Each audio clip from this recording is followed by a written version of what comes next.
kings, it's all a showtime.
Now I see that I got everything I need. It's alright, I'm on fire, I'm alive, 'cause now I fly so high,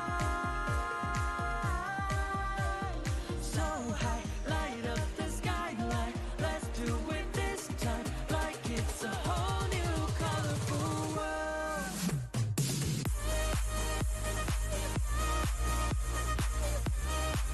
Like we're the only ones in this world. Like we're the only ones in this world.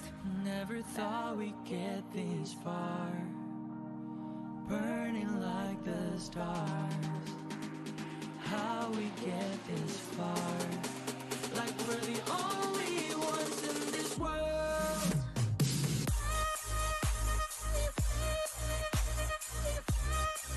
Like we're the only ones in this world. Like we're the only ones in this world.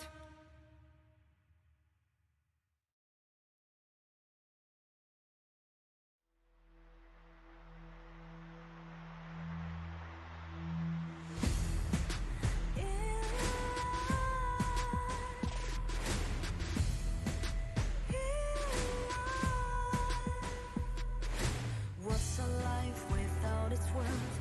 Compromising with what hurts inside, inside. When you let fear decide your fate, you don't choose which path to take in life.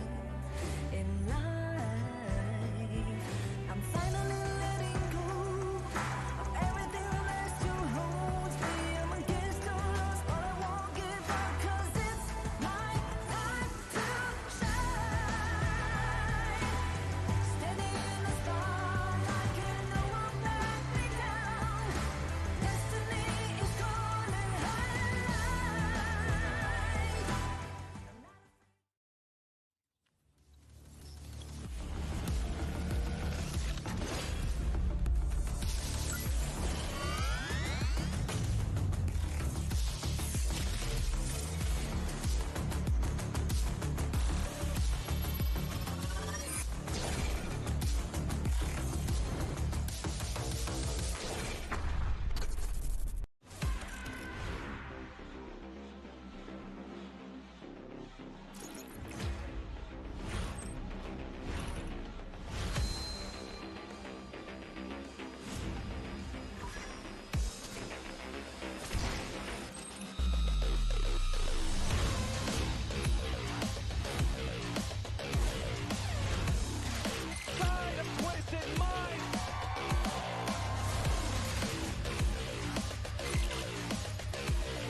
got two members of our RQ, Lex and Flex, leading away.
We'll lead it down. I'll make sure of it.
Thought we'd get this far, burning like the stars.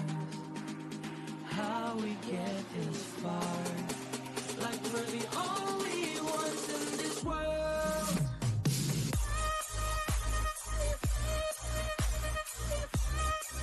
Like we're the only ones in this world. Like we're the only ones in this world.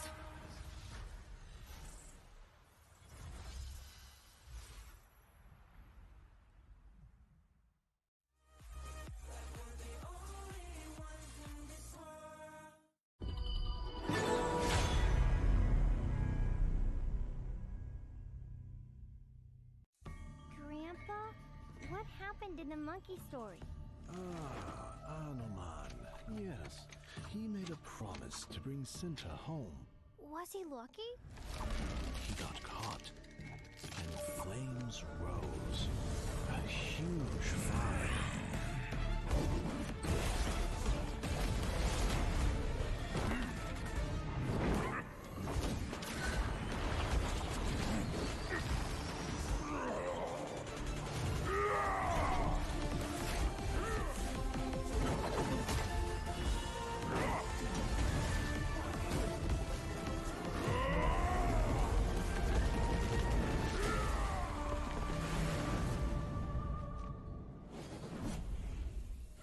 He is a legend.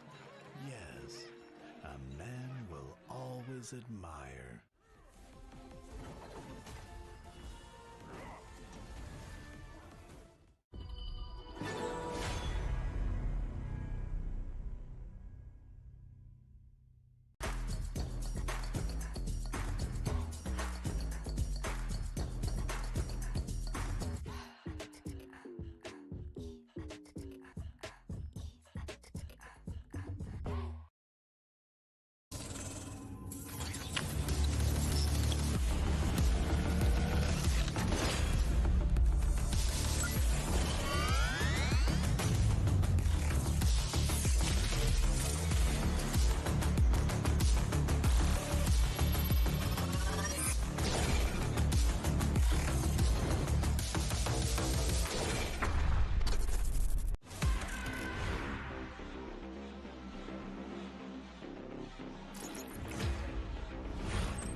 Section has already been killed. They've got two members of our army like moving away.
We'll meet again.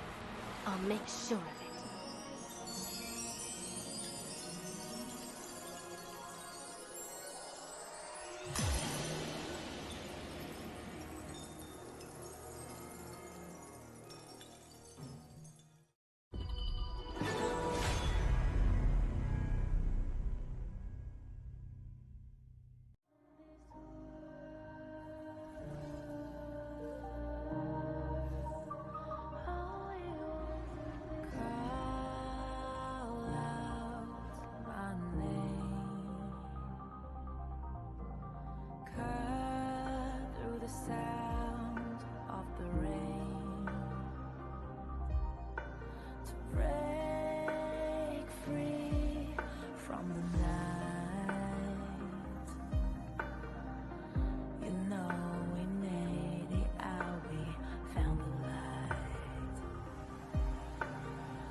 Thought we'd get this far, burning like the stars.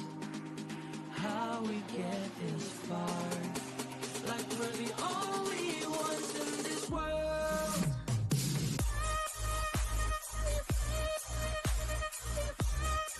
Like we're the only ones in this world.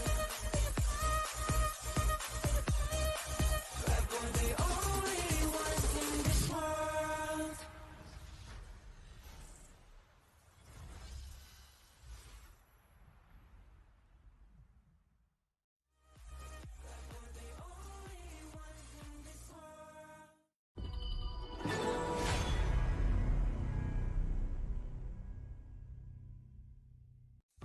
Grandpa, what happened in the monkey story?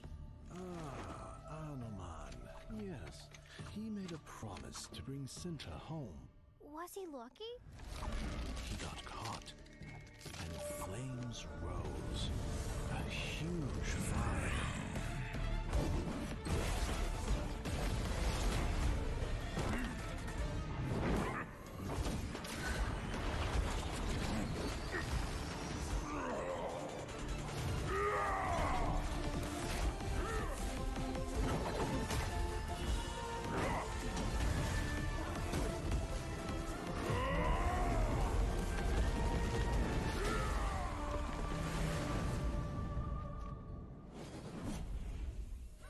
He is a legend.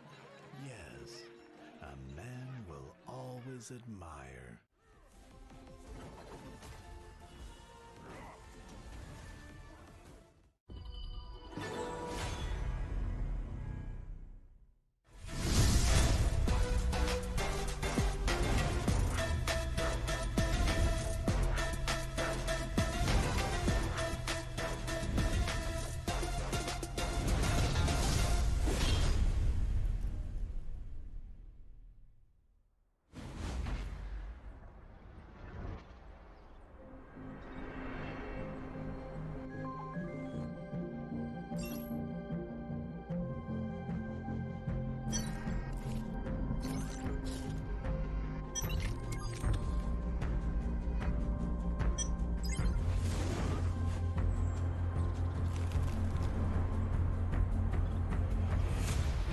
Kami di sini berjuang untuk mempertahankan marah negara dari tahun lepas.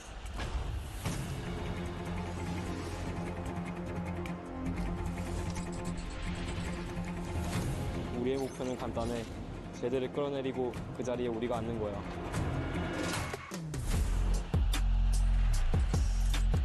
Kapag naaganti na kami, patutunayan namin na kami ang pinakamagaling.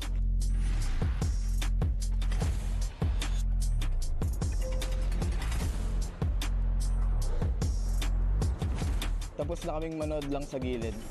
Kumandaan ako sa isang explosive na palabas.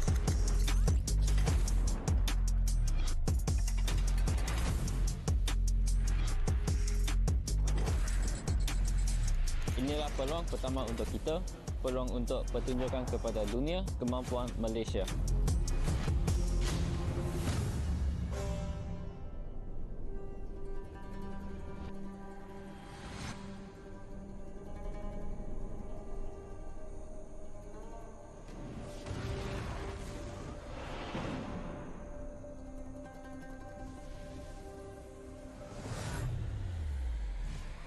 Kami akan membuktikan nama kami dan menguasai permainan.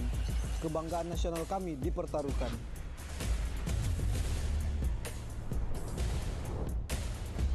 Kami kembali, lebih kuat dari sebelumnya. Indonesia punya banyak tim, tapi kita bisa bersatu. Coba ragu sama kami kalau berani.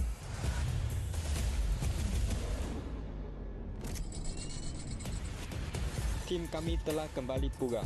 Kandang ini milik kita. Bhinneka Tunggal Ika, kami akan menunjukkan kemampuan terbaik yang dimiliki Indonesia.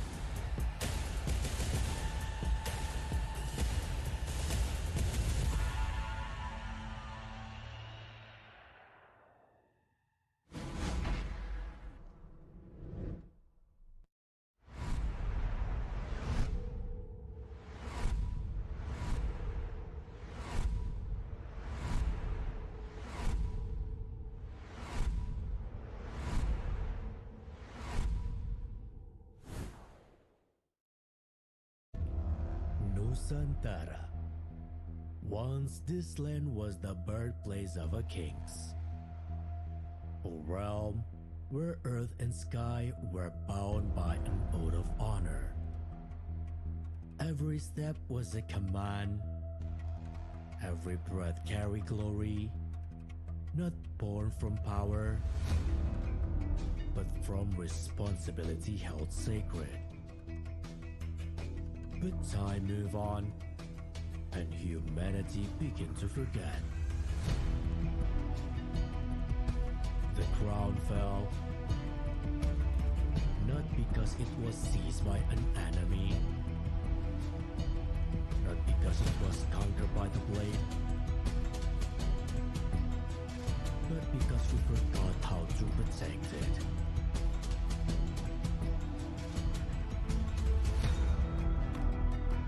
Trade honor for arrogance, wisdom for ambitions, and as those values collapsed, the kings fell into slumber in a silence without an end.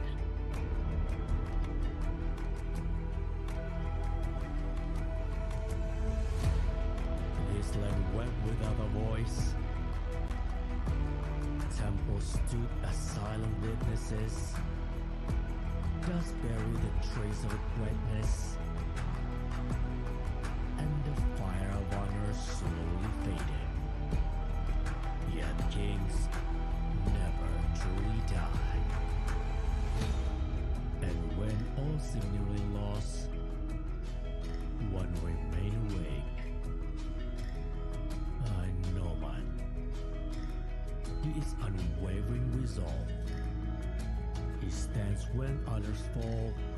He moves when the world stands still.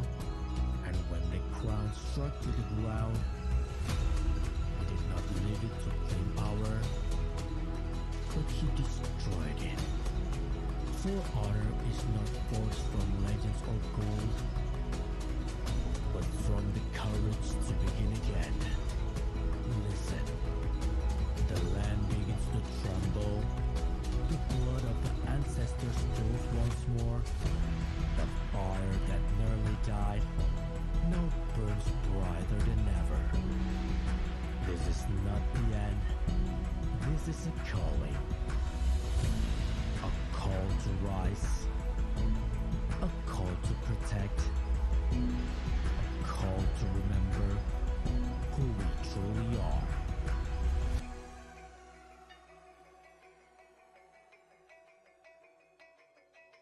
And tonight, the Guardian stands once more, and no man has risen.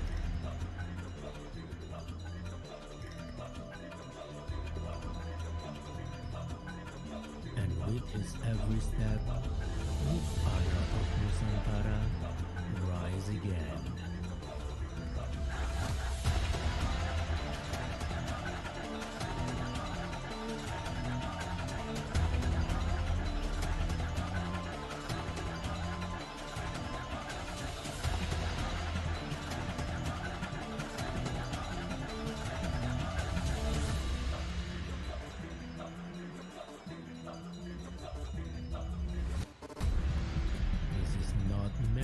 Stage. This is a proving ground. From the past to the present, from myth to reality, I call upon those who are ready to stand. The new kings, you who were forged by the feet, who rose from the fall, choose to fight when another path was unfair. Because king is a symbol of someone who rejects to surrender. You do not chase the crown, but honor. You do not seek a name, but proof. In this arena, focus is put on the line, courage becomes the prize. Carry discipline. Carry your loyalty. Carry the fire that never fades. For tonight, destiny is not inherited. It is claimed. And let the world witnesses the birth of the new kings.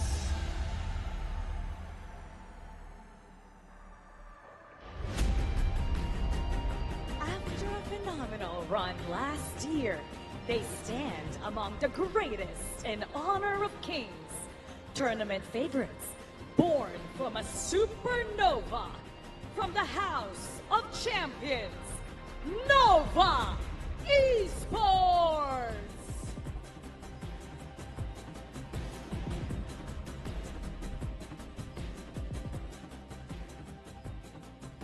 From the strongest region emerges a new contender.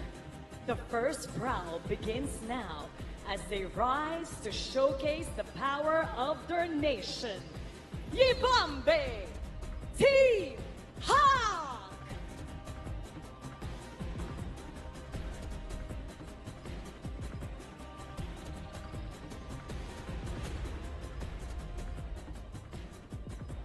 The beast from the Philippines return for redemption. Get ready for explosive plays from Boom Esports!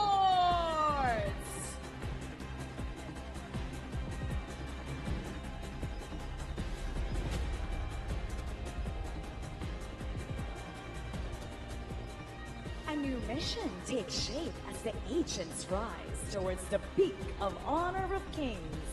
With every step forward, they establish themselves as top contenders and the most dangerous threat to the House of Champions. This is Blacklist International!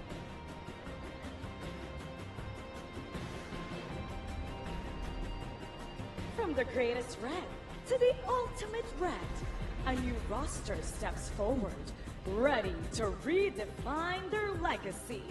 Let us all welcome Nongshim Red Force!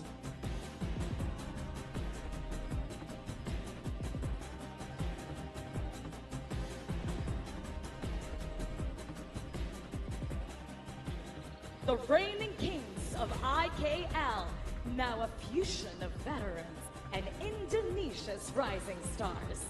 Can they defend their nation's honor on home ground at KIS4? Let us all shout, V for victory! Bigatron by Vitality!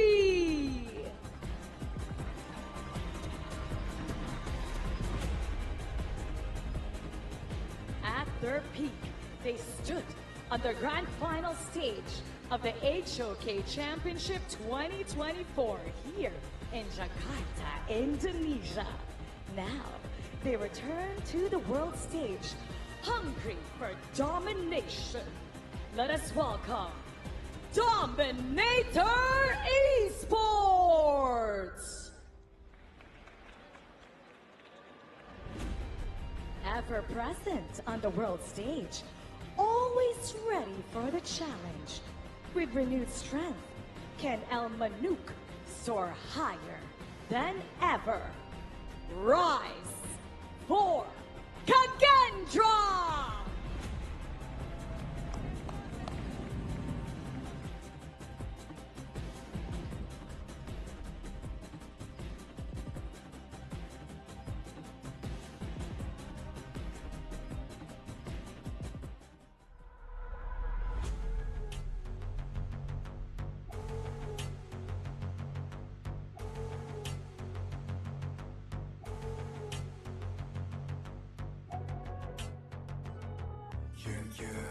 These 8 teams step forward to battle for the coveted title of the KIS4 champions.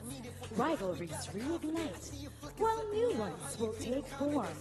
Every match carves a path of their own towards victory.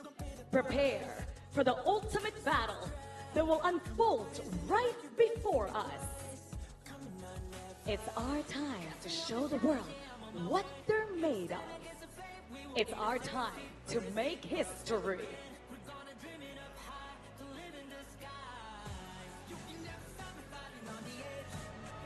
Welcome to the Honor of Kings Invitational Season 4. It's our game!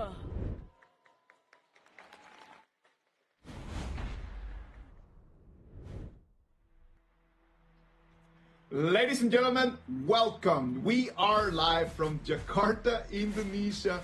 We're bringing you the action of the Honor of Kings Invitational Season 4, the KIS4. We're live. I'm going to be your caster for today, Isaac Peña, and with me, the one and only Sagi. Sagi, how you doing, man? Absolutely excited here, Isaac. The last time I casted with you, it was all the way back in 2025's EWC at the Honor of Kings World Cup, and yet again, at another international event, we reunite again, this time bringing the viewers live at KIS4. So for this event, Isaac, I do think it's definitely a breath of fresh air coming in as the opening event of 2026. 2026 is going to be such a big year, I'm telling you, man. You need to really count how many tournaments we're going to have, the changes in our game, the changes on the rosters of the teams.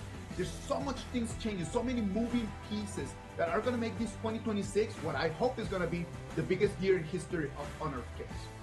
It's a breakthrough year, right? You have so many regional leagues lined up that we can discuss about later on. You have multiple big events coming in like KIS4. Later on, we have EWC. Then in the year end, we have KIC. Then mid-year end, we have KNC as well. So a lot of these events start pummeling in for all these players, aspiring pros and current pros. So their calendars, I would say, pretty packed. I'm gonna tell you, man, I'm really looking forward to see some surprises this year. Most likely, we're gonna start seeing some other new clubs just coming in and taking dominance. Maybe we're gonna start seeing some specific clubs, I'm not gonna call names, just really calling for the place that they actually need. Maybe this is gonna be the year where we're gonna have new champions out there, no? It could actually be. And KIS4 is gonna give us a very big opportunity to see what they are made of. The teams need to really fight it out for one little piece of that total of $100,000 prize pool, Zaki. Yep, with the champions taking home a 35,000 USD, second place 17,000, third and fourth each taking 14,000, and fifth to eighth place the participation prize 5,000 each towards the last three places here. So these teams, every single win matters to them in the knockout stage. It is not only about the money, I would dare to say. It is a matter of just starting 2026 with the right foot. Just really, they want to really make this their year. Starting with a strong performance in KIS4 is going to set them up for that. And setting them up into two groups is what we have already done Group A with Blacklist, Nova, Nongshim Red Force, and Bigatron by Vitality. And Group B on the other side, Boom Esports, Team Hack, Dominator, and Kagendra. These last two are going to be our opening match for this KIS4. And this is selected by the group leaders here. Blacklist International, leader of Group A. Boom Esports, leader of Group B. So all the teams that are in the group for Group A and Group B, those are selected by those two teams. Exactly. It's one of those beautiful things, right? Like that we got in this tournament, a lot of different elements, new factors that allow us to have new surprises. We're gonna have 3 matches every single day for this group stage. Today we're gonna have Dominator against Kagendra, Blacklist against Nova, and Nonstream Red Force against Bigatron by Vitality. Those are gonna be our 3 games today, all of them best of 5. And best of 5 with global ban pick, with a single round robin format here. They only play once. Yes, you can say that, oh, but they don't get like knocked out in group stage. But hey, you gotta play for that proper seeding going into knockout stage. And today, it's such a wonderful day as an IKL fan because the opening match is 2 IKL teams, Dominator going up against Kagendra, and the final series of the day for day 1, it will be Nongshim Red Force taking on Bigatron by Vitality. All of these teams, solid teams in IKL. Talking a little bit about KIS4 and one of the things that make it such a different tournament. When we had the draw to make those 2 groups, Group A and Group B, you were completely in charge of that part, right, Sagi? Yeah. We did the live draw. So what happened was, it became a race to the top in the star value in-game. So for those who don't know star value, check out the National Star Rise Up event under the events tab where you can rack that star value, get those good events like the Mia skin that you talked about and the Dragon entrance effect. And that star value actually, for Blacklist International, they ranked first and Boom Esports came in second. That's why they got the privilege to select teams in their groups.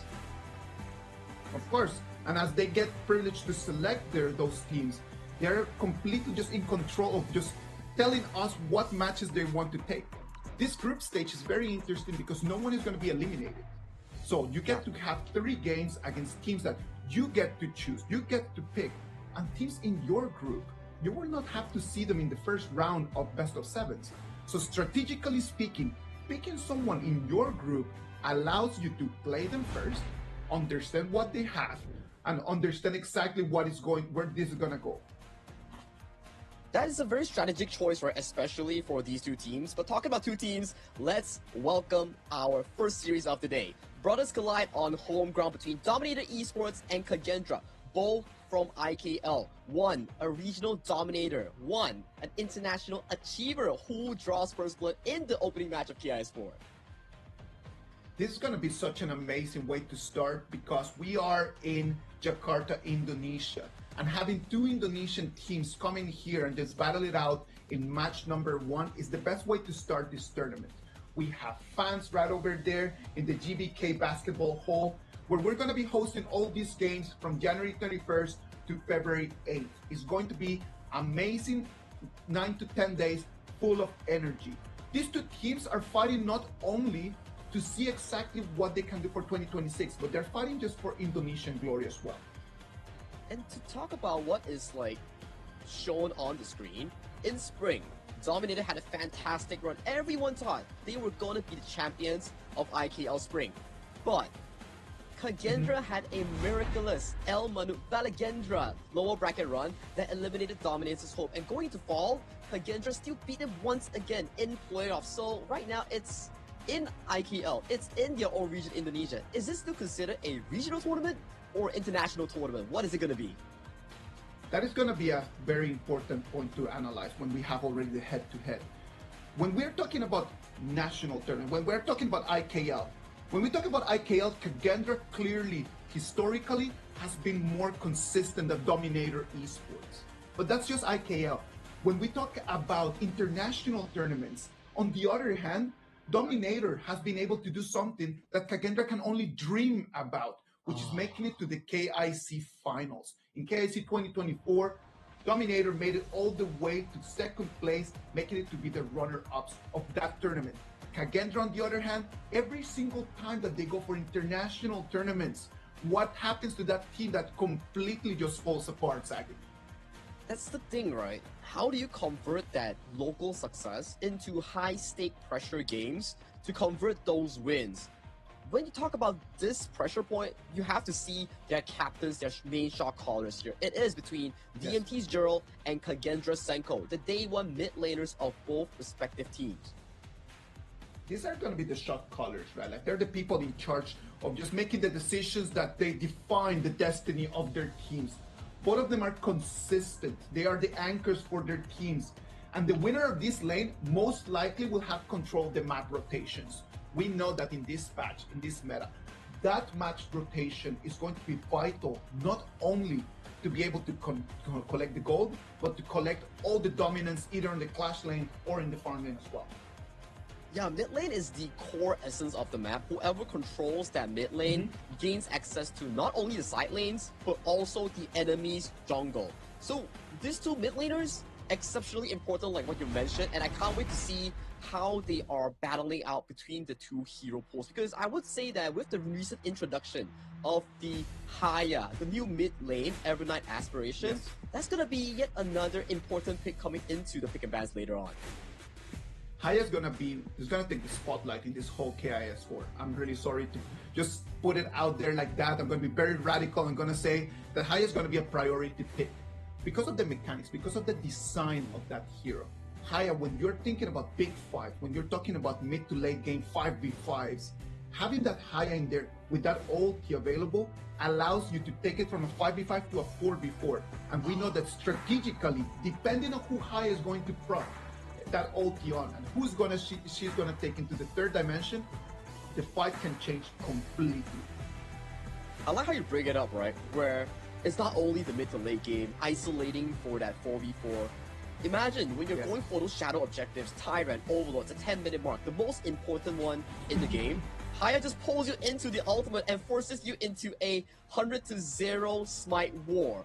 But hey, Isaac, this is Dominator Esports' new and revamped roster for this 2026 season. In the jungle, TNX, Clash Lane, Tubbs Z, Gerald as the mid lane, L as the roamer, and the recent introduction, CC as their farm lane here. So CC, to those who are new to the scene, he's from KGL and he was a champion in that region. When you have had that experience over there in KGL, coming in here, you have very big shoes to fill in because a lot of people have high expectations of you. So you better come here and demonstrate. And demonstrate is what Kagendra is going to want to do. Zan, Senku, Lu, Solid, and Facer. Facer is going to come in and he's going to be taking that jungling position. Something that in the past was such a solid performance by Wiro, but right now Facer coming in, what can he do different that Wiro was actually failing at? I think maybe if we look into a deeper perspective, maybe is the mastery on Jing, the assassin jungles, the smite wars. Maybe that's something that Facer can actually provide Kagendra, the El Manukes, to a different level. But we haven't seen the performance of this team, so we have to figure out through this BO5 in the opening match how well these new imports, these new players actually get to mend well with the team, because on paper it may look strong, but execution wise it's really up to them. It's gonna be difficult. There is some certain synergy that comes from years and months and games playing with the same people. So when you're coming new to a new team where most likely the language is going to be a barrier, how do you actually face that? That is going to be one of the problems that the coaches are going to have to really think about. I think this also covers a few things. Like language can be a very big issue, I would say, for some of these imports. But hey, when you have players from Malaysia like Lu, like TNX, they're bilingual. Yeah. They know Chinese, they know English, they know Bahasa Melayu, so they can probably be the anchor and bridge that this team needs to allow the imports to learn faster, to merge better with the teams. Yes. So let's imagine that just the language is not a barrier. Let's just start talking about the understanding of the game. When you look at Dominator Esports, they have 2 new players coming in for their roster. So that's already a 35% of their roster that's going to be completely new. A 40% of them new that's going to just disbalance. It's going to change the way that they have actually been playing before. Is that going to be a positive, or could it be a negative, Saki? What do you think? Okay, let's justify the change of players first. So when you do a change, you are expecting an improvement compared to your past results. Maybe past results didn't look too good for Dominator. They couldn't dominate the regional tournament. That couldn't push them to more of these international tournaments. That's why they were absent in KIC. So maybe with this new and addition roster with like a better side, potentially better side lanes, it could maybe allow them to reach even further. Now, for Kagendra, same could be said. Instead of 40%, they went with a 60%. 3 players changed up in their roster. We have Solly in the Clash lane, replacing Ihans. We have Facial in the jungle, replacing Reroll. We have Zan in the farm lane, replacing Lan Feng. So that's also a very big overhaul. So it's really down to whichever team had more time and whichever team has the better synergy between the entirety of the roster.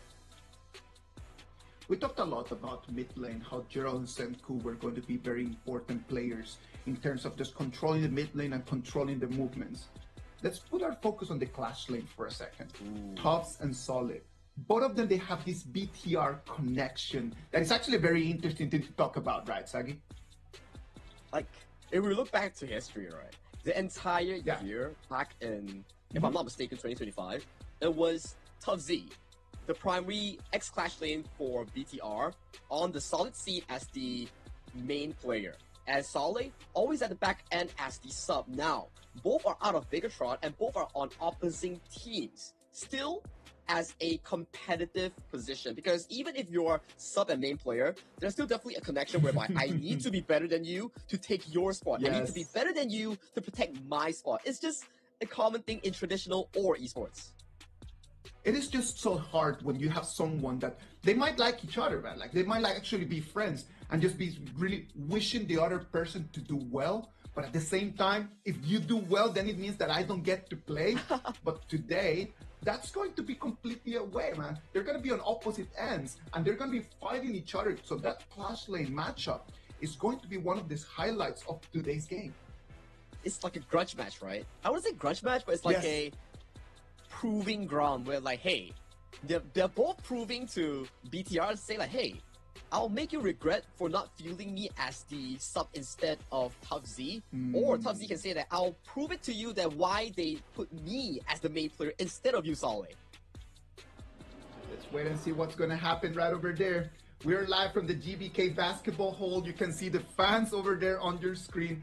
They are ready. They've got the drums. They've got the cosplays. And look at that.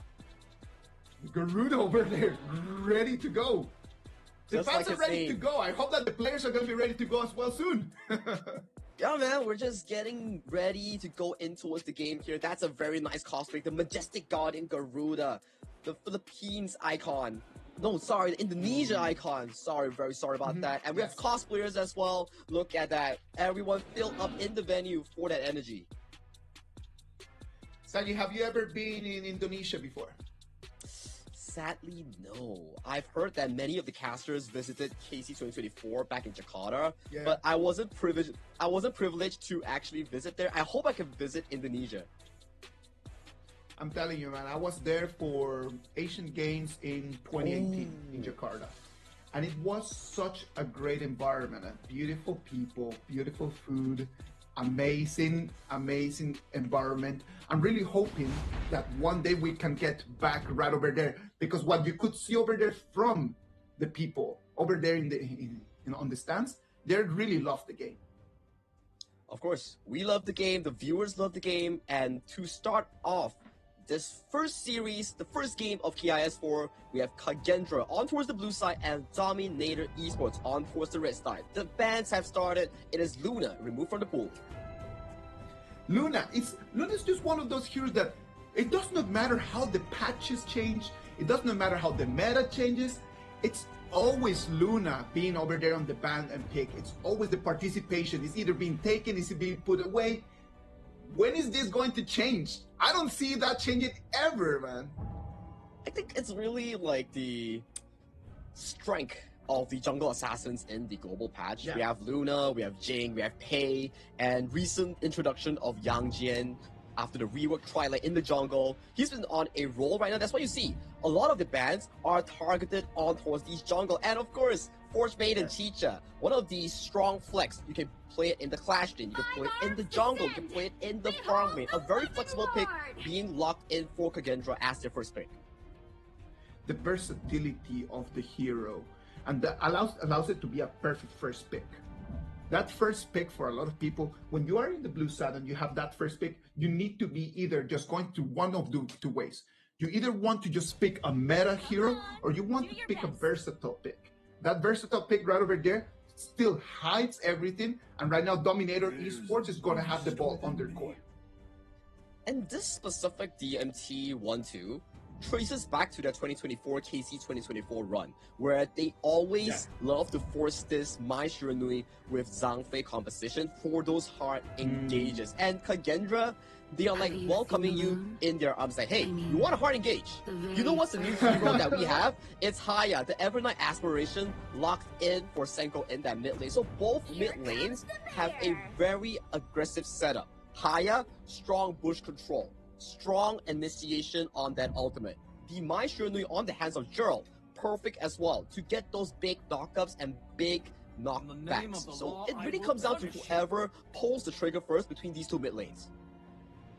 Right now, if we just analyze like the first round of picks, a lot more aggression coming in from Dominator Esports. They've got initiations. They've got nice run of burst damage. Kagendra on the other side, a very Kagendra pick. That Agudo over there, a very Kagendra pick. The Haya and the Chicha. The early game does not look very strong for them though.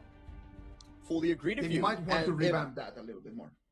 Yeah, like it could be safe for both teams. Like Kagendra, the only early game PowerPoint that I see right now is Senko on that Haya, and whoever gets their hands on this Chicha. Chicha's laning phase is extremely strong. That could mitigate the early game pressure. But when we talk about that after 4 minute, that mid game breakpoint, that's when you see DMT's draft start to come online even more, forcing that initiation, play around that push power coming in from the DRNG and Magistrate. That's how you pummel the game into a 10-minute break or dead situation. But same can be said also. DMT, where does the late game come from? They have no late game.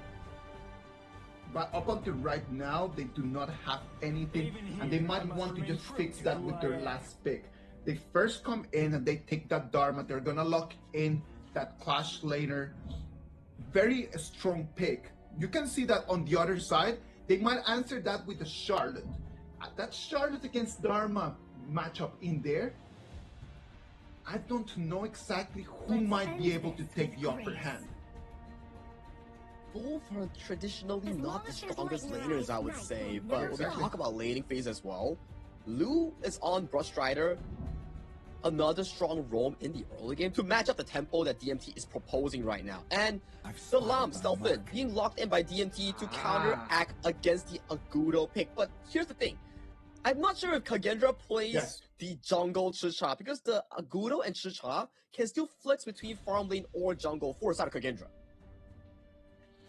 What are they going to try to do? I love the way that they picked a lot of versatile picks right over there. They decide to go with Agudo over there in the jungle. It's going to be facing the person that's going to be managing on that. I love the way that they are picking Dominator Esports, very strong counter. Every single move that Kagendra made, Dominator Esports countered it in a very, very, very exquisite way. Okay, Isaac, given the 10 picks being locked in for you, who do you give the upper edge to in terms of draft? In terms of draft, it's gonna depend. I am a very big Lamb. I'm very big Lamb fan. I love Lamb. It is just a hero that needs a lot of mechanics. Not only mechanics, you need to understand the timing of the fights really well.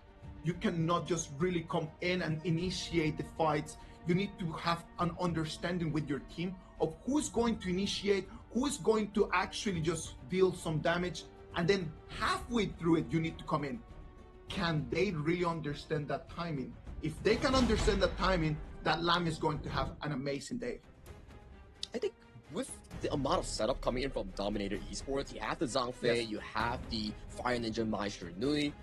A lot of the times, TNX can just sit back on the Lam, wait for that prime time to enter, like you mentioned here. So that wouldn't be much of an issue coming in from DMT's draft. But my only concern for Dominator Esports is they need to end the game with little to zero mistakes, because their composition isn't really strong going into the late game. It is going to be a very difficult one for them.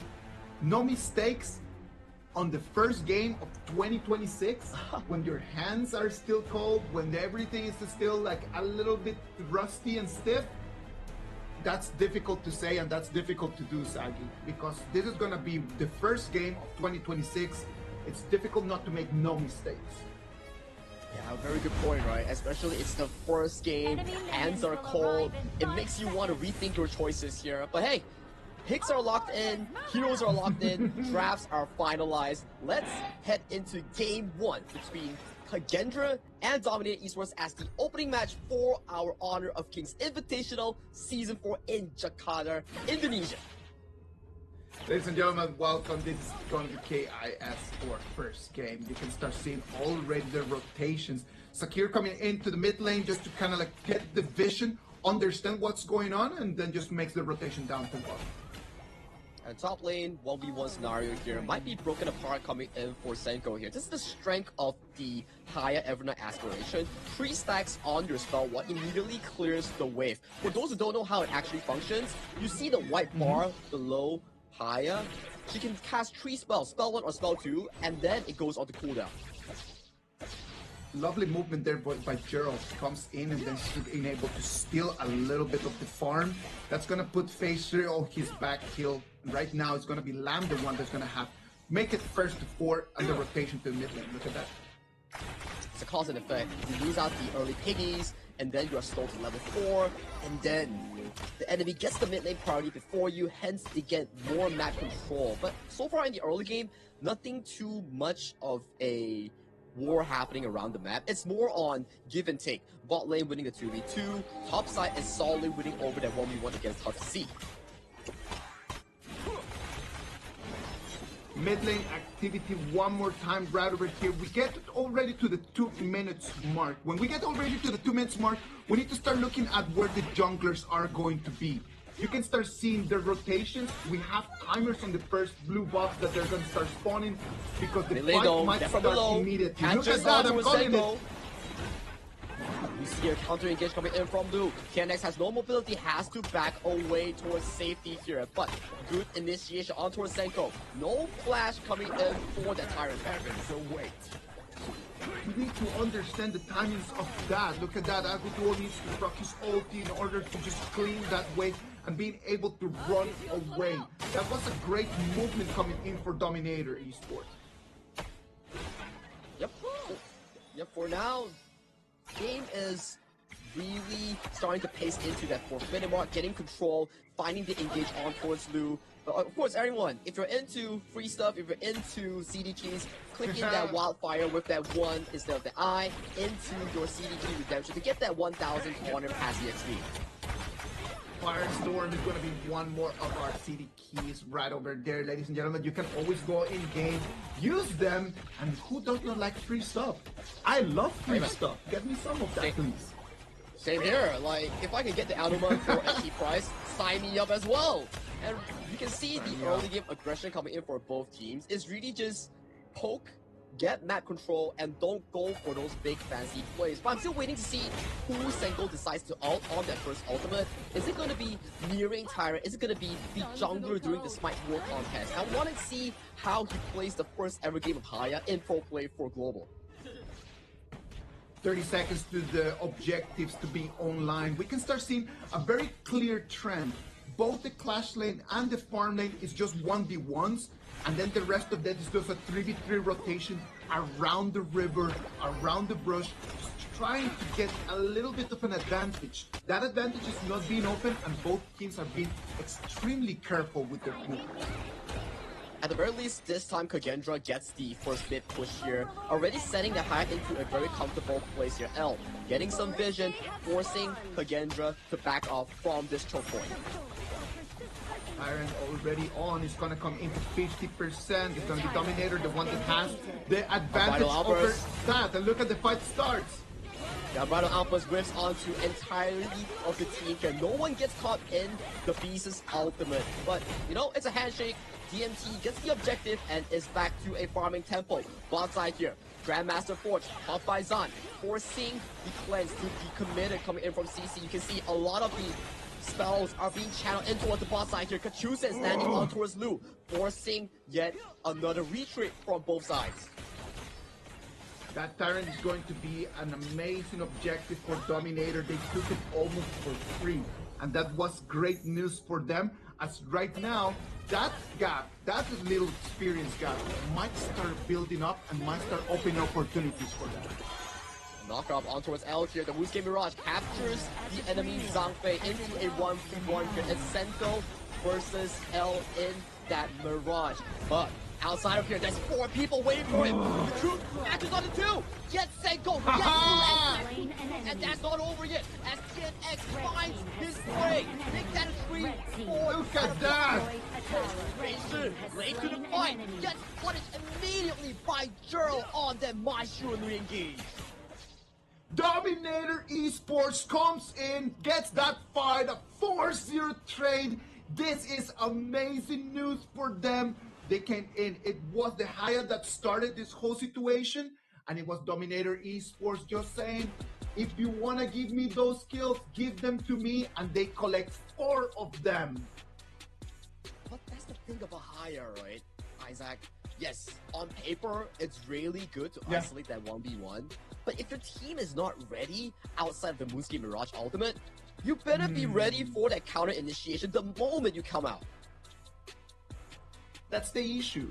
Like, we need to understand when to proc your abilities and onto whom, right? Like, taking that Heia, taking that Moonscape Mirage, taking that Tramfei out of the mix so early in there, was that the best choice? They come out of it, they do not have abilities no more, and then they start falling one after the other. It allowed enough time for the Lamb to come in and just collect 3 kills. That is going to be very painful for them later on. We also saw the counter initiation coming in from Tough Z's Dharma. That flash mantra in towards the wall was just beautiful to set those 2 players from Kagendra and make it already a 3v5. And here's the question. Where was the Charlotte in this exchange? Where was the teleportation coming in from the top side? Of course, like that's the issue. The rotations, right? Like the movement right over here. It's not like that Charlotte can always make that rotation over there all the time, every single moment. Can you actually take on that 4v4 fight? And when we talk about that 4v4 fight, it was the chain control order, the one that defined that Dominator Esports was going to have the upper hand. They have a better composition in terms of sustain, right? If they can sustain a little bit of the damage and allow Lamb to come in late, it is going to be bad news for the opposing side. And that is exactly what happened in that early initiation. Yes, Kagendra got the first initiation on El Zhangfei, but the assistance coming in by the side of Kagendra in Senko's 8 wasn't as fast as Dominator to be in standby position against Senko. So that's what really allowed Dominator to pick up those quick 4 kills in their favor. 4 kills, 1 tower, and right now the game is wide open for Dominator. Sag, I'm telling you, I think that out of those 4 kills, 3 of them, I think they were for the Lamb. And if Lamb can just can connect those 3 kills, that's going to start snowballing really badly for them. Yeah, just check out the goal lead right now. It's a almost 3K goal lead in favor of Dominator Esports. And this is what we talk about during the pick and bans. DMT's draft is very aggressive and needs to win all the little skirmishes to get that 10-minute comfortable domination. And right now it's looking extremely good for South DMT. Well, right now we're going to have to move our attention over here to the mid lane. It's going to be 4 people against 1. The 4v1 gang against the Charlotte, and the Charlotte is going to have to run away. Look at TNX position here. He's camping. He's looking for Saule here. Space. Getting two. Then from below. Pushes back to the team here. But there's no follow-up. TNX going extremely low. Gets hit by the knockout coming in from Lu on the Boost Strider. KNX thought that he was gonna come in and do some hunting, and then they just returned back the favor, telling him, you think you're big enough, you're not there yet, boy. And we see a 1v1 towards the bot side here. Zon pops the Grandmaster Force into 1v1 against Tub Z. But it's just a handshake between ultimates here. Ultimate for ultimate gets the disengaged to go back towards safety. Alright, let's wait and see what's gonna happen. They need to slow down a little bit right now. Dominator Esports do not want to just waste all this advantage that they have in the moment, right? Like, they had already almost a 3,000 gold advantage, came into this fight a little bit too eager, and they just lost a little bit of that bag. They need to slow down and understand that when you look at the items right now, they're still not there in their power spike. Fully agreed. Consistent pressure needs to be generated by DNT while acknowledging the fact that you cannot play over eager because there's so much counter engage coming from Kagendra's draft. You do see Feishi utilizing the Deep Frost Siege, slowly chunking L's health bar, forcing him away from that brush. But back to our topic here. Two different playstyles. DNT needs to press the pedal, but not too fast. Kagendra needs to slow down DNT's pace and make sure this game goes slightly later compared to them. We're gonna make it to the 8 minutes mark right now. You can see that the whole map right now is in control of DMT. Kagendra right now just doing a little bit of a running around, trying to just turn off the fires, just trying to put fires out. They have no control of the map right now. What do they need to do to turn things around? It's gonna depend a lot on what Feishi can do on that Agudo. He's pulling a lot of pressure as well. Aggressively cleaning those bushes, getting the vision that Kagendra needs. That also goes into the drop that we talked about, but Unbridled Outburst catches on towards Lu. Lu forces to burn the flash, but this gives a direct angle towards the mid lane for that mid tower here. Death from below. Catches Sun, pushes in into the hungry mouths of DMT, but Feishi gets a beautiful knockup here, but that wasn't enough at all as 4 members fall for the side of Kagendra as they are losing hope in every single exchange. CC just going around with that low health bar. That is a clean ace for out of DMT Esports. DMT comes in, takes a 5-0 trade. It is going lovely for Dominator Esports. They came in, they took the turrets, they take the kills. Ace in their bag, and this game at 9 minutes mark, it's looking like for Dominator Esports completely. Look at the replay. Just the way that they initiate right over there, the truth mantra against the wall is what sets them up for success. That was a 3-man troop coming in from Tub Z, and when everybody fall, only Saule arrived late. This is like a statement match for Tub Z saying like, hey, there's a reason why you're my sub. Your words not mine, catches look at that one more time. Immediately with the Ryu engine, catches on towards Feishi, and Feishi is annihilated from the map. CC gets the kill on towards Zon. The 1v1 concludes, but no one falls in the Moonscape Mirage. Saule has no flash, has to escape, gets tagged by the token coming in. See, that's a triple kill. 3 waves marching in. 2 waves already knocking on the tier 3. But once again, death from below. Rampage for DNX. That's gonna be it. Look at that. It's only gonna be one more person. The Sakir is going to fall. The minions are gonna come in. The crystal's gonna fall. Congratulations to Dominator Esports taking game 1 of our KIS4. It's like our storyline here, Isaac. To dominate or be dominated. Dominator showcased a game 1 that was absolutely beautiful. The engages were so solid coming in from the side of Tub Z on that Martial Monk Dharma. So beautiful. 2, I counted 2 amazing ultimates was enough to just seal the game for DNT. The Dharma is gonna have to take the spotlight in here, right? Like, hopefully we'll be able to see the highlights very soon. The way that the Dharma just started just setting up all the team for success, it was the real key for the victory of Dominator Esports. And what I think it was not even 10 minutes. We did not make it even to the 10 minutes mark, I believe. I don't think so. Wait, maybe 9 or just nice at 10? Yeah, something like that. That was how aggressive that DMT actually played. That's why you don't ever give them the holy trio. Mai Shinui, Zhang Fei, and also Dharma. This is the bread and butter of Dominator Esports since 2024. I just love the way the Dominator Esports played, the rotations and everything, the communication between them. It just felt like everyone was very in sync. Something that we discussed at the beginning was how could these teams actually show us that they can be in sync when you have so many different roster changes. The way that they played tell us that they have already set a very clear plan. How do we actually be able to come in? They take the first turns, they take the first blood in amazing way. This might just show us a little bit those first signs of what kind of team Dominator Esports is going to be for this 2026.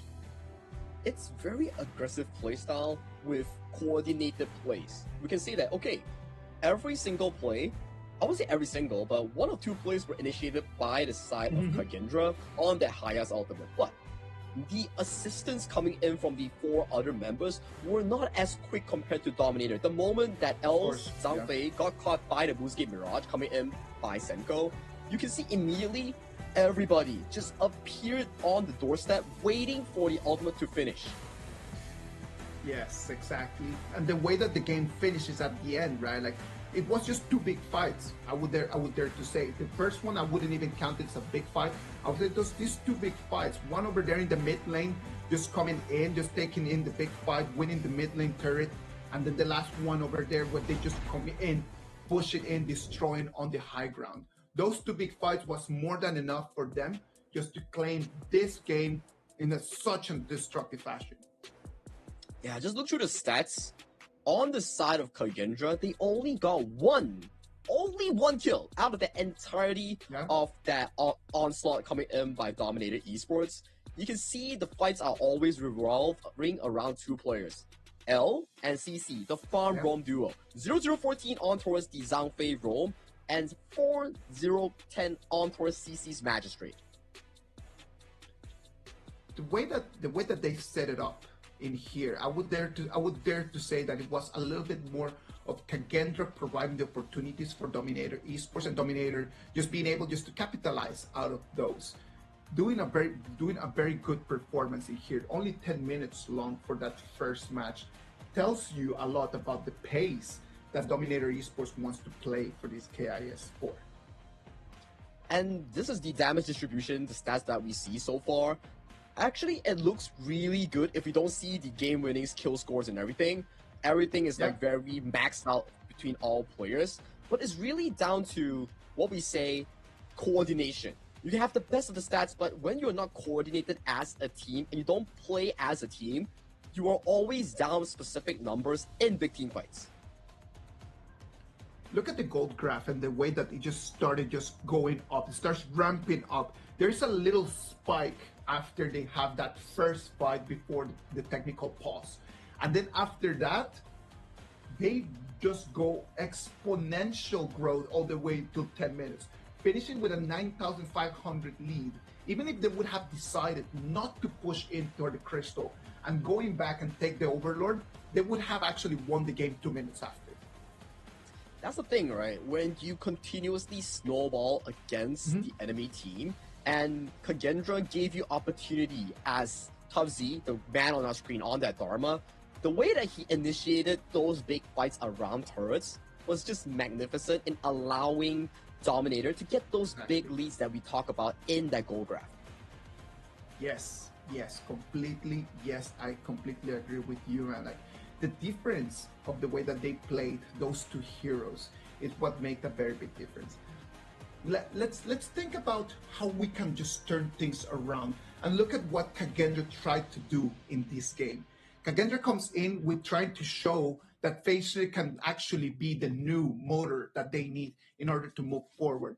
Facial with an Agudo pick, losing that advantage so early in the game might have just slowed him down a lot. So we cannot even just say that whose bad performance it was.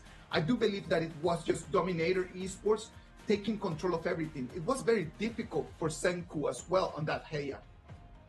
I think I fully agree to you, where we cannot nitpick on a specific player. It's more of a collaborative team effort that allowed DMT to play much better compared to Kagendra, at least in this game one, because we saw in multiple occasions, Soleil's Charlotte was either too slow to the fight, or the other 4 members of Kagendra was too early to initiate or be initiated by DMT.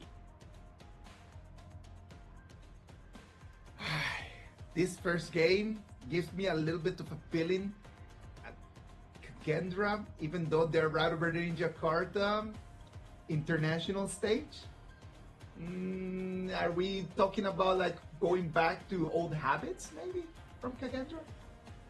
Still too early to say, but we do have to award the MVP to. I needed to fish a little bit. Sorry, man. I needed to fish to see if you came in with me.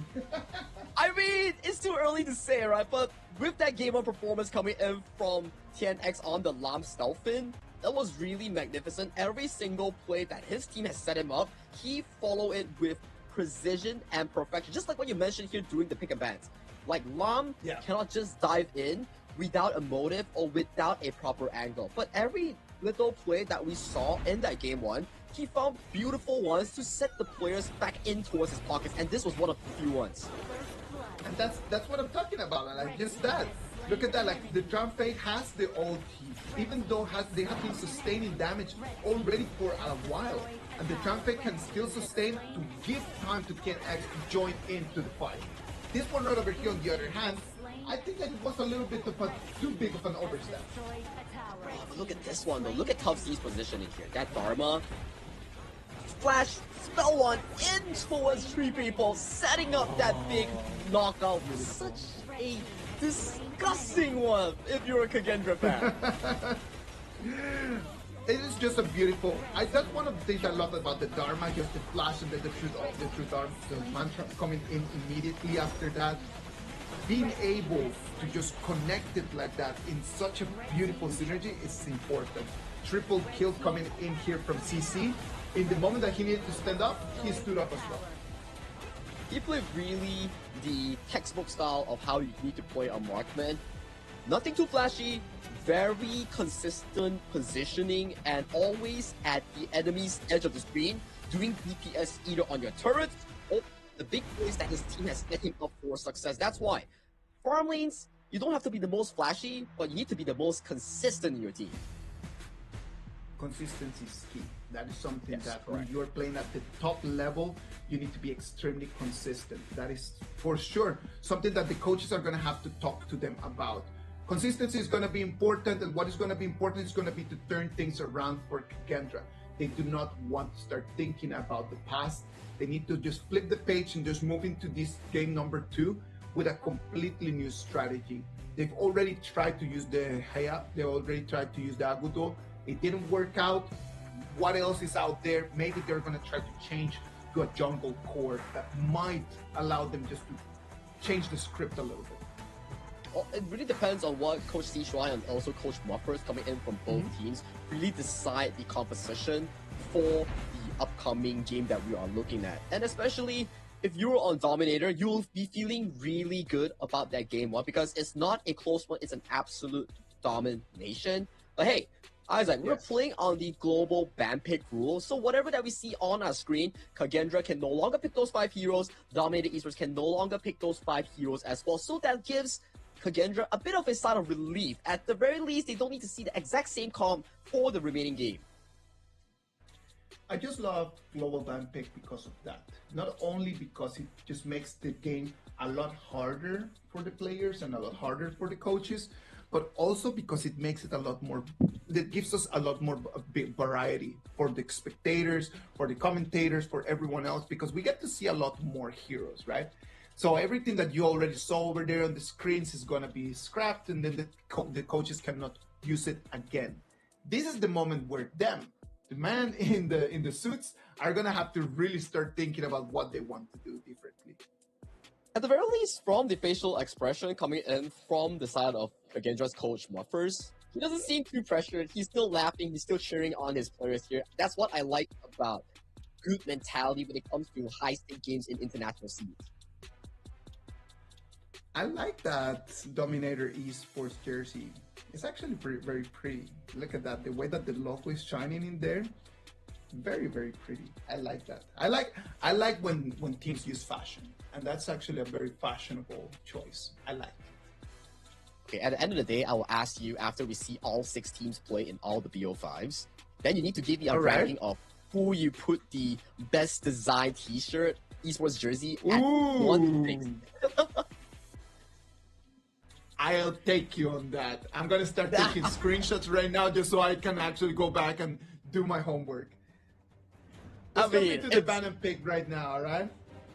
Yep. Let's see. Right this now, Dominator Esports is going to be on the blue and Kagendra is going to be on the red. Now, Dominator Esports, they have the opportunity. They will for sure start banning the things that they're either meta or the things that they've already played with. Now, they started the banning phase with a Liang. Usually when you ban a Liang, you're looking to play things like the jungle assassins, the Jing, the Luna, even the Yangjin, for example here. So, pretty interesting stuff so far, and Kagendra answering with the Forged Maiden, Chicha, as their first ban. Yeah, of course, they've already played that Chicha. They don't want to give it out. But as you mentioned, maybe what we're looking in here, Dominator Esports, is going to be something very mobile, something very core in the jungle, maybe something that's going to be flashy. Thinking about the Luna here, we might see a Luna, we might see a Dolia Yangjin.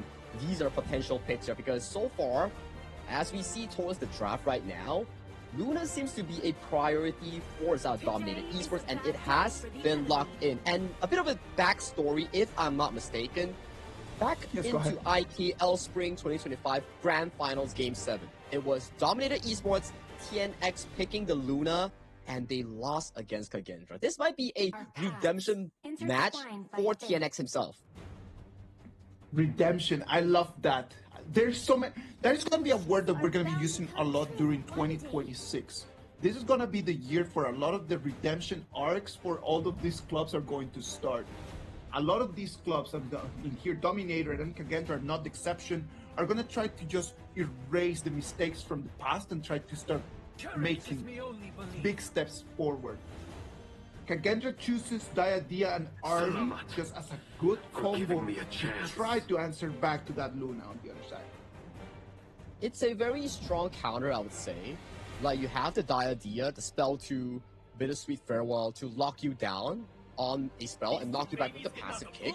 And you have Arlie, which essentially can do 2 things. Spell 2 blocks your mark, Ultimate pushes you away when you are dashing towards the early. So it's really down to the early game pressure that's going to be generated by the Tigris that's going to be on the hands of Feishu. You were talking about like, hey, maybe Kagendra don't put Feishu on things like a utility jungle or a non-tempo jungle. So they heard Isaac in towards the mic. It's like, okay, Isaac said this, let's implement that in game 2. Let's put Feishu on one of the most, I would say, strongest tempo junglers in HOK. They gotta go with what Unc Isaac says, man. Like they know that there's some years in here. I'm telling you, man. I love when the players are just taking confidence, and then just the confidence of saying like, you know what, like trouble is here. Give me the spotlight. I'm going to solve the problems. I like that. That just tells you there's some kind of voice in there that tells you that I'm a professional. I know what I'm doing. Give it to me. I love the pressure. What is pressure? Pressure is something that either hits or miss. For some players, pressure elevates you into a stronger position. It forces growth. For some players, in a certain scenario, it succumbs you into tilt. It succumbs you into overextension, tunnel vision. So it's very speculative on how you see it. It's really down to the players and the coaching staff. Both require bravery. Flowborn and Xiaoqiao over there for Dominator Esports. Xiaoqiao is a very good pick against that early, right? That Xiaoqiao on the pick against the early brings you the burst damage, putting a little pressure over there on the Parasola. Well, that's definitely one thing, that we have the steady mode, Flowborn Marksman, Breeze Heart, Xiaoqiao. These are really good counters in terms of team fights, in terms of late game, in towards the early. Like Kagendra, you don't have a solid frontline in your draft. So who's it going to be? They pick by team. I think we never seen a single by team in the Clash lane in 2025. We see some jungle Baichi, but this is the first Baichi of 2026 in KIS. We have not seen Baichi. Baichi has been one of those OG Honor of Kings heroes that they're always around there. When they're meta, man. Like the way that they can actually use their ultimate in order to stun and immobilize a lot of enemies. It is a great initiation strategy. It's very beautiful the way that it can also do a lot of sustain. It can regenerate as well. So Baichi is a very good pick. In this patch right now with that Baichi, is it gonna be one of those new picks that we will start seeing a lot more in 2026? And with this specific composition, can he actually find the moment to catch on that Luna? Would that Baichi be able to do that? Yeah, I'm interested to see as well, like you mentioned, right? Can he catch? How does he catch? So Luna is going to be dashing around, flying around with those unlimited resets, so Baichi might be changing his target to the backline here. Those without mobility, like full-blown marksman, no solid mobility unless you react to your spell too. And the Breeze Heart Xiao Xiao, no solid mobility as well. So if he takes the flash on the Baichi, the ultimate weapon, maybe he out-flashes in towards the backline to get that surprise factor. A lot of pressure that Kagendra is going to be pushing on Dominator Esports, so they can be more meticulous with their movements, their rotations, how they can always keep an eye over there on their Flowborn marksman. It's going to put a lot of pressure on L, right? Because right now L is going to have to always keep an eye on what's going on with CC. So CC and L, they're going to be a pair right now. It's going to be a different game to what happened in the previous one, for sure.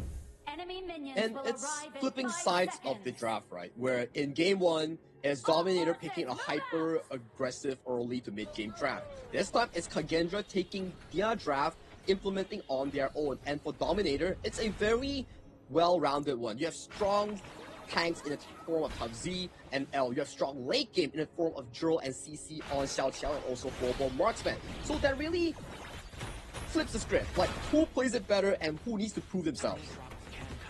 Look at the blue side right now. It's going to be Pei, the one that's going to try to do the invasion over there on that blue buff. Very dangerous movement over there, very early from the Pei. I mean, you need to do whatever you can to stop this Luna from getting that comfortable level 4 mark right here. That's why you see the early game rotation coming in from the side of DMT.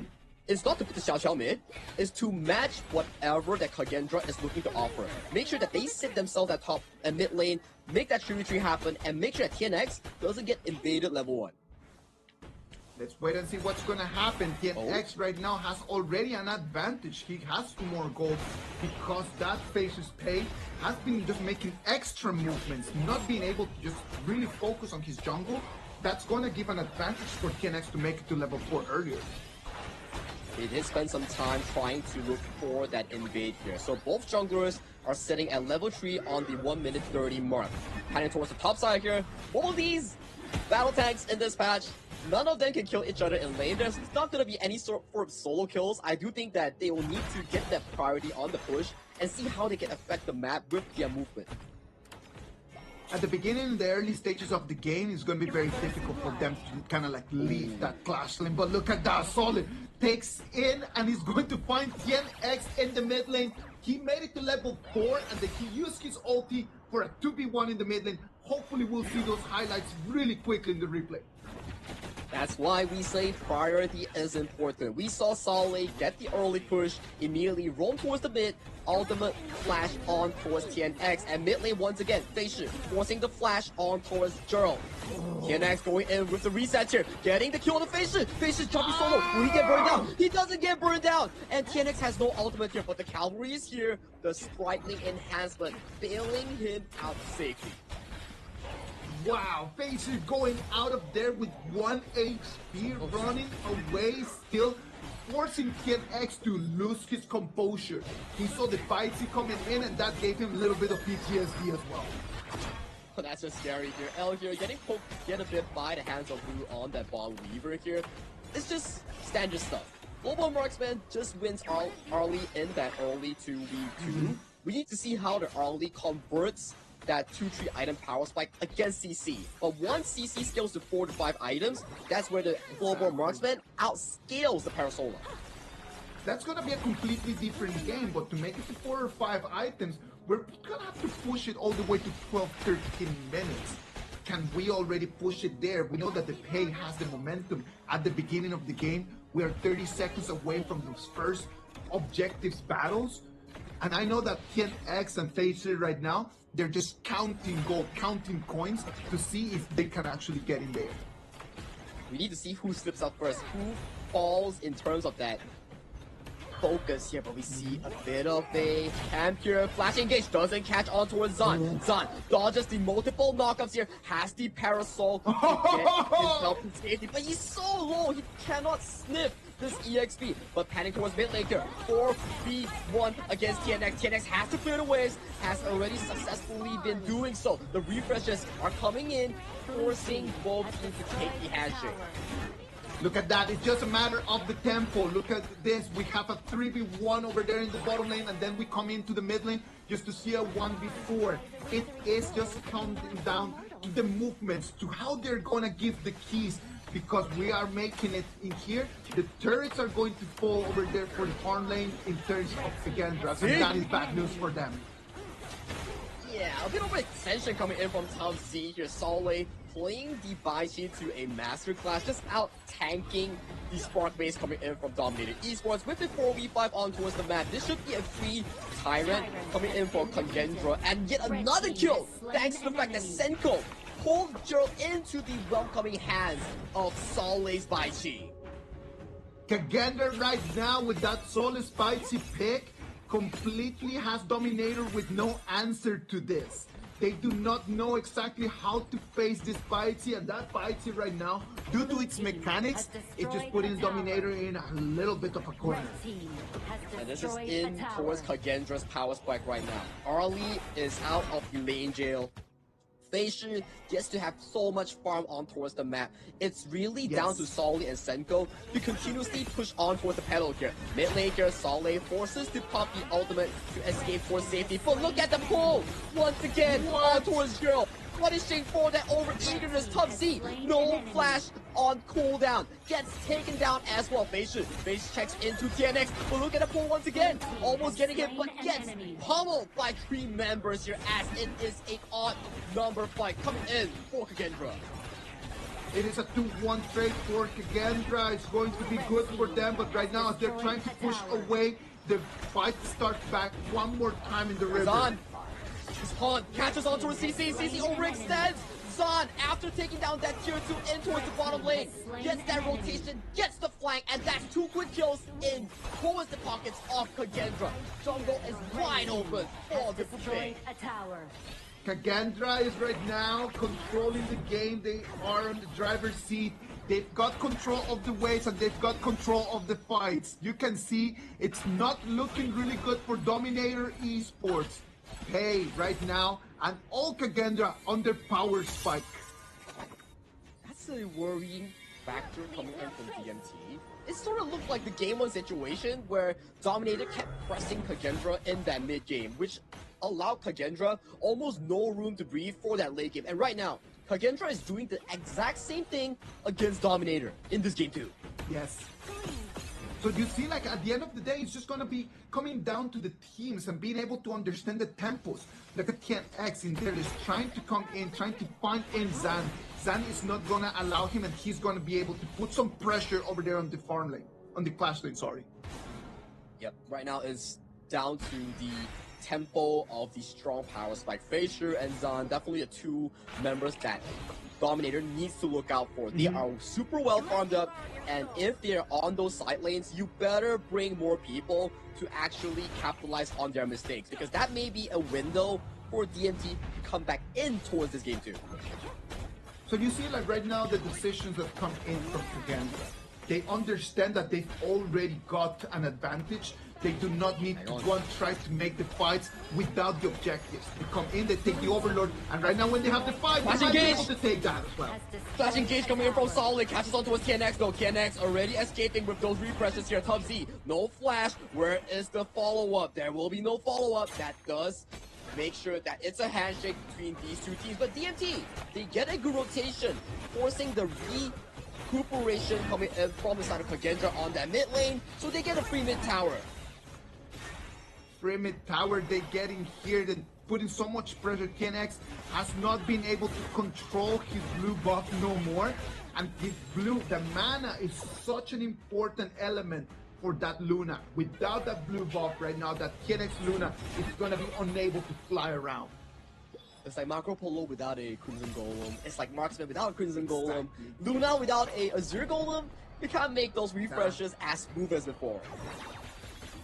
That's the thing, right? Like, if you want to play the Luna, there's so many different elements that they need to align for you to have a real domination. For you to have a real advantage, there's so many different elements that they need to be there. And not being able to control your own Azure Golem, it's going to be really bad for Dominator.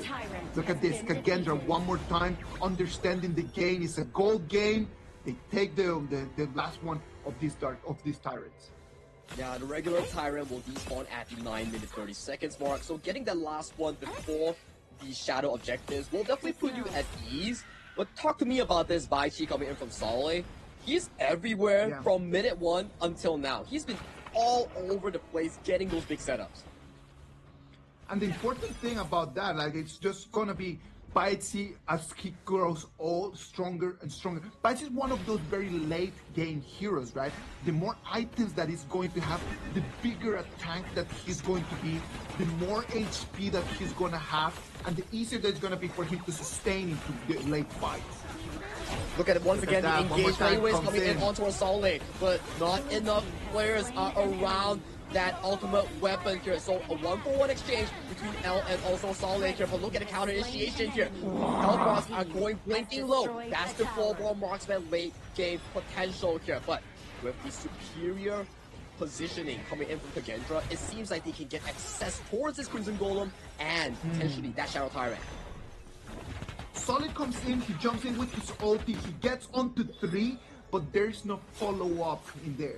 There's no follow-up damage, and that was a very big problem and mistake. Right now, as they want to come in for this Dark Tyrant, we can see that Dominator is not gonna let it go for free. That's an encounter cast just on towards full 4 members here. That's a lot of poke damage here. So health bars are a bit of a worry coming in from DMT. Who does this Tyrant go towards here? It goes towards the KNX! He lands the steal, but has no way of escaping here. He has already burned the new moon. The fight is all over the place right now. 2 men down already for the side of Dominator. Gerald answers one on towards Solé here. Senko gets the pull, but doesn't answer anything for the side of DMT. DMT comes in, they take the Dark Tyrant, but to what cost? It's going to be a 2-1 trade for them. They lose Top Z and they lost TNX as well. That is not a good trade in my opinion, because at the end of the day right now, Kagendra is going to have a green light to come in and take this Overlord. Gerald, off the ultimate, forces the positioning coming in from Facial. Facial jumps in with the Tiger Reds here, gets the first steal on towards Joe here. Joe overstayed his welcome here, and L is the second one to fall. Double kill going in the hands of Zod as Facial still wants to play for aggressive approach here. 3v5 once again. How do they play this? I don't think they actually can even face check this. They have no priority over here towards the Overlord. If you know that you cannot contest it, why Gerald and L are jumping in to try to fight that? They were unable to stop the Overlord. They did not win any time, and at the end of the day, they end up just going back to the fountain because they lose their lives. I was gonna say that DMT, after stealing the Shadow Tyrant, they were looking really good because they are looking to outscale Kagendra's comp. But after that play, after Shadow Overlord right now, it's accelerating Kagendra's push for that high ground. Right now, Baichi already frigid charged, and it's gonna have a lot of magic resistance. That Luna has nothing to do against the tank coming in from Kagendra. Right now, we're just waiting for the waves to crash in coming in from the side of Kagendra. If Dominator can pull this game into a 14 to 16 minute mark, then we will see the late game full-ball marksman and Xiao Qiao come into action here. They have solid front lines, beautiful Tub Z and L, but if they cannot hold their horses in this high ground push, then we won't see the late game. We can see that right now the ultimates are available for Kagendra, as we can see the bangers coming in. They're going to crash over here at the bottom lane. Bottom lane right Pressure now. against the high ground turret right now. It's going to be easy to clean that dragon. There's a second banger coming in. It's not going to be too much pressure. There's nothing for Kagendra here. They need to push back. It's a very good defense coming in from Dominator Esports because that's the difficulty of Kagendra's draft. If this game goes later on, where we have 4 to 5 items, that's not going to be easy for Kagendra to actually end the game on lane flash. Coming in onto a CC. No follow-up, but 3-man knockup coming in from L as members of Kagendra are slowly falling one by one. That was beautiful by L. One more time, Baiti comes in, gets the stun onto 3, and there's no follow-up damage. Gotta be careful, Kagendra, because right now you have the upper hand. You cannot keep missing these dunks. Well, they didn't even get the high ground end towards the top side. That's just bad news for Kagendra. It is not looking good. They need to really finalize this game. They need to really just start pulling up things together, talk to each other, calm down and breathe. Because if they keep making these mistakes, look at this. Right now it's going to be Dominator, the ones that are going to have the priority over this Dark Tyrant. It's just looking so dire for the side of Kagendra. They were controlling the game so well for the first 8 minutes until they lost that Shadow Tyrant steal to TNX. And they didn't get any sort of value with the Shadow Overlord push, which led to that team fight. Yes. And right now, DMT, in terms of scaling, Xiao Qiao, CC on the floorboard, Marksman Steady Will is way ahead of Zan and also Face. To check out mid lane though, as we see Top Z getting the engage on for Zan, forcing the retreat. But look at the top side, minions piling through, getting that tier 3 is a freebie. It's just looking crazy. It is just looking insane. Right now, Kagendra trying to just clean things around, but Dominator having control of the map. Sadly for them, they lose that high ground turret, and that's going to bring them super minions. One more question and one more ball of stress for them to try to fix. When we look at this top side tier 3, we think towards TNX history, he had lost a game to the Dominator, which is the team he was in, last time because of that. And right now, we see a bit of a poke and prod towards the top side here, forces up some flash, Solid flashes in, looks for a target, but there's no follow-up, there's no teammates here. He's left there to dry, Blue is down, and Zon, where are you going? That personal dance towards the wall! That is just 3 members, and with waves marching through top side, this might just spell the end of Kagendra in this game too. Zaggy, look at that. The minions are coming in. The high ground is going to fall. It's going to be a 5 against 2. Can Kagendra just be able to keep their dream going on a little bit longer? There's no wave clear here, Isaac. No. First wave through. Okay, wave is secured. But Beishu does fall. Nice pull on towards TNX. TNX has to commit the new move. 5 seconds on towards the timer. Dominator, they're free hand. They want to go for the end. Can they do it? They got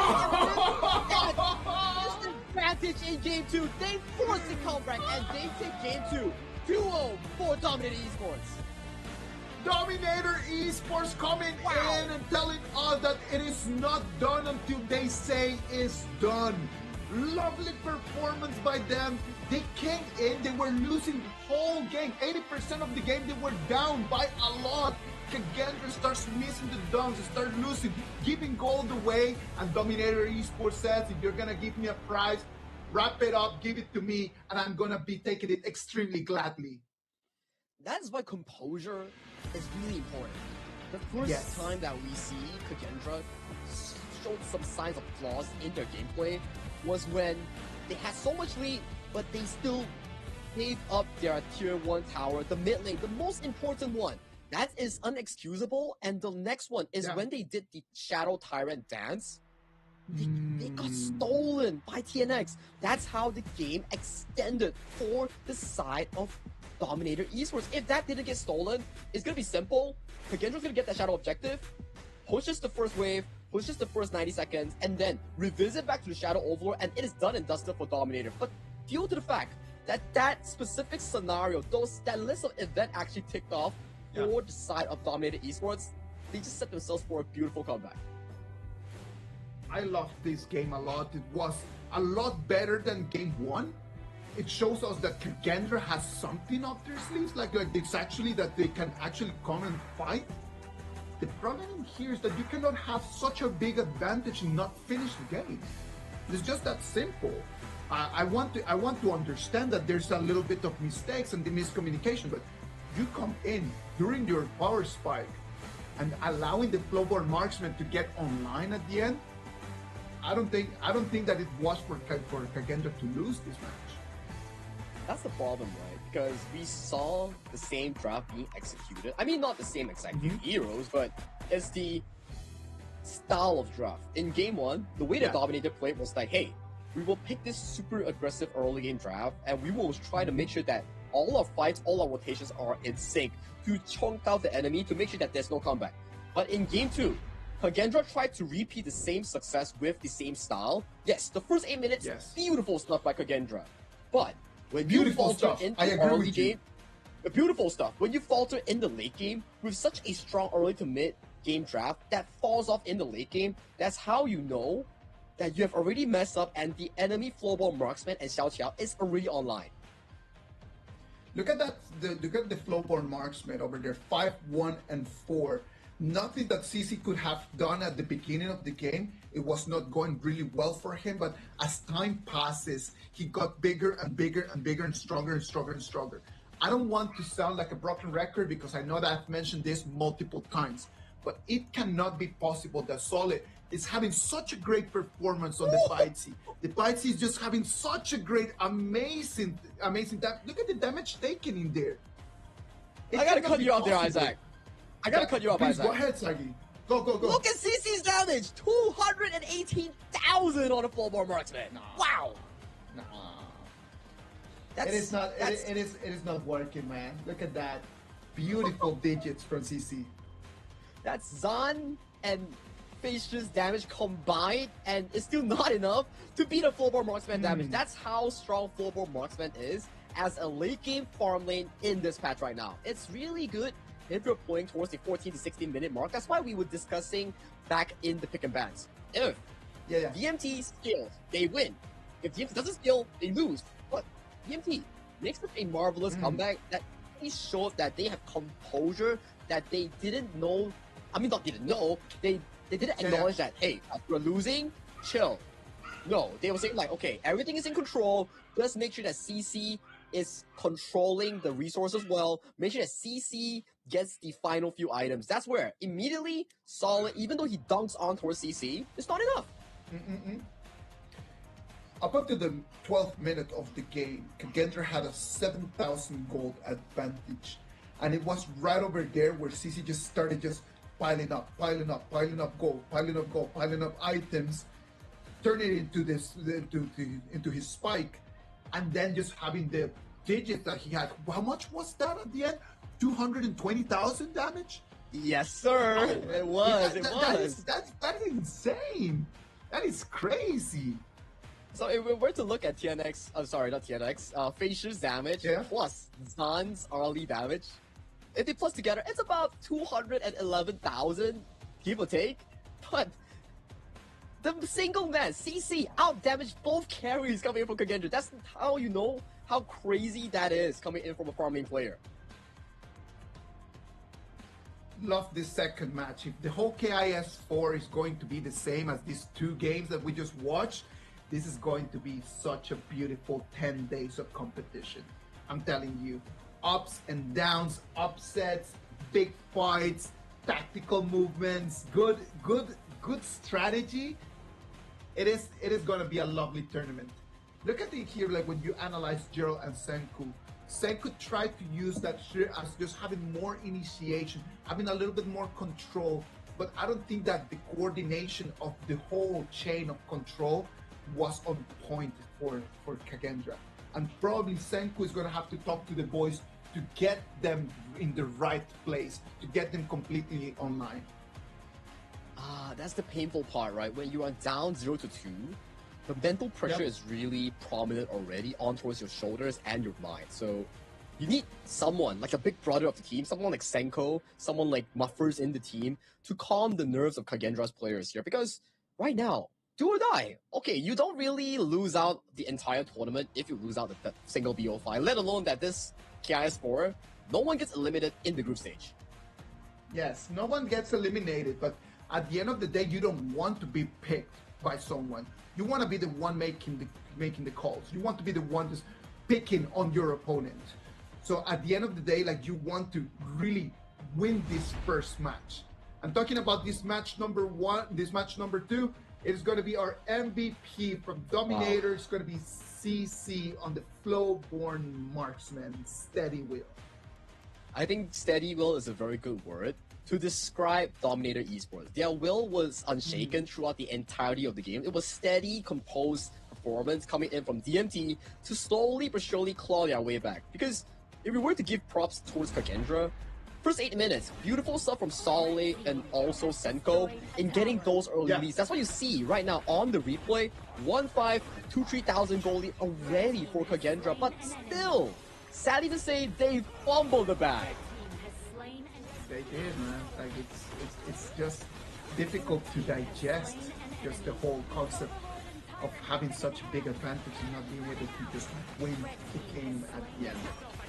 It's very this was a key this one right over here. Yeah, key turning point. KNX just coming in and just taking that Dark Current.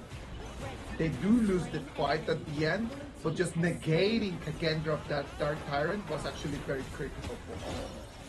Look at that knockup coming in from L, the 3-man ultimate coming in from the Repath Datu. And as of this point, even though that Solid got in towards the backline, check out the Flowborn Marksman damage here. That Arrow Storm just piercing through the backline coming in from Kagendra.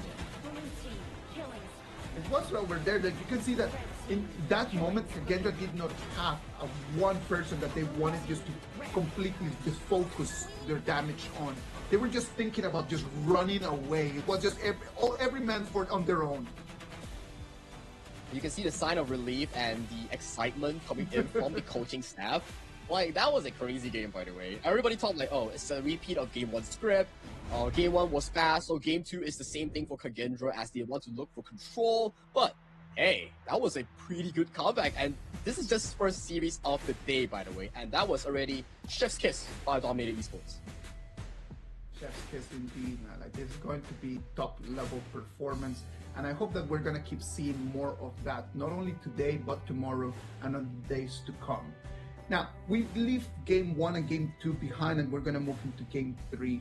We're playing best of 5 for this whole group stage, which means that if Dominator Esports takes one more game, that's gonna be a 3-0 clean sweep, sending Kagendra back home to think about how they want to keep working on this group stage.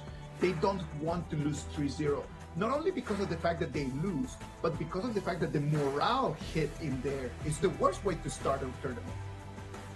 Sorry, Isaac, do you have to send them home when they're already home? Well, you still need to take a car, man. I don't think, even if they need to take the bus back home, they need to go home. I'm sorry, Kagendra fans, I'm sorry. Please don't come after us. Please don't come after us. This is the updated global bans and pick coming in for the game so far. So both sides, 10 picks automatically banned away from both teams. I have it right over here, right? And it's gonna be really difficult. I love the way that the Diadea and the Arlie play together in here. Like, just one of those last points before we move into the next game. I did like a lot the Diadea and the Arlie coming in from Kagendra. It was very interesting to see how those two heroes played together against Dominator Esports.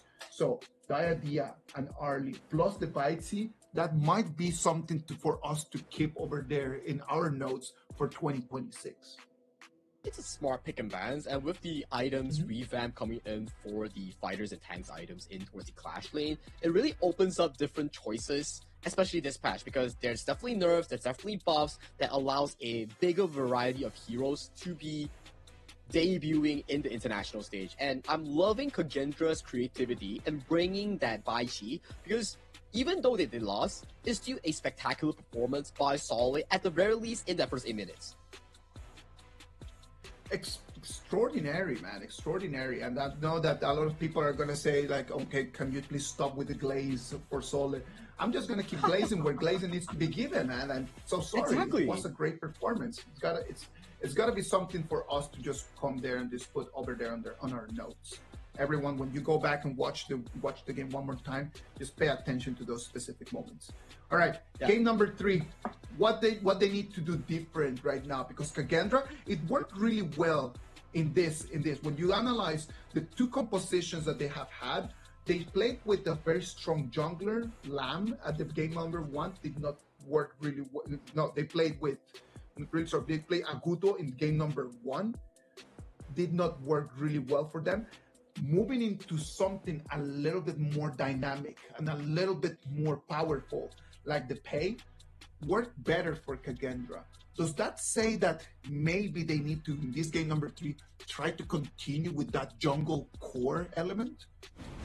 I don't really think so here. As much as I would like to say that draft was an issue, draft was not an issue at all, because it was really down to a few things.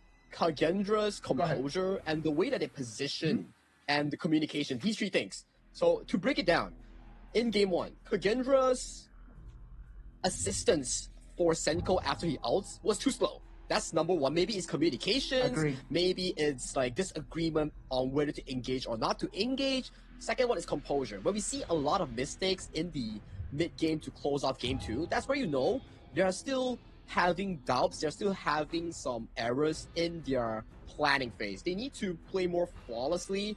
I mean, it's expected stuff, right? You need to be flawless to close off games, especially when you're playing such a low error margin hero like your draft, right? Like Arlie, Pei, and also Shi. Exactly. One wrong move, your entire lead is blown out right through the window. Let's wait and see what's going to happen for this next game. Look at that. Kagendra might go and lock in that Jing. It is going to be a lock. It's going to be their first pick. They want to keep playing on that big core jungle assassin. Let's play the Jing. The problem over here is the Dominator Esports. They have the Liang as an option against that Jing. Yeah, it's very wide open here, but if you pick the Liang, there's still the likes of the Guigutsu, the Guan Yu, all these potential counters that could really impact the Liang's out succession, right? When we talk about Liang, it's really good against assassins, but if you fall off, if you can't get like big plays like the Haya, it's not really that good going towards the late game. And I like the pickup here coming in from Dominator Esports, Long and also Twilight. So this Long, we might see the tank build Long with first item like Frostcast Embrace into the Axe of Torment, the physical defense boots come into pro play. Look at that, Kagendra on the other side. They do not want to allow the Yanji and Dolia combo, and they decide, okay, let me have that Dolia for myself, and I'm gonna get a little bit more sustain, even more sustain over there in the mid lane with the Yuhuan. Yeah, that's a very strong late game carry composition as well. You are taking away the Dolia combo with the Yangjin and also pumping up extra damage in towards the hands of Senko here. So you have a strong early to mid game jungle in the hands of Fei Shi with the Jing, Broken Mirage, and you have a mid to late game tempo mage on the hands of Senko with a lot of pressure that's being generated, because you can use double unending sorrow, which is Yuhuan's ultimate, to force positions, to force engages on towards the backline. The mods pick over here on Dominator Esports, are they looking for poke? Are they looking for control? I think I'm not against the mods pick, but I think that's so early in here just to go for that mods. It's not something that they could have prioritized. They could have prioritized other things instead of that. I think it's more towards a lane and 2v2 counter, because when we talk about the Dolia, she works on sustain. But when we talk about the Mozi and also the Long, these two are very aggressive lane setups that's looking to dominate 2v2. I see. So you think that it's just gonna be more not thinking about the big fights, but just thinking about the small 2v2s and 3v3s instead. That's true. Correct. That makes a lot of sense. And for the Dominator, they're saving their mid lane all the way to that final pick here, hovering that Cascada Ladies in for the hands of Joel here. So we are looking at a rather interesting one for Dominator Esports. If the Long goes for the physical defense build, the tank build, they're gonna lack a lot of damage in that late game. So it's down to CC to see which build he wants to go for. Is it the traditional crit build with the Eternity Blade, or is it the Axe of Torment plus the Frostguard Embrace build that we see a lot recently? I don't like Dominator Esports composition a lot. I'm not very fond of it. I feel like it's missing a lot of initiation. Like the initiation, it's gonna come with some poking and some slowing down coming in from the mods, and then just the pressure that my Yin can put on the back lane. But on the other side, Kagendra with the double ulti that you can get coming in from the Dolia, and then just being able just to have sustain because of the Yuhuan. It's going to allow the channel to have a very consistent, a very stable environment for him to just keep farming and move forward and just burn minutes until it's going to scale up. In terms of composition, I'm liking Kagendra's composition a lot more. Would you agree, Sagi? I think it's much more, I would say, solid, right? It's like, we see everything that we need. Okay, tempo in terms of the Dolia Yuhuan combo, and also the likes of the late game environment coming in with the channel late game power spike, and then you have the early game that's being covered by the Byron and also Broken Mirage Jing. And then you take a look at Dominator Esports draft, Engage, maybe we see it coming in from Twilight with the dog on towards the enemy for a spell, or we see the Peacekeeper spell 2 on towards the zap on towards the enemy. Is it the best one? Not necessarily. So that puts a lot of pressure on towards Tough Z on that martial genius Mayin to look for those backline assassination, which is not the most consistent engage coming in from DNT. Not the most consistent here from DNT, and that's going to just give Kagendra an opportunity for them to be a little bit more on the attacking end, right? Like, I hope that Kagendra in this game, they can be a little bit more dynamic, try to be a little bit more aggressive, try to control the tempo and the decisions of the game. They did not do badly when they had the opportunity in game number 2. Let's see if in game number 3 they can keep polishing that strat, and if it is going to give them a little bit more records. And my worry for DMT's draft, he has essentially 3 losing lanes in terms of push. So Channel doesn't do well. Channel does extremely well into Long. Senko and Lu dominates that mid 2v2 in terms of pushing power. Solly, technically, on that Byron is super strong in that early game, which allows things like this. Feishu on that Jing has exceptionally high smite rate. Because why? When you have the Mirage separated between Jing and the Mirage, which is the mirror, you double your smite. I am going to expect to see in these first 2 minutes Facer just showing us a little bit of the experience that he has got, right? Like just for him to show us how he can just put KIS into a little bit of a problem. You already saw just Facer just coming and taking control of that red buff, and right now it's going to be KIS the one that is going to be extremely behind in terms of gold and farming. Look at that, comes in, takes that blue buff, and it's only level 3. When on the other side, Facer is already level 4. Look at that. Very painful stuff, especially in the early game. That's why Jing is such a strong jungler when you have lane priority here. We see Tough Z on towards the top side here, being forced away by Senko. And towards the back line here, we see Facer popping that Broken Mirage. Does get pushed out by L here. Good play coming in from the Dominator Roamer to cancel off that engage. They needed to cancel that up so they could actually go back. Sadly for them, Senko did not have his ult available in there because he could actually follow up and force something against DMT. Look at that, Tubbs is just having such a difficult laning stage against the Byron.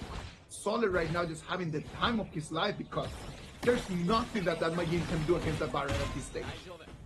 Yeah, that's the early game for you, the Byron into the Mayin matchup. It's only about farming, and once again, Facer coming in with the Mirror Domain into the smite, getting that double smite value, stealing away yet another Crimson Golem from the hands of TNX.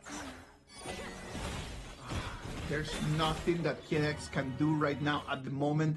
It is going to be Facer just collecting and snowballing a lot more and more and more. He already has 1 level advantage, probably is going to end up being 2 in any moment. What is Kagendra supposed to do with this? We're making it all the way to 3 minutes mark. If they can continue with this kind of pace, the 4 minutes milestone is going to be completely for them. is looking really good for Kagendra as of this point right now, but the only one suffering right now in all these exchanges is actually Zan in that 1v1. Yes.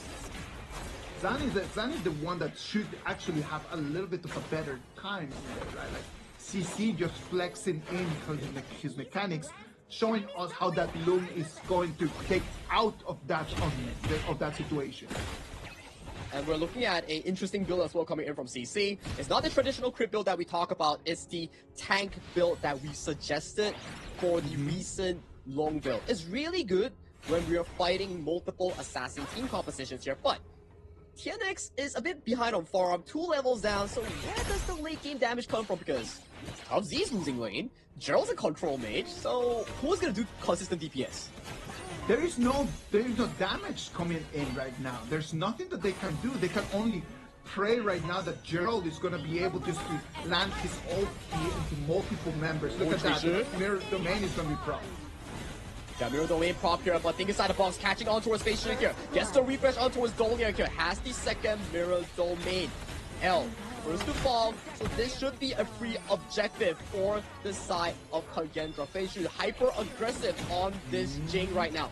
Gerald has no flash, and we see the members of Dominator trying to look for an engage, but that's solid. He's so tanky. He's almost going down, but has the heal. Forced to pop the flash and walk away for safety.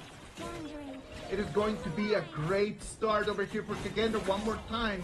They not only start taking the kills, they take the Tyrant as well. That's going to give them a bit of an advantage. They can start putting some more pressure, and it's going to be TNX, the one that's going to have to try to find a solution. He cannot just keep letting Jane coming in and take that golem for free every single time. This is not a TNX fumble. This is a, sorry to say, a draft issue, because you have 3 losing lanes. Who's gonna defend TNX jungle?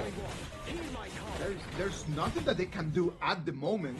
It's gonna just completely depend on Kagendra just being able just to capitalize out of this advantage that they have. Look at that. If they decide just to take that over there, it's gonna have to be Majin. It's gonna have to proc. Majin has no ulti, flashes straight into the wall. Yeah, he has to pop the flash here because that's so much damage coming in from Face Shield. Look at the gold graph right now. Face Shield is rocking 4.7k, almost 1.5 ahead of his jungle opponent and everybody on the map. Has destroyed a tower. Red team has destroyed a tower. That is the kind of debut that he wanted to have right now, right? That is the exact kind of debut that we wanted to see. For now, the pressure coming in. Pops the Mirror Domain on towards Tough Z here. Tough Z, no flash, caught in the middle of 2 people, and a Mirror Domain gets executed, and that top turret will be fallen down as an additional prize for Kagendra. And the problem in here is that when you see that Tough Z is being just ganked in there, there's nothing that any of the other members from Dominator Esports can do. Look at that, right now it's going to be the next target is going to have to be that Hydron turret.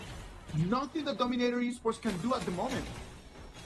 And although I am a fan of the tank build, but the problem is, if you're the sole carry of your team and you decide to go to tank build, you don't have enough damage to handle Byron and a double one that we talk about here. Solé going in a bit aggressive here. TNX with the Heaven and Earth 4 catches on towards the backline here. Senko gets the refresh coming in by the Celestial Melody. You see Tough Z going in 1v1 against Solé. Limps away with a sliver of health here, but that is already mission accomplished for Kagendra, already securing that mid-tier 1. This is looking exactly as the previous game. Kagendra fully in control of the map, fully in control of the goal. They have an advantage. Let's see if they can learn from their mistakes and see exactly what they want to do. Look at this on the other side though. The damage dealt, CC and Gerald are gonna be the only options of damage coming in from Dominator. Face Shield going into the Mirror Domain here forces the Infinite Bastards away from the hands of CC, but Face Shield, you are caught in a middle of 4 Dominator members here. That's already the first fumble here, but they do get yet another kill on for Solé. big mistake coming in from Kagendra. We talk about how strong their composition is, but if you fumble plays like this, that's gonna be detrimental here. And Zan in a bit of a long lane here with no back off, but hey, he still managed to get the turret and managed to limp away for safety. But you have such a strong lead, you cannot afford these mistakes here, Solly and Facial. Let's take a step back and let's try to breathe a little bit in this situation, because Kagendra, they need to be careful in there. Facial cannot just keep dying like that, because then that's going to be the same scenario as we had in the past. We don't want that right now. Good from Zan that was able just to capitalize out of the pressure being over there on the clash lane. He came in and took that tier 2 farm lane with turret in the bottom lane. Yeah, turret's looking really good so far for the side of Kagendra, but in terms of goal lead, 2,000 solid for the side of the El Manu. I need to see how they play the 10th minute mark to perfection to further pull apart the game. In terms of composition, they're looking really good. They're outscaling, they're out-damaging. Facial goes in with the mirror domain, forces out the Splendor coming in from Jurl. Still has it, uses it. Facial gets the first assassination here. The Tyrant goes over and hands on TNX. Fight continues on, but Senko uses the ultimate, keeps all the members alive. Health bars are blinking low, but no one on the side of Kagendra is to fall. First one to fall is Blue. CC forces to use the Infinite Bastard, but that's 3-4-1, a valid exchange for the side of Kagendra. Kagendra right now, one more time, just coming in. They know that they have the advantage over here in these fights. They have the gold. They need to start just winning them. 9 minutes and 30 seconds, they're gonna have priority over the objectives. Let's look at that instant replay one more time. We know that TNX is the one that claims that Tyrant, but to that, what cost in there? I think Tyrant or not doesn't really matter, because this is still not the Shadow variant. Exactly. We have to see Senko provide so much value through the healing. Because why?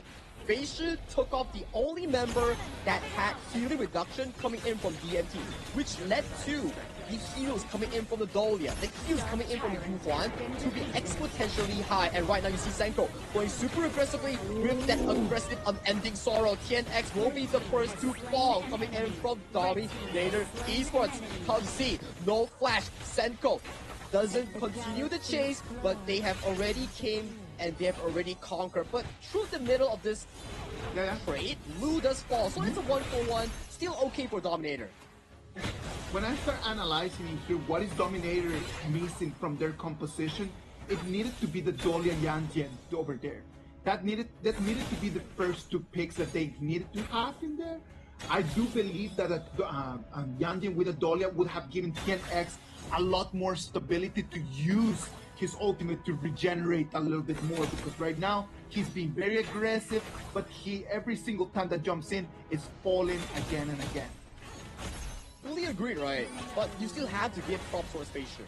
Even without the Dahlia, he still engaged that early game super well in getting those early game Crimson buffs from the hands of TNX as the fight does break off in towards the red side Crimson area. We see Zan flashes away towards safety here, limps away with a sliver of health. That does leave no DPS for the side of Dominator Esports here. Look at Solly, undamaged, not even the shield, not a single bit of health removed from this Byron. That's the problem coming in from Dominator's Esports draft. There's no consistent DPS. Byron over here is just such a big problem for them. Right now it's going to be Kagendra, the ones that they're going to pocket in that Dark Overlord. It is going to be tough right now for DMT to try to continue the fight, as right now the pressure on their high ground turrets is going to be completely on. Yeah, 5,000 gold lead. Overlords marching down towards the bottom side here. If Kagendra can look to end the game with this Overlord, it's definitely good news. If they cannot, just tear down all the tier 3 towers, and it's already going to be a good setup coming in for that final few push, because this is not 16 minutes, this is 12 minutes, and it's already looking super well on for Zan, for Facial. Items are starting to come in. The big difference between this game and the previous one is that in the previous one, Dominator had a hero that could, at the 30-minute mark, just completely carry the team. They do not have that kind of composition right now, so it's looking very, very green for them. Chrissy Solway flashing in, goes for the backline immediately here. But hey, he's a Byron, he's tanky here. Meanwhile, he's soaking all the damage.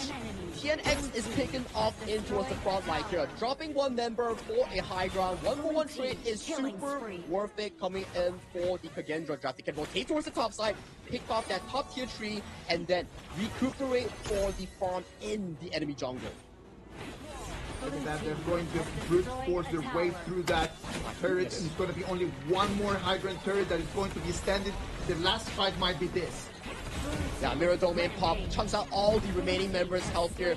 Double Unending Sorrow to chunk off the all health bars coming in from Dominator. A well-played game coming from Kagendra in this game tree. Denying the 3-0 win for the MT. This is the start of comeback for the El Manu. This is not going to be a clean sweep, and it might be Kagendra just going from a 0-2 to a 3-2. Which of these is going to be? They are set the scenario to look at this amazing game. Game 3 is bringing us top level performances. I think in terms of game 3, from the draft, from the early game planning, all the way to the mechanics showcased in this game, Kagendra, from coaching staff all the way to the full members, did exceptionally well. From coaching staff, they drafted 3 winning lanes, and then they made sure that Feishu had direct access towards the jungle, making sure that every single Crimson Golem from minute 1 to I think minute 6, all 3 of them was stolen away from the hands of TNX. And then you see the side of Dominator's draft, it's alone. And no constant DPS, no carry mid, no carry clash lane, no carry jungle, because the carry jungle was already eliminated in that early phase. So where's the DPS to realistically take down tanks like Solway's Byron? There's no DPS. It's just a tank lone build. Exactly. There was nothing that they could have done against that Byron. That Byron could actually just completely just walk through the mid lane, just walk through the river, looking and staring at people in the eyes, and then no one would dare to stand in front of him. Nothing they could have done against him. It was just very poor decisioning from Dominator in terms of the BP. It is a best of 5. Game 3, maybe they did not want to completely just burn out all of their options. But Kagendra, in Game 2 and Game 3, they have been the better team. So the fact that they are down right now to 1, it does not say that Dominator has been actually better. Because if you look at most of the time, it has been Kagendra having a better control of the game. So Dominator Esports, they should have wanted just to end things quickly in this one. But they're just giving one more hope to Kagendra, and let's see what they can do. Let's see what they can do in the next game. I think BP will be a really important factor coming in for these both teams. Because we saw Game 2, Kagendra leading, but they played towards their composition, which allowed Dominator to claw back into that late game phase. Now in Game 3, like you mentioned, there's no late game scenario for the side of Dominator, because all the heroes don't really do that compared to a global marksman. So this allowed Kagendra to fully utilize that lead that they generated in the early game to close up that game that we saw. Everyone did their parts in this. Feishu from early to finish, consistent jungle invasion against TNX, and then when Senko and Lu is online, we start to see double and ending sorrows bombarding the backline. Just the area of effect of those abilities is just so big, man. Like it's just in terms of that, like when you understand the abilities of your heroes, when you understand the abilities of the options that you have, you can actually open a big variety of options on how to win the games.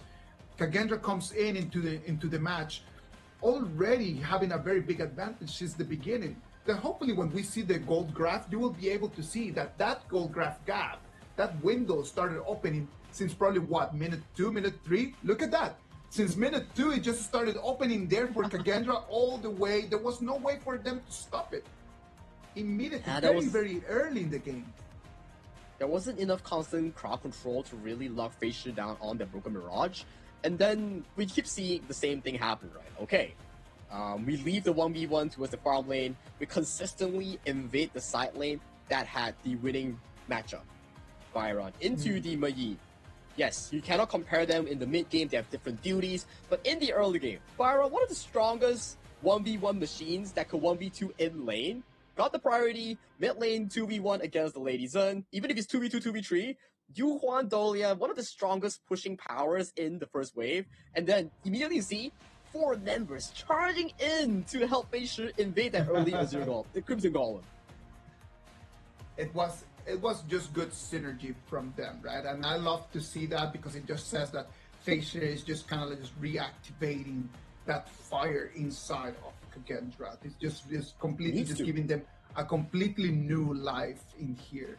And that is important. When we analyze the one-to-ones in here, like when we get the head-to-head, and we start looking at the data in there, it is just very interesting just to see that in terms of vision, there is a very big difference between what Top Z and Solid were able to do. They have different responsibilities, so that is why they completely, when you analyze their graphs, they don't even replicate each other at all. That's the thing, and we have to give props to Coach Muffers for drafting a solid draft for Kagendra in this game 3, because from start to finish, he really outdid the BP for exactly this game. But this needs to continue for 2 more games if Kagendra wants to complete that miracle reverse sweep that we're talking about here. Let's wait and see what Kagendra can do in there. I really hope that they can, regardless of the result, I really hope that they can keep playing the way that they're doing it right now. Very aggressive, very dominant in terms of what they want to do in terms of the game. I hope that they can keep entertaining us like that. Zan and CC. CC, he had an amazing second game. In this one, it was a lot harder for him to actually carry the team. I think it's down to itemization, right? Like we talk about picking bans. You have so many tanks. I mean, not so many tanks. You have like decent tanks coming in from the side of Kagendra. And you don't have like strong DPS or late game aside from the Lung. So maybe that Lady Zun in that last pick, maybe consider changing it to a Nuwa Celestial or a stronger late game mage. Maybe that could elevate CC's pressure on being a single source of damage, because no one expected Fei Shi to dominate the jungle matchup so hard. No one was expecting that. No one was expecting that. And no one but Fei Shi himself. Fei Shi himself, he actually knew that he had total control over this. So he was the only person here that knew exactly what was going on. Hopefully we will be able to see him in one more of those big jungle core heroes. There's still a very big variety of them out there that he could actually choose from. Now let's see. From Kagendra, the MVP for this game, number 3, is going to be Fei Shi on that Jing, Broken Mirage. A beautiful execution coming in from Fei Shi. Aside from that single play towards the top side, where both Solid and Fei Shi went out of tempo and actually faltered to the enemy hands, I think all his mirror domains were effective. Every single one is either to catch up the enemy, or it is to chunk off the enemy's health bar, or is it to single out a single target. He was really active on this Jing. And when you have the option of just having the Dolly out there just to provide you a second mirror domain, you don't have to be so much pressured in terms of the timing, right? But you can be a little bit more loose in just the way that you actually are playing your ultis. You can be flexible, right? Because first remote drawing goes in, and then you capture the enemy, and then use it to bail off or to continue for that engage. But this is the fight that we talk about here. Because of Fei Shi removing Drill on towards the map, you don't have Venomous Staff or Imperial on any single member coming in from DMT, except for Drill. That's why Senko and Lu just piled in all the heals on towards the teammates, which led to no single member falling for Kendra on that previous fight. I mean, here in this one right over here, as we come into the high ground battles, right, like 10x, not being able to sustain at all, and then you just lose your jungler very early in this matchup, in this fight. Creating just a power play very early for Kagendra. Yeah, Kagendra playing the composition to a perfection, executing the coach's game plan to a very high level as well. From level 1 all the way to the finishing mark, they did it with a level of expertise. So now we need to see Does Dominator continue their dominance from Game 1 and Game 2? Or will Kagendra ride on the momentum that they just started off in Game 3 to look for the potential reverse sweep? All I can say, this series is looking really good for the viewers. It is looking really good for all of us because there's a lot of things that we can analyze out of it, right? I love the way that Kagendra came in the game number 1 and their first pick was the Tricha, and then after that they just keep banning it again and again and again. So they just keep giving that Tricha over there, always a ban. Well, we're gonna keep analyzing all this. What about if we go to a short break, and as we come back, we're gonna bring you game number 4 of this matchup.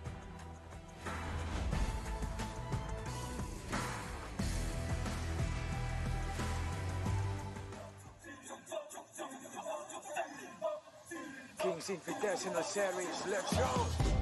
Bertahun-tahun ku ditempa, harap yang karang murka, enemy di setiap langkah, ganteng datang mencoba, panggil ku one man army, satu orang 1000 nyali, bel spirit dalam nadi, sini maju ku ladeni. Langkah sudah jauh, mereka pikirku mau mundur dan buang sau. Kehormatan yang utama di puncakku pertama, berdiri hantam balik semua yang halangi arah. Pikir lagi kalau kau mau halangi, genderang perang sebab bunyi sini hadapi. Old school tank medali, dia takkan berhenti, bukan instan imitasi. Coba kau lihat sapu cara bermain agak lain dengan strategi yang saya desain. Aku lemah mastermind di balik kekacauan. Satu punchline sapu ku mundur semua lawan. Insting tepukku deteksi ancaman, enemiku libat seperti Anoman. Yo satu pukulan tangan kosong, jatuh runtuh panggil aku Wukong. Di power hantam lawan yang menghadap, sapu cakar lebih tajam lebih dari kokong pedang. Yang saya incar turawana bukan tata singgah sana, maka wajar apabila dong bilang sampai di sana. Siapa yang berani mendekat kemari, sayang kesana atau kau yang kesini. Jutaan kalian pun satrakan lari, seranganku cepat sulit kau hindari. Dominasi, ku kendali, berotasi ke tiap sisi, ku ambil alih. Saatnya kita untuk eksekusi. For my party, push, push, push, push, push, push. Everybody move, move, move, move, move, move, yeah, move, move. Saat datang dengan mode brutal, kendalikan setiap titik vital. Damage magic, serang mental fisik, 1000 taktik, kau kalah cerdik.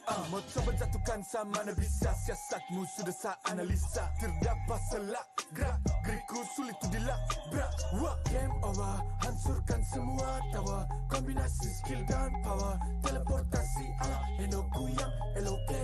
Kau tahu ku tak bisa redam, pula tekadku yang takkan padam. Tu kehormatan yang tak bisa dibeli, saat saya genggam jangan harap kembali.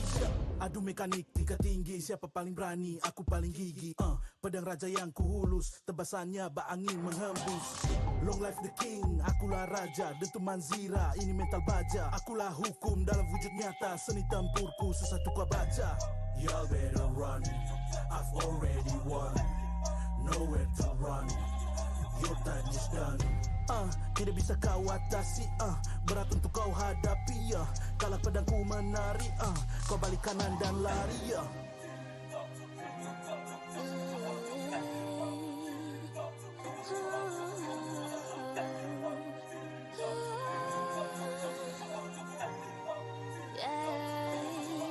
Come get me a good sing a song now. Aku cinta I'm the queen, feel the aura. Orang jajali ternyalain dah. If you want me, profit me way mas. Siapa tadi panggil, cause I'm ready. Siapa bilang aku tak punya nyali. Don't try me, ni yang kusebut api. Yes, my melody, you can touch me.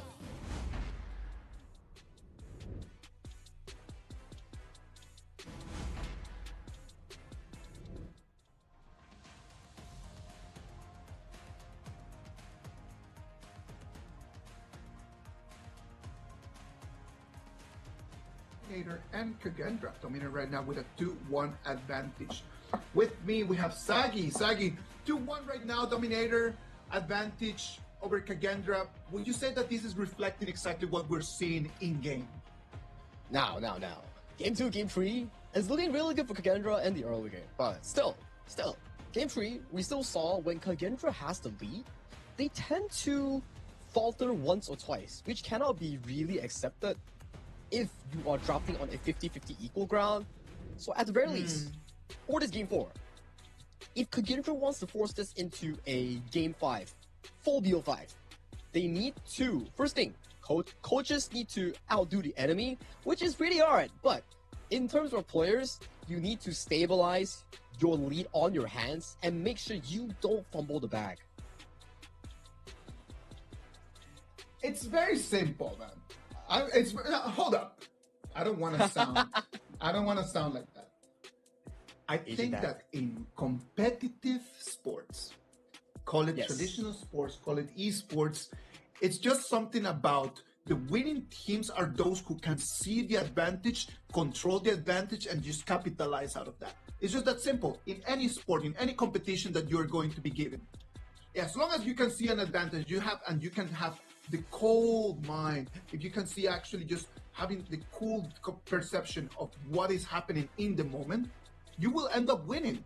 It's just that. The problem is that a lot of times when we have the advantage, we just want to do too many things. Take one thing at a time. That's why it's important for you to be present in there.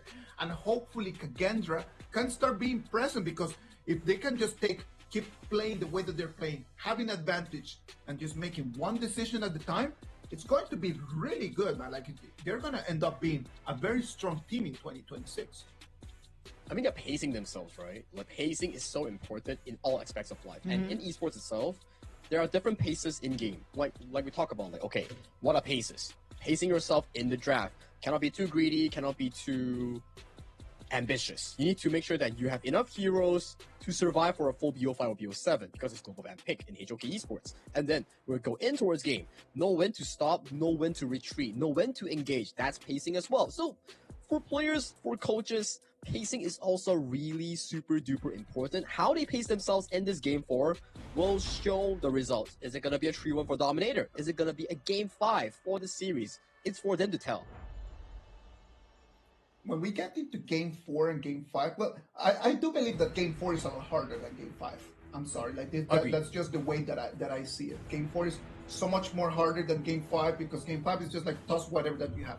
But game 4 just has the level of complexity of, do I keep options open for the next game, or do I go all in?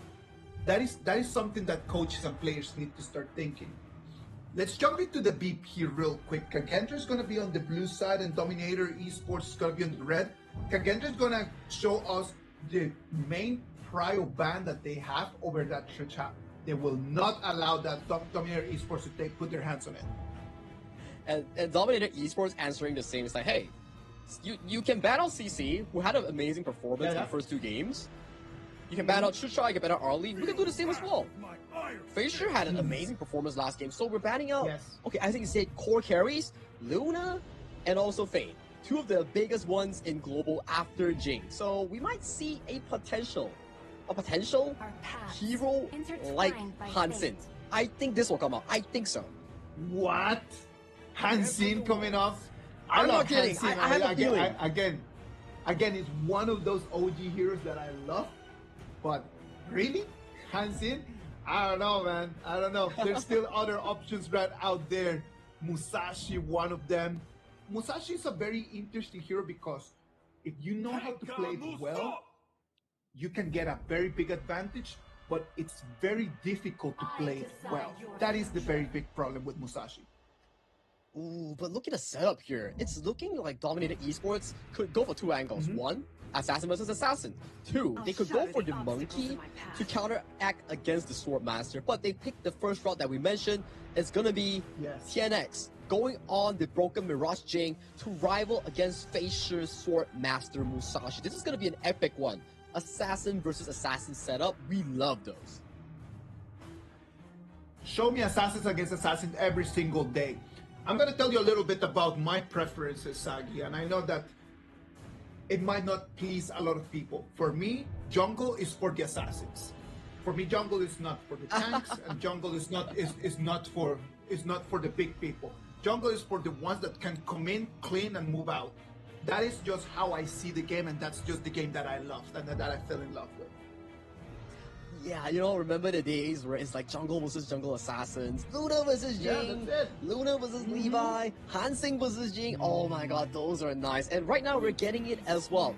Dominator Esports drafting a cheeky mid-roam composition here. We have the Bond Weaver plus the Princess Frost. You CC with the Bond Weaver spell 2 and go in with the Princess Frost Freeze. So if they can pull that off multiple times in the early game, that could be pretty big. But check out Kagendra here. The delivery system being hovered and locked in. So we will see Fisher with that Sword Master popping the duel to the depth towards the backline, carrying the ultimate on that Liu Bang, immediately exploding them. But check out Dominator 2. Look at that Futsu! Wow, Futsu! The wise sage Futsu. I love the Futsu because it has one of the very interesting mechanics in the game, right? Like Futsu is just the master of those 1v1s. You take a 1v1 against the Futsu and it's very difficult to beat him because of the nature of the design of the hero. It can just sustain a lot, it can deal a lot of damage. It has in his ultimate, it has a very nice control. It is a beautiful, beautiful hero. And when you play it in different strategies, you can actually use it not only for fighting, but just to split, push, destroy turrets, and then just for him to run away. Very mobile, very strong pick. And to your point as well, let's add on one more. Yeah. If Luban wants to ult away to help Fisher, Ozzy's like, hey, go away. I'm just going to pummel all your towers in that one lane. That's it. Done. You're gone. Turrets are gone in there. It's just a matter of destruction. It just completely depends on the strategy that you want to play, right? Because if you are able to do that, it's gonna have to be an answer. Imagine this. Let's just draw it. Let's just draw the two options here. Let's imagine that they're just gonna be having a 1v1 over there in the clash lane. Liu Bang has the upper hand because he can actually use his ultimate, his battle command, in order to move himself, TP himself into the fights. So then they can start winning the fights.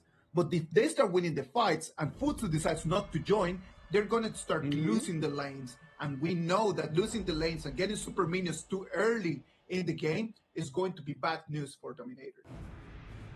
So, like that mentioned, right? Every single engage that's being committed by Kagendra needs to be getting more value. Meaning that, let's say, if we go for the engage, we cannot just get one. We need to get more than one. If we get more than one, sure, then we can mitigate the turret loss in the side lane. But if we go for the engage, we get 0 or only 1, turrets are not going to be a happy one in this game for the side of Kagendra.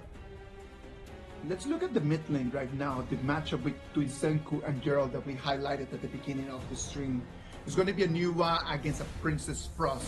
The Princess Frost with the very strong, very big aerial effect with the winters here. But the Nuwa, as the time goes, with the inhalation, the amount of damage that the Nuwa can deal, makes it a very mid to late game hero. Yeah, the Celestial is one of the... Very different styles.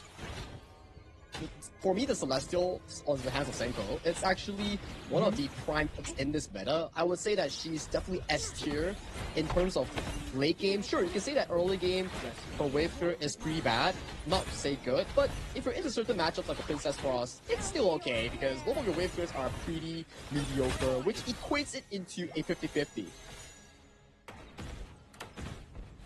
Let's look at the rotations in here. Look at that. Like they clean wave and then immediately come and try to put pressure over here on CC on the channel. So we will be seeing a lot of that. Junglers just doing what the junglers do. But look at that, Luby taking extremely low. She's gonna have to run away of that. Yeah, no common spells being popped by both ends here, but Lu getting the better end of that trade. Gerald has to limp away back towards mid lane with a sliver of health here as we see towards the bottom side here. L getting pushed back by the creation block here, going dangerously low here, so both roamers have to back off here. But Zan and also Lu, they don't have innate healing like L on the Diadea Bong Weaver, so that's gonna be a relatively good news for the Dominator duo. Is to give. Playing at the edge of the HP bars right now, and like they're just trying to calculate all of the damage. They're playing the numbers game right now at this moment in time. Look at that, they moved and it's already been a whole minute that they have had that 3v3 over there at the farm lane. Nothing that, no rotations whatsoever to the mid, allowing KIS4 just to take full control of the gold. That's a scary thing about CC, right? Every single rotation that we've seen from Kagendra is to suppress CC, making sure that Zan doesn't have a horrible time in farm lane. As long as Zan safely scales 3 items, then laning phase doesn't really matter. But if Zon falters in laning phase, that's gonna be a pretty big issue, especially if you're playing a hero that's super late game here. Lu checks the bush, has the invincible passive on towards the spell, doesn't get crowd control here. CC spawns the wolf pack here, forces Zon to back away towards safety here. We see this 3v3 yet again. Isaac is revolving around the farm lane. It's just revolving around here, and the problem is that Facer cannot make it on time just to try to capitalize out of those fights, right? Like it's been very difficult for Facer to really understand the timing of those little fights, because if he could actually come in with his ulti, he could have caught 1 or 2 kills at least. That's the thing, right? Whereby early game jungle actually doesn't gank that much. It's really revolving around the mid and roam to create chances for the team. And once after 4 minutes, that's where junglers start having the Axe of Torment, the first 2 items power spike. That's where they actually start being more active on the map. So it's down to the mid and roam this game. Jurl, L from side Dominator, Senko and Lu from the side of Kagendra to look for those early plays. And at the very least, this early game is that 3v3 in towards the bottom side. No one is giving a single edge towards either side. No one is just allowing an option here. Look at that. The mirror domain is going to be procced 1 more time. It is just trying to force them away. For KIS4, that mirror domain is going to be a very important skill. It's not going to have an ulti, and right now, in 8 seconds, the objectives are going to be online.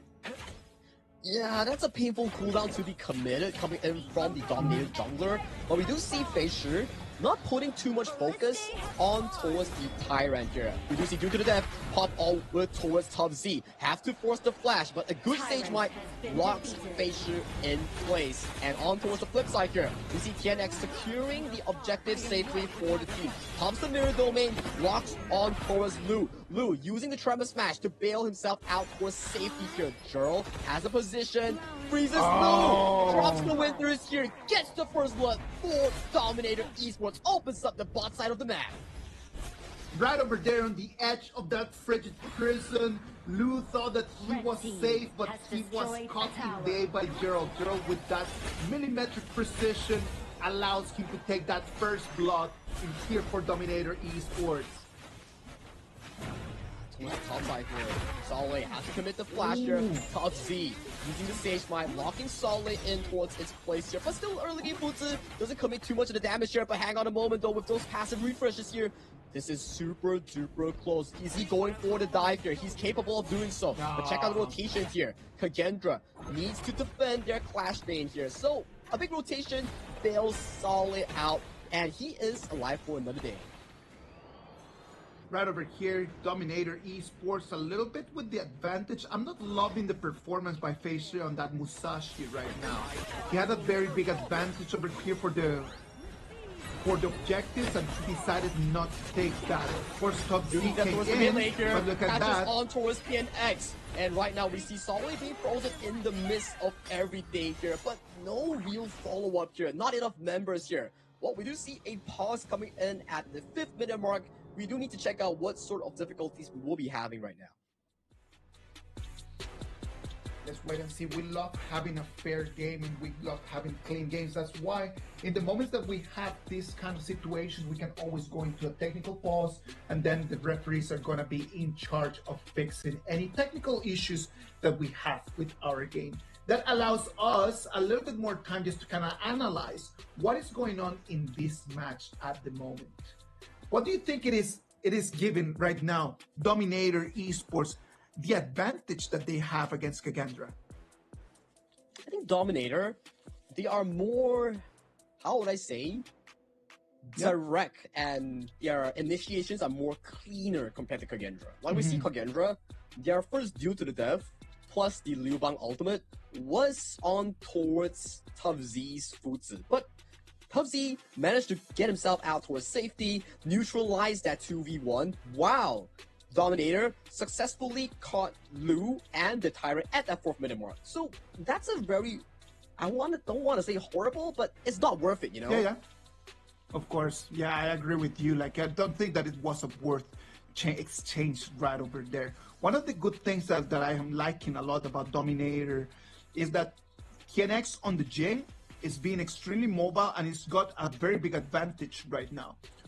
Right when we go back into the game and we're able to see the gold, you will be able to see that KX at the moment, not only with the level advantage, but with the gold advantage on top of what the other Kagendra members can do. Yeah, and we saw the second ultimate just now in the middle tower before this pause. It was good, but there's just no follow-up, because if you see towards the Kagendra's draft in the early game, the only person that could realistically assist the team was maybe the Annihilation coming in from Senko. But still, early game Nuwa, there's no damage until that 12 to 14 minute mark, where Nuwa and Flowball Marksman Steady Will starts ramping those third and fourth items here. So this early game is gonna be quite quiet for Kagendra if Facier and Sale doesn't find those markers.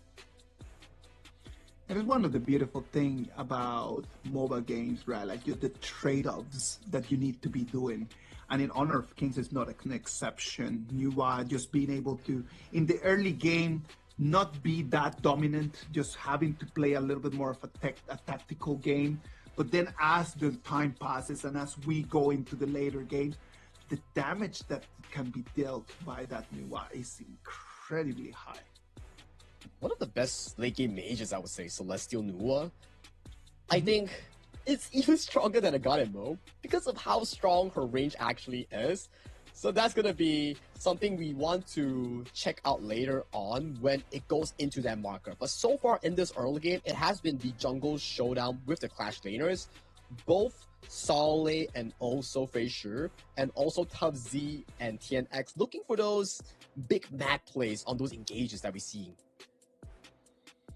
All right, I know that the players are getting ready just to go back. You can see them already set, and we are back. We're back online. It's our game, KIS4. We are gonna retake the game back again over here as we hit the 6 minutes mark. At the 6 minute mark, we do see Kagendra losing out a 1,000 gold deficit in towards the hands of Dominator Esports. Topside turret looks to be in shambles coming in from Kagendra, and on the flip side, TNX perfectly catches the wave crumbling into that bot tower. So at the very least, this part of the game is looking very Dominator heavy, and take a look at this part of the map. They're looking to invade this Crimson Gold. TNX gets it, swaps out with the mirror, and is out alive. A smooth criminal. Smooth, very, very suave over there. Look at that solo as well, just coming in, being taken extremely long. That's going to be Tough Z, the one that is going to be ganking some 3v1. He's going to have to flash away. Zan is going to take on CC. CC is going to fall, but Tough Z is able to run away. But in terms of objectives, losing out the mid turret and at the brink of losing the bottom tower, sure, take CC. We got all 3 towers from all across the map. This is a horrible exchange for Kagendra. Dominator is winning the map so hard. I will take that, man. I'm telling you, if it is gonna have to take my marksman's life, it's alright as long as I can just trade that for 3 different turrets all over the map. Look at that one more time. It's going to be Dominator Esports, the ones that are in control of the game right now. Yeah, this is looking pretty difficult for Sada Kagendra, but they do have really good late game insurance in the form of Zan and Senko. The Celestial, the Steady Will, very good in that late game, so we can see signs of hope as long as the goal doesn't break over that 4 to 5k marker for Sada Dominator. You bring in a very interesting topic, right, Sagi? Because if Kagendra can just kind of just keep pushing it and pushing it and push it, we've already seen in previous games when that Flowborn Marksman is online what it can do. As you can see right now, one more time, the Golem is going to be the target, and it's going to be another steal by TNX. He's got it that on time. He's paying back for whatever Facier did to him in that previous game here. But mid lane here, Annihilation catches on towards Gerald here. Beautiful engage coming in from Facier due to the death. Mirror Domain catches on towards no one here. It's just a wave here through Zan. Has to back away as this TNX build is looking for a tanky Jing. But you can see, that's the aggression that I want to be seen coming in from Fisher and Solid. This two combination needs to find more room for Kagendra if they want to break this game open. Exactly. I completely agree with you in that, Sagi. They need to do things. They need to come in and start breaking stuff. If they don't break stuff and they just let this keep going, nothing is gonna happen. They have a very good option. Movement around. Just get some dynamic in here, and you'll be able to see that it's gonna pay off for them. Right now it's looking really 50-50 between these two teams. It's coming down to execution later on in the team fights. Does Kanzi gets the first kill, but panning on towards the top side here. We see Fisher yet again finding another engager. But backline, we see TNX jumping in with the mirror domain, catches on towards Zan. But this is a tank Jing. There's no real damage to be frightful about. They do trade jungle for jungle, but in terms of overall kills, Kagendra takes it 1-4-2 in this exchange.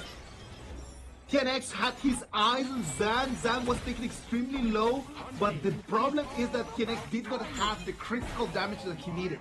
If he would have had in there a tiny bit more of damage, Zan would have been got out of the equation, and probably TNX would have survived that gank.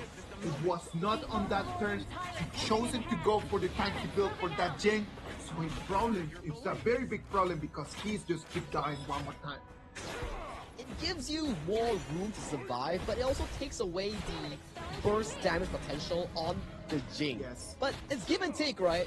He chose that lifestyle and he is slightly punished for it, but right now, 10 minutes. Shadow objectives are all across the map. We see movements coming in from both teams. Both teams wanting to look at this Shadow Tyrant. This fight may be breaking out in a short moment.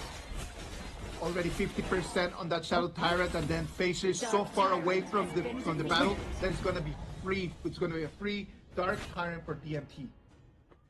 That was relatively an easy one with zero contention coming in from Kagendra. Goal lead wise, they are down to 50-50, but Fraser gives up entirely of their control. Saleh gets checked on that push. We do see a push being formulated by Dominator members on mid and top of this map. Their target is going to be the Flash Lane Tier 2 turret, and it's going to fall as the minions are going to put some pressure on the high ground.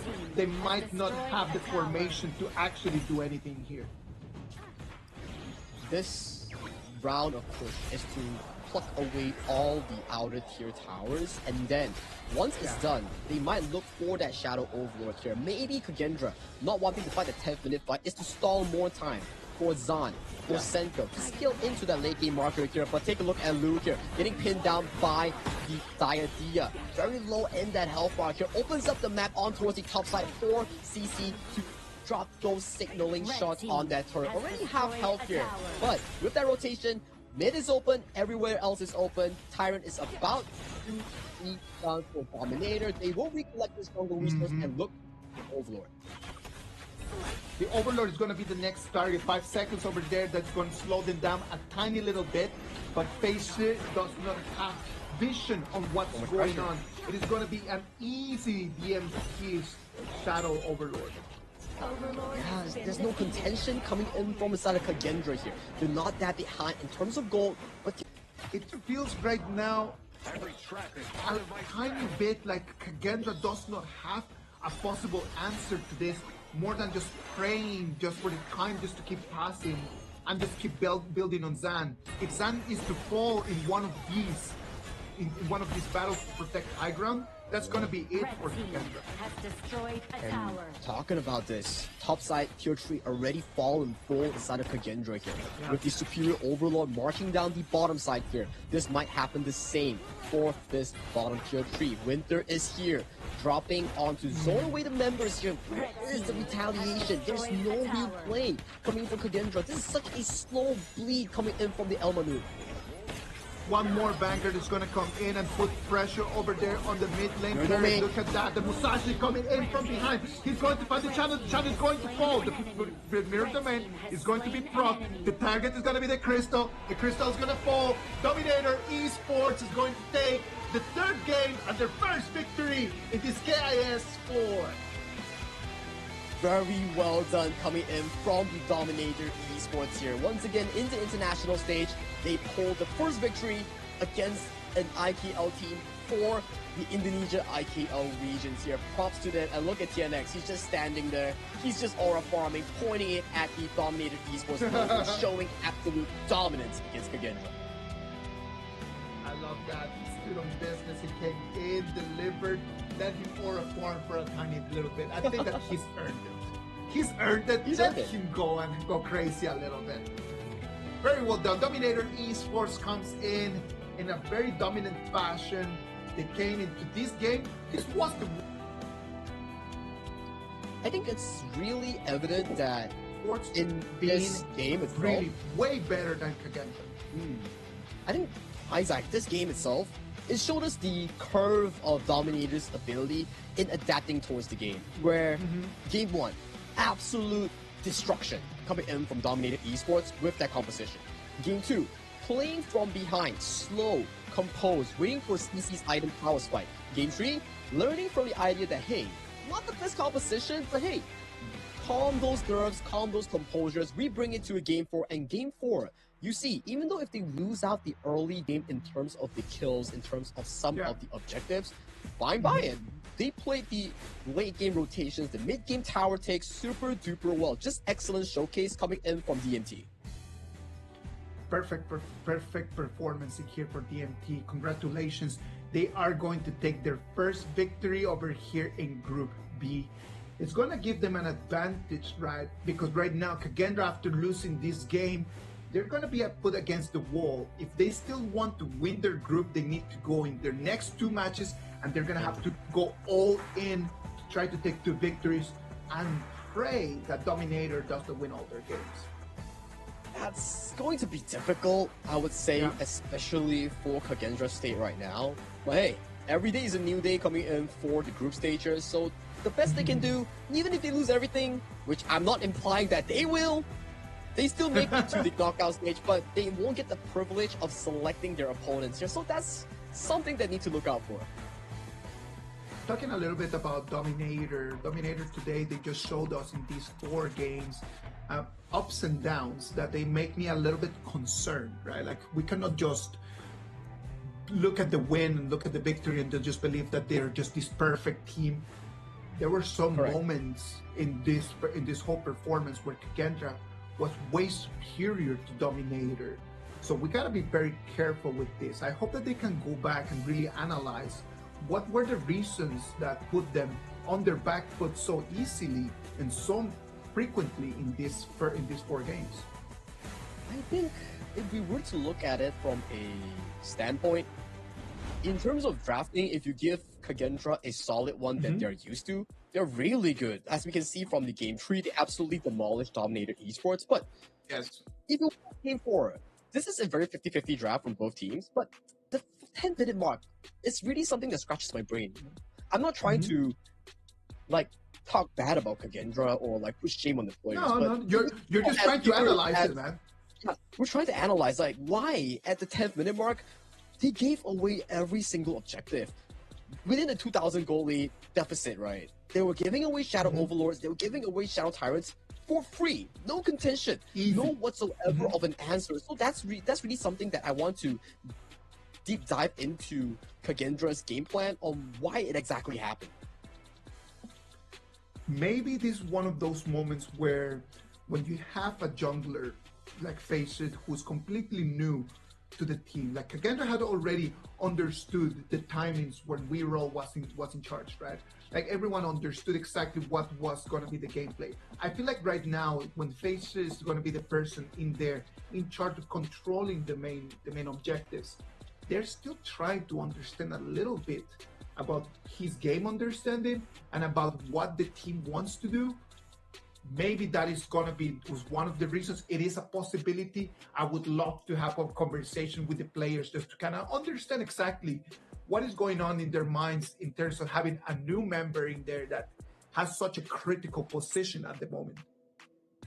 I think you make a lot of sense, right? If, let's say, the new player comes in, there's a language barrier, there's like lack of practice between the teams. Maybe this is something that will show on the game itself, where you see like the macro play, the map movements. It's not as clean compared to Dominator Esports. The macro is always important, right? Like you always start thinking about like what heroes you're gonna have and how the mechanics are important. But you start thinking about like the whole big picture, right? Like you start thinking about what is gonna give us the victory in here. I do believe that in this game, Dominator had a better, bigger plan than what Kagendra actually had. It came to a moment in the game where it just felt like Kagendra was pretty aimless. It just had no direction of what they wanted to do, kind of like just waiting for a Dominator mistake instead of them trying to force it. Perfectly agreed, right? Where we saw in moments of the Musashi plus the Liu Bang combination, the delivery system towards whichever target they're locking on. In the early game, we saw a few moments catching on towards Princess Frost, catching on towards the Bomb Weaver coming from Dominator, but after that, 10 minutes mark is where there's no action coming from Kagendra. It's just slow but surely giving up everything towards the hands of Dominator, and it led to a game-winning push for DMT with no struggle coming from Kagendra. Well, they will still have time for them to fix this, as both of these teams still have 2 more games, right? Like in that Group B, both of them, they still have games against Team Hack and against Boom Esports. So they still have time to think about these things. The problem is that the pressure of the fans wanting the results and the pressure of the organization just hoping that this 2026 is going to be different than the 2025, that kind of pressure starts building up as well. So hopefully the players and the coaches can have enough space to really, with a calm mind, look at the footage and really just get to improve in their performance from today. Man, it's like all we say, all right, better to lose now than to lose at a larger stage, right? Right now you're losing in group stage, maybe that gives you some form of fix of your gameplay, but you're going into that later stage to that playoffs. Yeah, but let's award the MVP of this game number 4. It will be the mid lane coming in from Dominator Esports, Gerald, with that Princess Force performance. A 2-1-2 KDA, which does not show like a lot, but it was just a very important, just right over there. Look, like the Princess Frost ult in here with the Frigid Prison, followed by the Winters here. Yeah, and you can see this fight, yes, you get CC, but you see the entire rotation just going towards the bottom side, picking up all the towers for Dominator, and these are the few moments that we're seeing like, okay, good, Facer, Solé synergy, picking up multiple kills for the team, and even TNX going in for the deep dive. He got punished in this play, but later on, where did the aggression fade off to? There was no convincing play coming in from the side of Kagendra. It's just Dominator playing the team fights like it's their playground in the enemy base, leading to this easy pickup win in this game 4.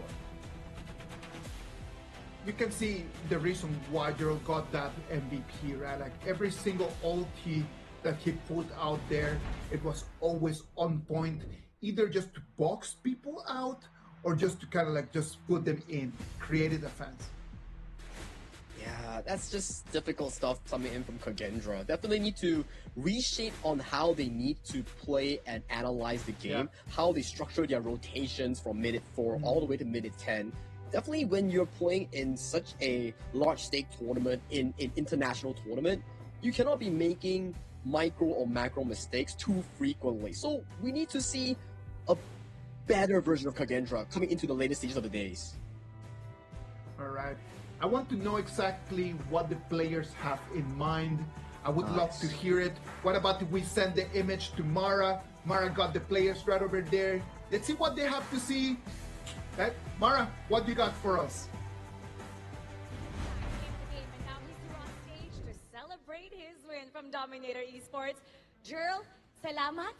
Congratulations. Gimana perasaan kamu? How are you feeling? I'm feeling really, really good right now because we can win Kagendra. Long time ago, we not win against them. But you guys showed amazing today. Now, you're back here in the world stage with that phenomenal win against Kagendra. Can you walk us through what happened in game number 2? Because you guys were at a disadvantage there. Yes. What happened? Maybe because our early communicate not really good, and then maybe they Baichi give us chance to win. Oh, so you think it's the opponent, whatever they did, gave you a chance to win. The Baichi always give us chance and die. That's why we can win it. Ooh, all right, okay. Now, talk us about the journey. Because you guys, you were back in the 2024 Grand Finals of the HOK Championship from then to now. Because both tournaments are held here in Jakarta, Indonesia. Yes. Since KC 2024, we get to Grand Final at Jakarta, right? And now at KIS4, we can champion at Jakarta also. We want to bring the trophy to Jakarta. Bring the trophy back here in home court. That is the dream. Now up next, for your next matchup, you're going to go up against a team that picked you in the draw, Boom Esports. Why do you think they picked you out of all the teams? Maybe Boom picked us because our former farmline is Toshi. So you think it's because of Toshi? Yes, because of Toshi. So should they be preparing now, as early as now for you guys? Do you want to send a message to Boom Esports? Boom Esports, you guys wrong choose us. Oh. Wrong pick us. Boom. They're saying it's the wrong choice. Now, what do you want to say to all the fans that has supported you all throughout the year?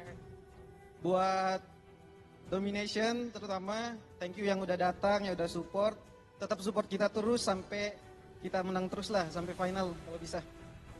You know, with what you guys have shown, no doubt you will make it far. Once again, Gerald, congratulations. Thank you. And if you guys like what he's shown, let us know in the comment section below. And for now, we're going to head back to our casters. Lead the gorge.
I'll make sure of it.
Thought we'd get this far, burning like the stars. How we get this far, like we're the only ones in this world.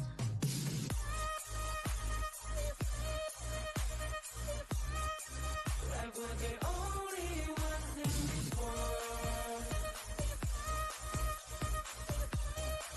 Like we're the only ones in this world.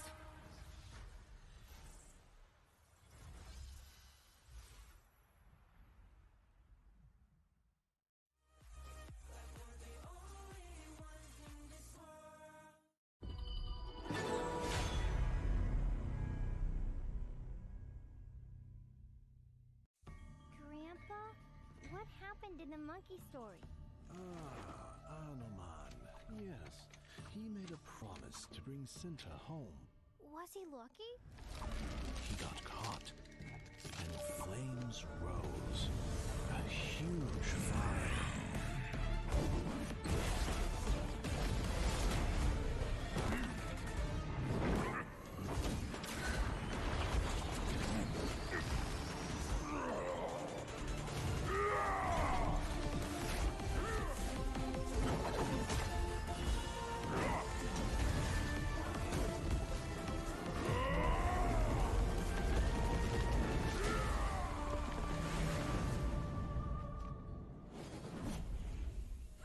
He is a legend. Yes, a man will always admire.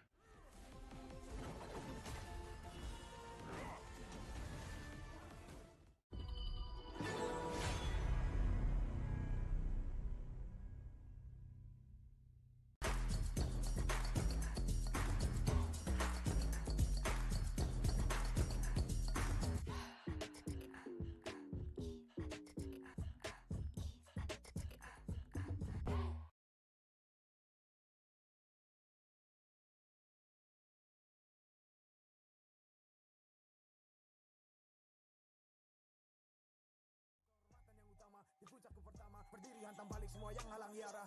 Fikir lagi kalau kau mau halangi genderang perang sebab bunyi sini hadapi old school tank mentally dia takkan berhenti bukan instan limitasi. Coba kau lihat sapu cara bermain agak lain dengan strategi yang saya desain. Akulah mastermind di balik kekacauan. Satu punchline saat pukul mundur semua lawan.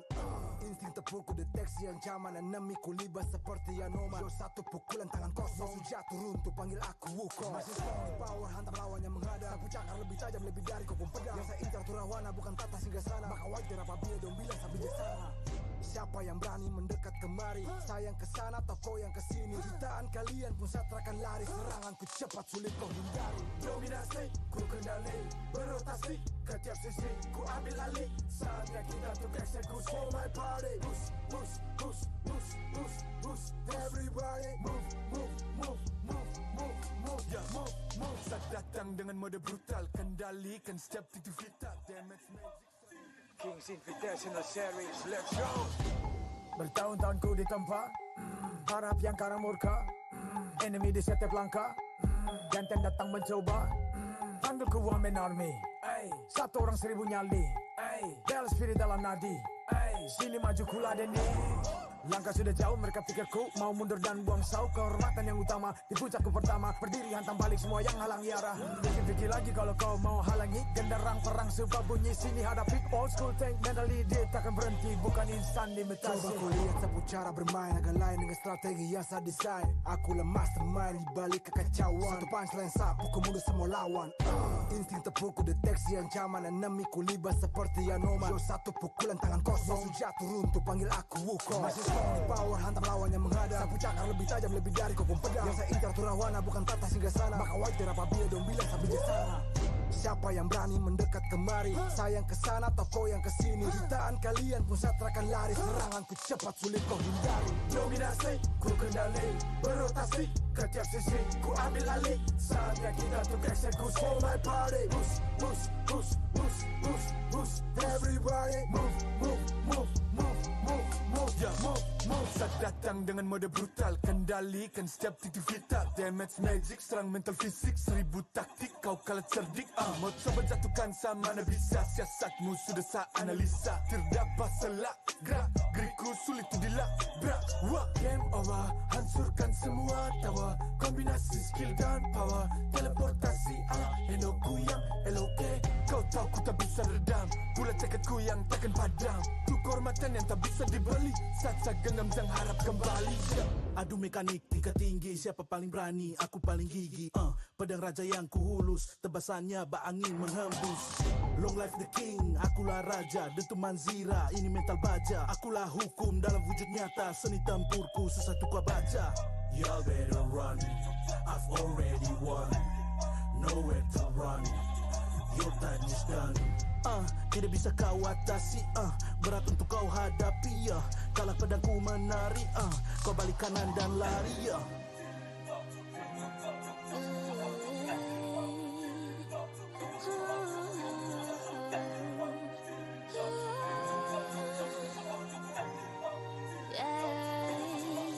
Come get me go di singgah sana, aku cinta I'm the queen feel alright. Orang jajali ternyalain dah. If you want me profit me mah. Siapa tadi panggil cause I'm ready. Siapa bilang aku tak punya nyali. Don't try me ni aku sumber api. Yes my melody you can touch me. You ready you jajali lagi coba lagi.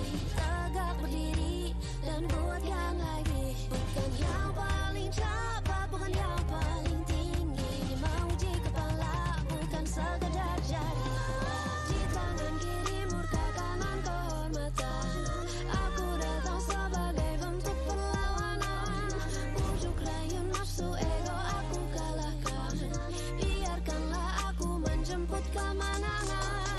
Di tangan kiri murka kanan kehormatan. Aku datang sebagai bentuk perlawanan. Bujuk rayu nafsu ego aku kalahkan. Biarkanlah aku menjemput kemenangan.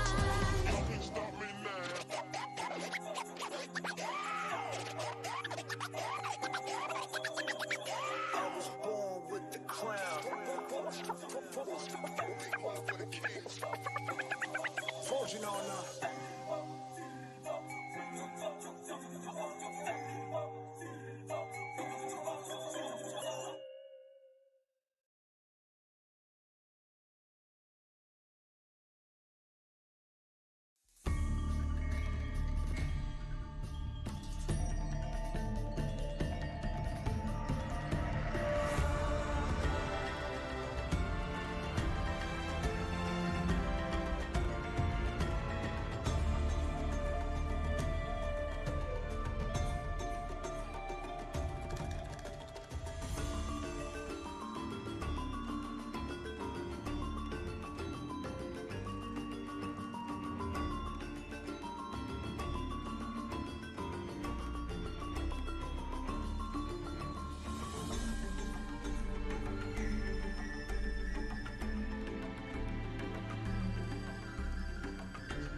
Welcome back. This is the Honor of Kings Invitational Season 4.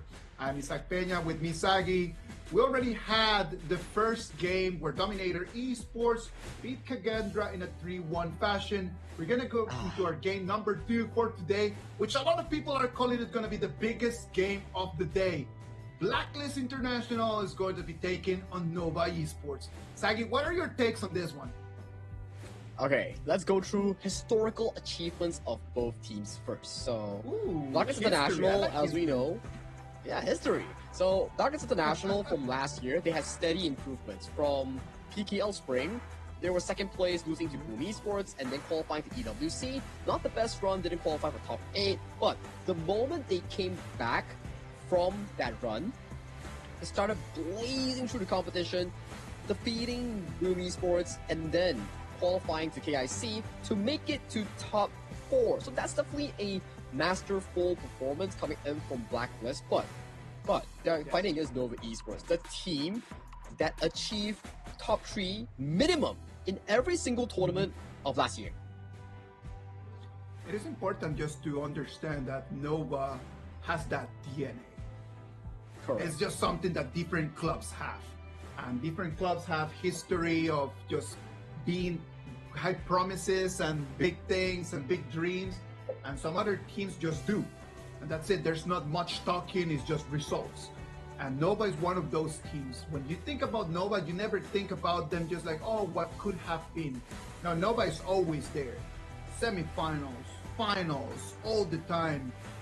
You don't see Nova actually in a season where you could have said like, oh yeah, this has been a disaster. This has been like a horrible season for them. They've had poor performances, but they've never have been going through a disaster of a season where they have not qualified for a tournament. That just doesn't happen.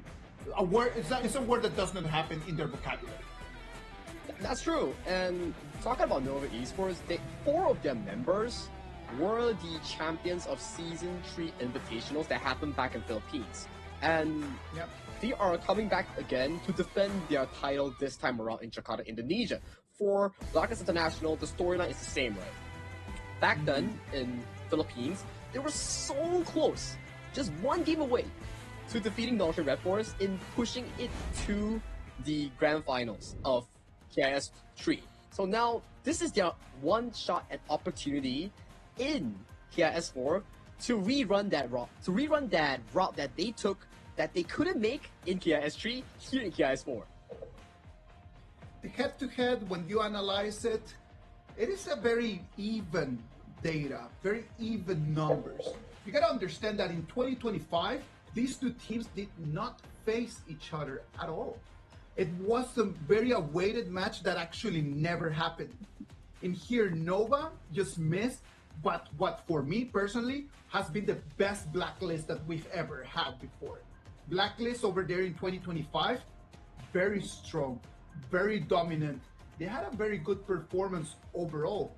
They could have beat Nova last year. In my personal opinion, if they would have matched each other, they could have had a very good performance. We missed 2025, but 2026, it was going to be the first challenge that this new Blacklist is going to have. I mean, challenges are always welcome here. It's for Blacklist International, like how they usually say. Can they decode Nova Esports? Because so far, they haven't got much success when finding their rhythm against an MKL team. We've seen it back in KIC, we've seen it back in KNC, so right now is their opportunity to face off one of the best performing teams globally in 2025 here in 2026 with the opening event of KIS4. We have this matchup between Xuan and Chami1, right?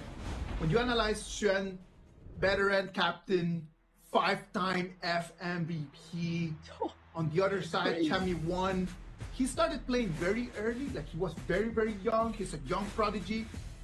This game is going to set the stage to what is going to become one of the strongest rivalries in the whole 2026. This Clash Laners matchup today might set the tone for what this whole year is going to look like.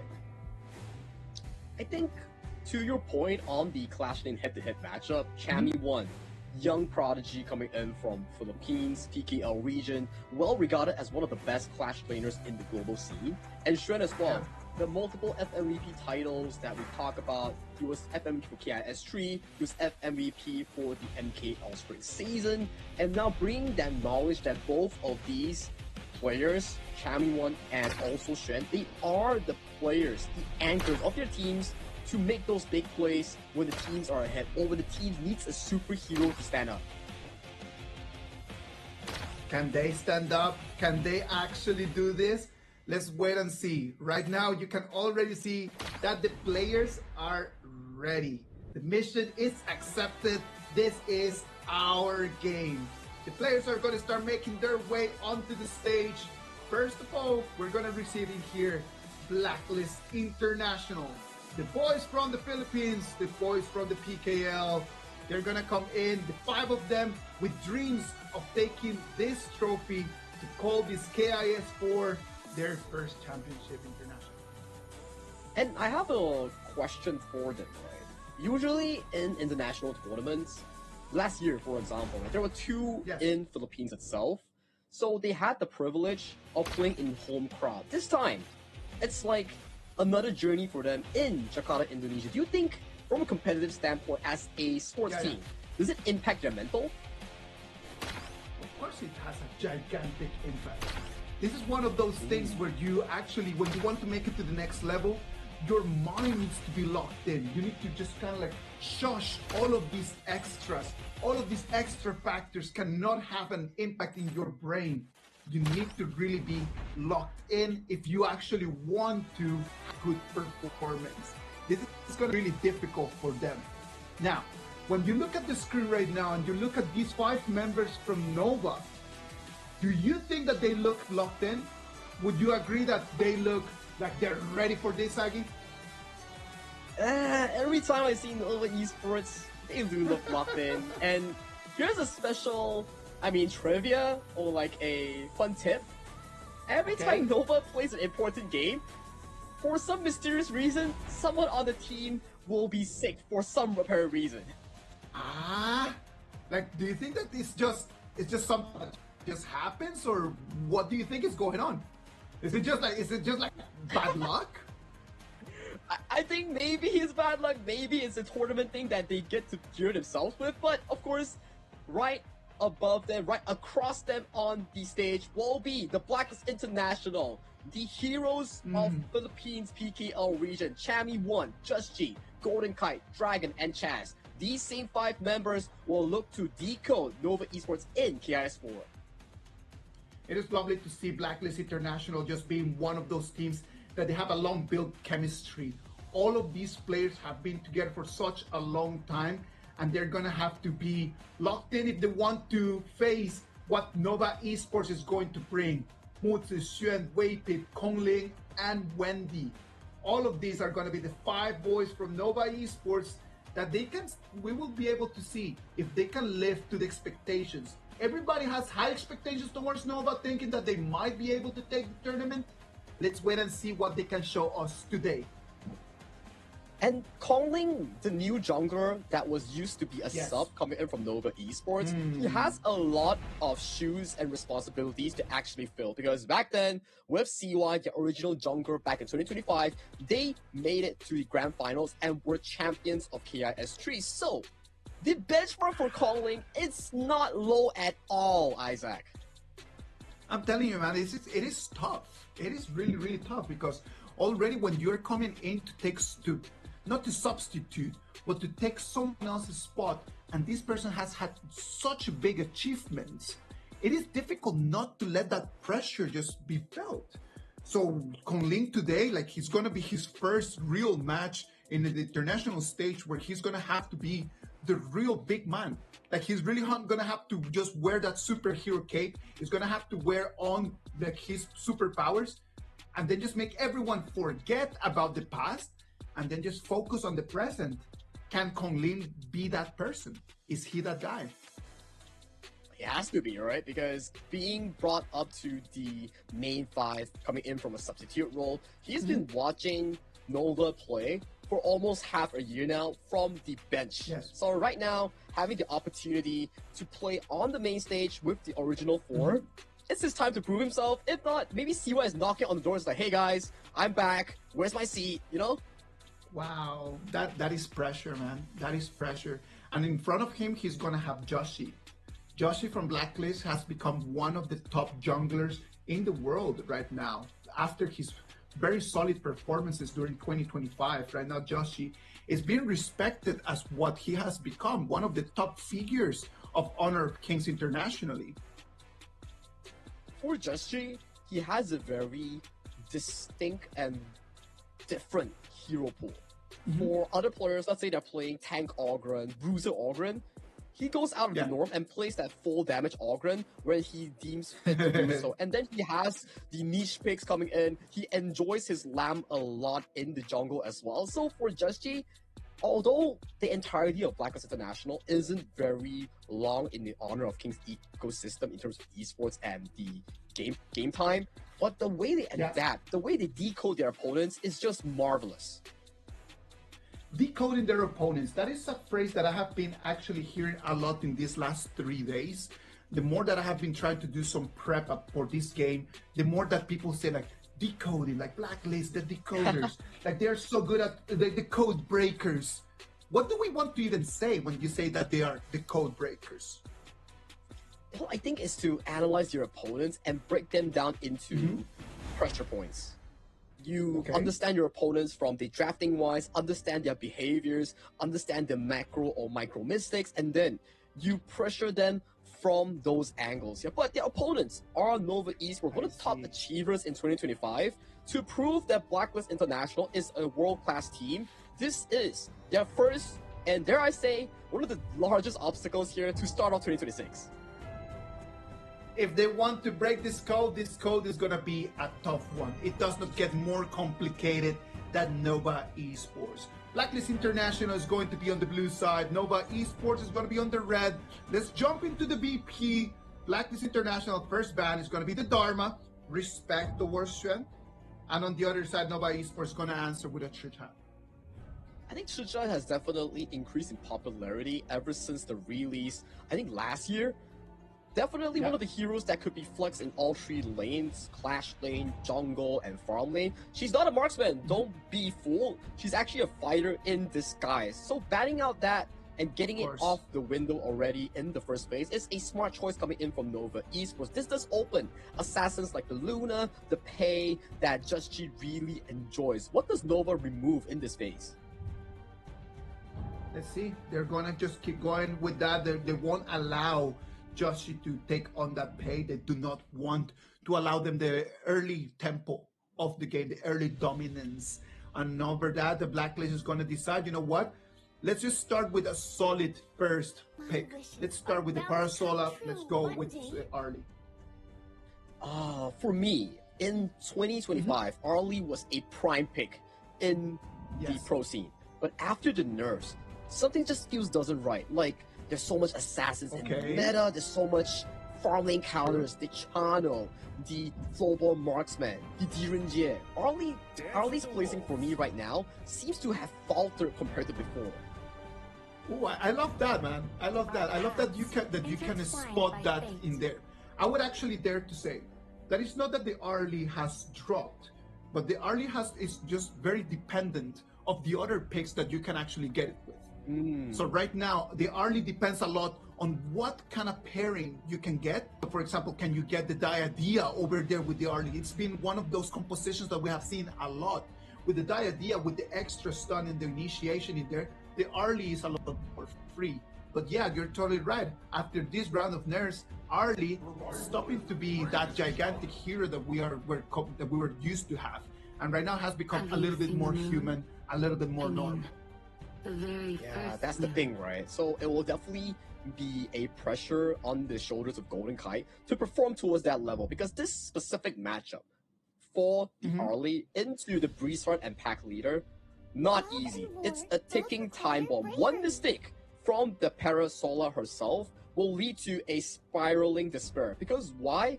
The moment that Arlie falls behind against these heroes, It's not easy. Laning phase is hard. Team fight is hard. Late game pressure is imminent for the Nova Esports draft. But good news for Blacklist International is one of the world's best motive peacekeeper players, and Dragon has his hands on the Evernight Aspiration Kaya to play more aggressive in that early game to stop that snowball from Nova Esports. That is a lovely pair of picks, right? Like those two, the synergy in between the two of them is going to be on point. How can they actually work on the rotations and just moving around, being able just to create that advantages, how they can actually open the map. We can see the second round of bans already happening. Nova Esports will not allow the Monkey or the Agudo, putting a lot of pressure on what their choice for Joshi is going to be. No Jing, no Musashi, no Pei, no Agudo, no Monkey. What is out there? Oh, there's still the likes of the... Let me put my mind on towards it. Oh, yeah. There you go. The answer you immediately with the Featherfoot and Dominant Ruler composition here. Fate utilizing the ultimate of the Liu Bang, the delivery system that we saw in Game 4 of Kagendrup's Dominator. Just in a different view, this time with the Fate. But this is the problem. We're looking at losing lanes for the side of Blacklist International, especially the early lane. Yes. So the mid lane priority on the first two waves is exceptionally important. Whoever controls it will be able to, one, Blacklist is able to defend the buffs against a strong Ogren in the early game. Or two, Nova Esports, if they get the mid lane or side lane priority, Kongling is gonna march into Justy's jungle and bully him. You just made a very important point in there, right? It's just going to come down to just those little details. The first 2-3 waves, whatever that they can do, whatever the Dragon can do on that Heya right over there, it's going to allow them to slow down what they already know due to their composition. It's going to be tough times for the laning stages on both ends of the map. That is going to be very difficult for them. On the other side, for Nova Esports, I'm loving the combination of just having that Diadea with the Ogre and that Diadea with the channel. Over there, everything's looking really nice. The Xiao Xiao is a very direct pick against the early. So, in terms of composition, the Nova Esports comp, for me, has a little bit of an advantage comparison to Blacklist. Fully agree here, Isaac. I do think that in terms of the overall well-roundedness, it does give over to Nova Esports. But if we talk about surprise team fights, big initiations, pickoffs, I want to give it over to Blacklist International if the fate on the hands of Jushi gets to scale in towards the mid to late stages of the game. That is going to be a very scary hero for the backline of Nova Esports that has no mobility. The channel doesn't have mobility. Yes, of course. Xiao Qiao doesn't have mobility. So those are potential targets for Jushi to lock on towards to. What can Jushi do right over there? There's so many things that Jushi needs to do, right? Because we know that Jushi on that fate, he's going to have to be in charge of his jungle, trying to invade, trying to control the objectives. At the same time that he needs to put pressure on the back lane. He's going to be a busy man. Very, very, very busy times coming in for Jushi. That's why jungle is not an easy role. I don't play jungle. You don't play jungle. We leave the jungle experts here. Jushi from Blacklist International takes on Kongling, the newcomer in towards the Nova's roster here. This is game 1 of match 2. Blacklist International on towards the blue side versus Nova Esports from the NKL on towards the red side. Alright, ladies and gentlemen, assemble, and that's what the players are doing in the mid lane. Directly at 3 against 2 over there for Nova. Just here picking up gonna a get it just for cheeky free? steal. I mean, he's playing with vision here, and he got the steal against Kongling here. What could have been a successful early game rotation coming in from Nova has been played really well by Jushi to steal away that camp here. So that early game invade coming in from the Ogren mitigated by Blacklist International. Talking about how Jushi was going to be busy just trying to protect his own stuff, like he's busy as well just trying to steal things from others. Jushi, great start. Beautiful first 1 minute. Now, what can Blacklist do with this, right? Because for the Ogren, it's going to be very difficult. Losing that first buff is going to put him on his back foot, slow down his gold. Some other people are going to have to start sharing with him. Yeah, I mean, in the pick and bans, we were thinking like, oh, yeah, this looks like a really strong Ogren setup. For those early game invites, you can potentially get the wild boar camps or take like a buff from the enemy because you have the early game execute on the Ogren's soul stance. And then you look at Just G, it's like, whoa, he cheesed the heck out of Kong Ling, stole away the Azure Golem, immediately mitigated that early game pressure point coming in from the strong jungle matchup. So right now, instead of being a 50-50 or a favorable Ogren early game, it's in the hands of Just G already, being the first to get level 4. Let's break it down like this for people who love analyzing Honor of Kings and they love analyzing these 5v5 games.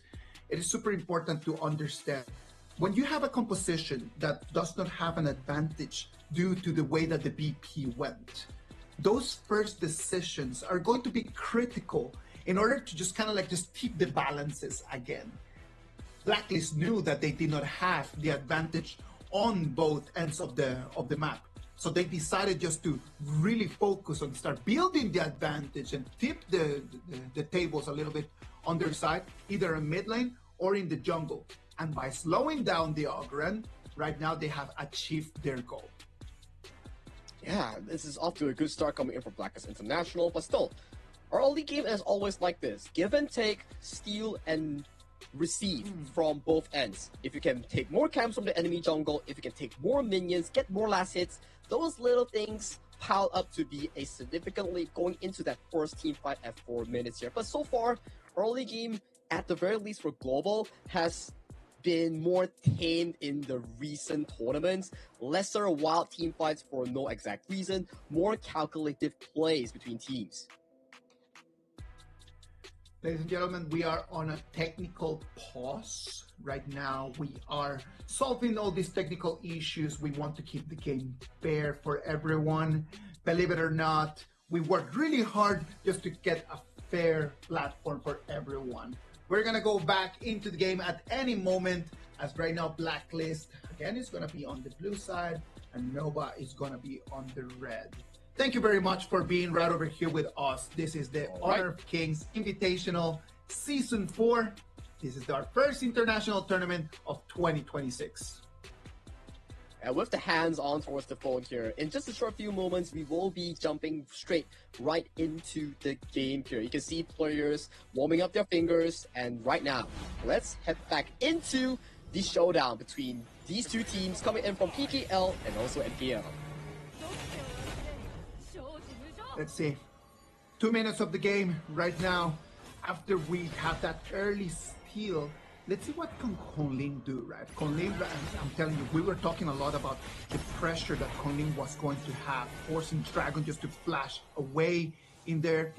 He needs to do something, and that is to calm himself. He cannot start just rushing in. Yeah, we'll move on towards the top side here. Shen putting a bit of pressure on towards Chami 1. Those flash gradations are hurting a lot on towards that Liu Bang here. So the mid lane, Dragon wanted to pull Waypit in towards that ultimate, but Waypit immediately flashes away. So Dragon had to counteract with the flash as Wendy caught him with that spell to Honey Sweet Breeze. And that's the Fate ultimate here. That little ultimate securing, jading the minicamp doesn't allow the enemy to steal it. Ladies and gentlemen, our CD keys are right out there. Firestorm is going to be our first CD key. We're going to fire with a 1 instead of an I. And our second CD key is going to be Wildfire. That first I on Wild is still a number 1. So please log into the game, go online, and as always, pick up some free stuff. Go and get some. Yeah, go and get some. Hit that CD key. Click bottom left. Click community key. and then you can get the CD key here. But you know who's getting some? Chammy1 gets some gangs coming in from Nova Esports, gets taken down by a beautiful Honey Sweet Breeze landed by Wendy here. On towards the bottom left corner of the screen, we see an ultimate being committed by Dragon here, pulling in that 1v1. But the players are marching through. Trent gets a kill on towards the Haya coming in, and he gets jaded by Just G here. But Kongling is a great boss, takes down Chance, making a third kill for Nova Esports.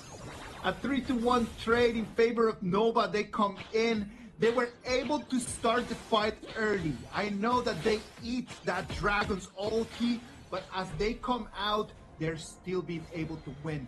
Heya, that hero, if the ulti struck extremely early, you have to be completely fatal. The damage needs to be lethal, or else you're gonna come out to a 1v4, 1v5 hit. And that was a very proactive play coming in from the side of Nova Esports, capitalizing Chammy1's position. Diadia binds in with the spell 2, and then Wendy catches him with a Honey Sweet Breeze, and Kongling drops the execute on towards him. So that was a series of CC chain that allowed Chammy1 almost zero time to get that flash, to get that dash away towards safety. So beautifully played by Nova Esports. Let's wait and see what Chaz can do right now, because he's going to be the person in charge of getting us the vision. The problem in here for Blacklist is going to be that they do not have vision priority anywhere, and the only option that they have is just for Chaz to try to use Cannon Blast in order just to provide them a little bit more information. So much pressure though being generated by Kongling here on this all-rounder. You can see a lot of the focus coming in from Nova Esports is to trade sides against Golden Kite, make sure that Muchi doesn't falter in that side lane. Muchi needs to farm, Muchi needs gold on this channel to try to out-farm the enemy Golden Kite here, but look at the combination coming in from both Just G and Chammy1. Jading Wave Pit and sending him towards the grave. Kongling finding Just G. They're looking for a pincer here. Chammy1 flash engage on towards Wendy. Wendy has to pop the flat and has to drop the Sprite Link to escape for safety here. So far in this exchange, beautiful stuff coming in from Kings Invitational, closing out that goal gap. Has destroyed a tower. Very dominant team here. Very direct performance from Blacklist. Joshi makes the call for Chammy1 just to TP himself over there. They take the kill onto Wave Pit, and then after that the rotation puts Wendy on his back foot.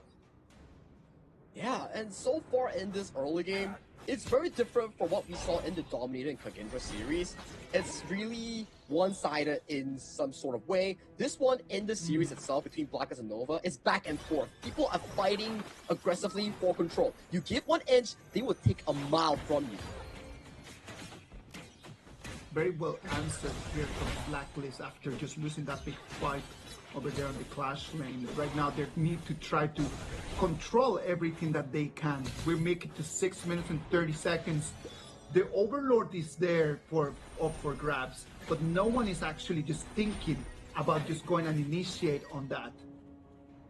Yeah, not a fan of Overlord actually. I feel like Tyrant has much more power in the early game, gives you so much more damage and also wave clear to rotate faster here. So Overlord is more of like a freebie. It's like, hey, no camps, no minion waves, let's get that Overlord in towards our pockets here. And back to the bottom side, both Clash laners just chunking out each other, trying to get control here. So Chammy1 taking a lot of damage, has to pop the ultimate to escape from the Charlotte.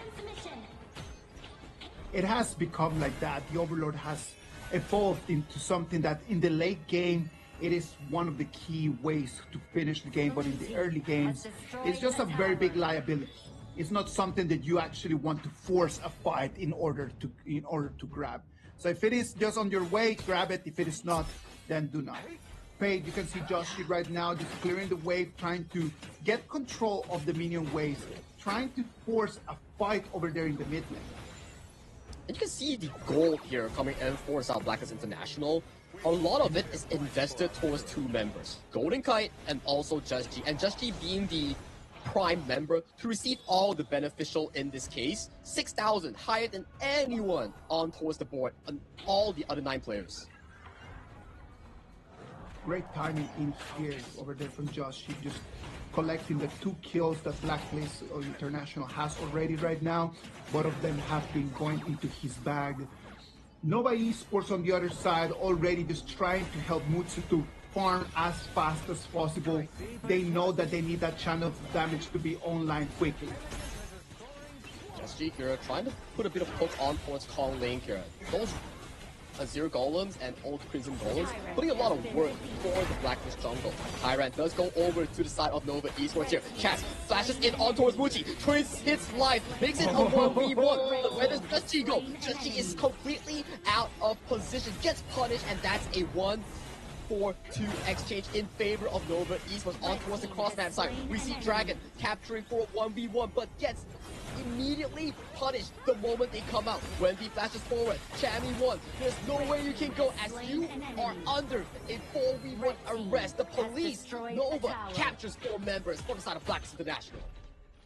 I'm telling you, right over here, Joshi should not have jumped in there. We were just praising him on his decisions.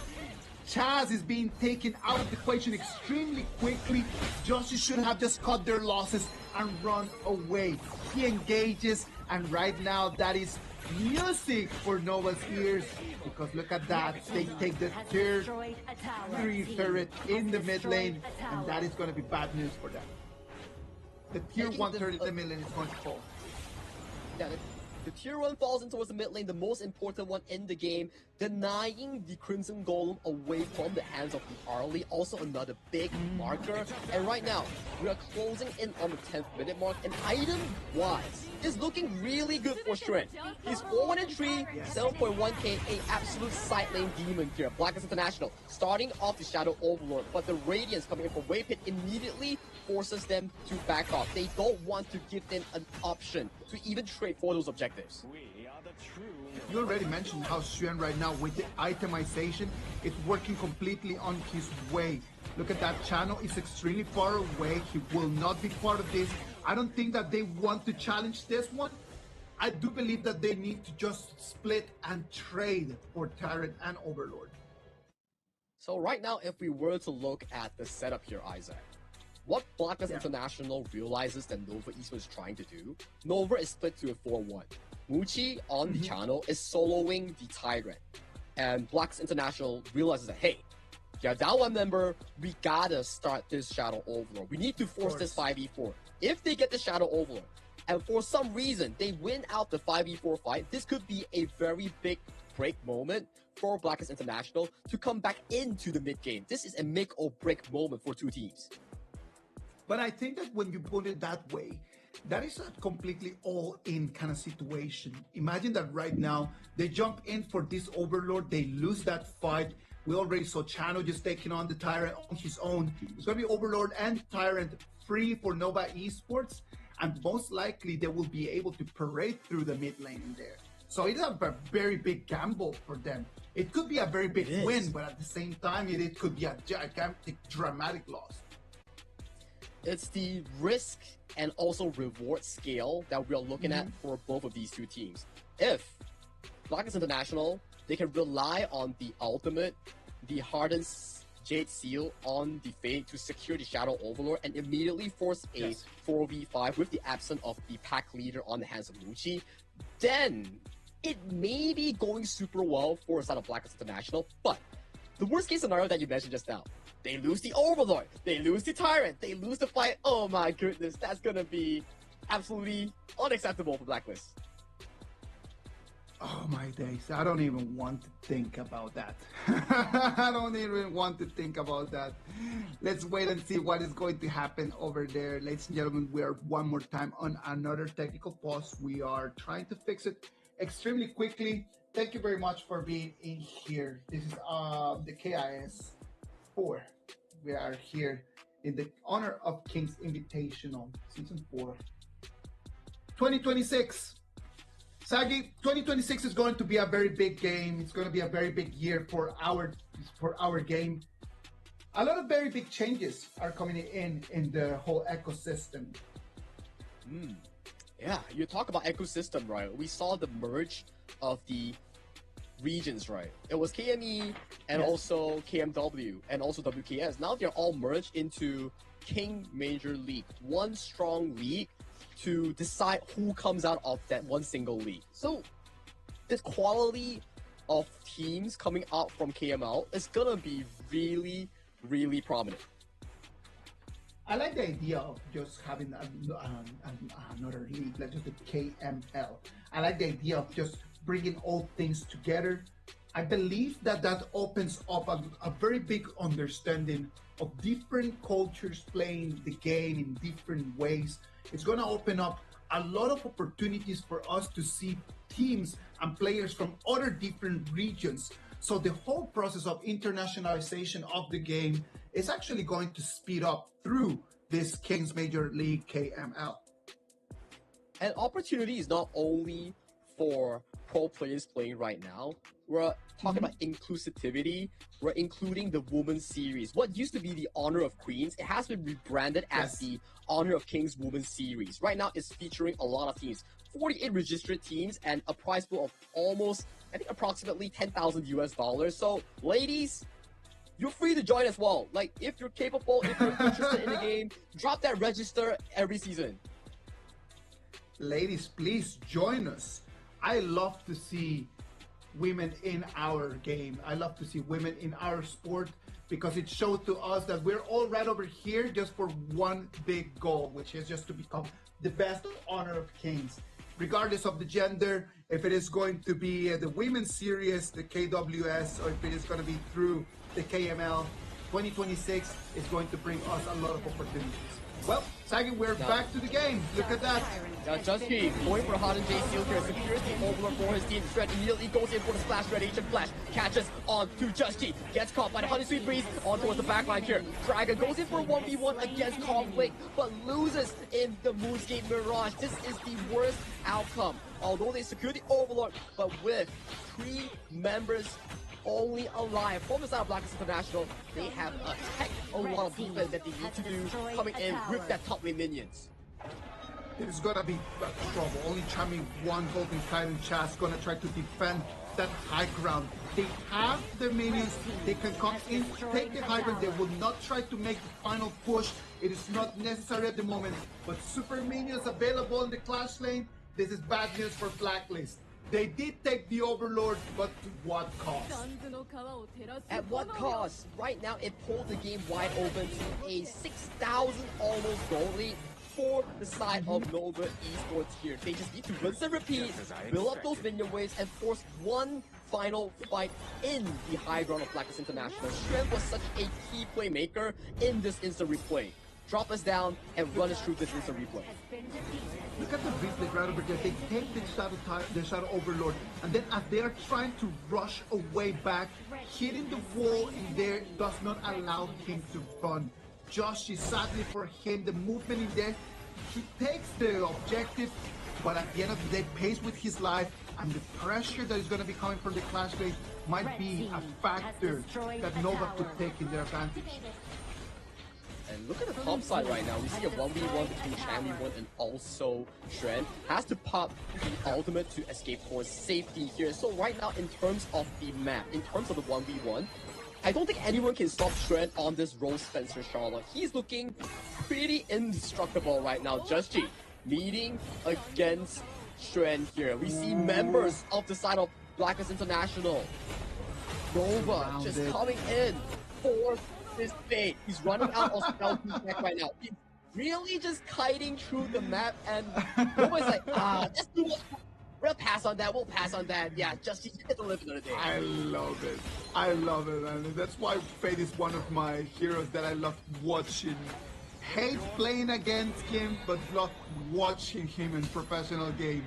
It's just so mobile. It can just really. Did you see that? He came from a 1v5 and they just walked through the walls and they just got out of there. Isn't that entertaining to see?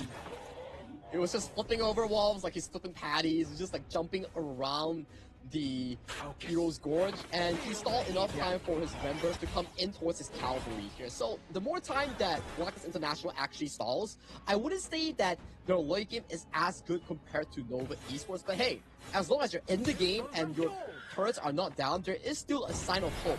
Who knows if Just G and Champion can find the miracle engage on towards Nova. Let's wait and see. The only time will tell. 20 more seconds until we're going to have the main objectives back online. That's going to be another of the cues for Nova just to bring up a fight.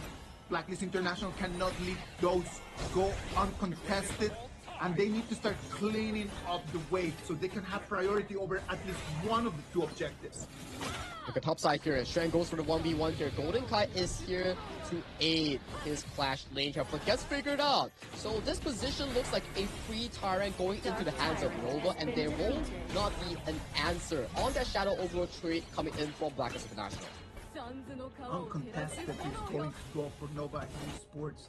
Right now they're going to have 75 more seconds of this buff. They will be able to take on fights. The only thing that they need to do is just to initiate in the right way. Shen over here taking a 1v2. Shen flashes in with the splash grenade here. Finds the 1v2. Gets the assassination on towards Golden Kai in a 1v2 situation. On towards the backside here. Mushi flashes away from Just G. And Kongling in towards the front line, stalling 3 members here. That's a soul. Just G in towards the back line here. Steals away the Crimson Golem here. But where can he escape to?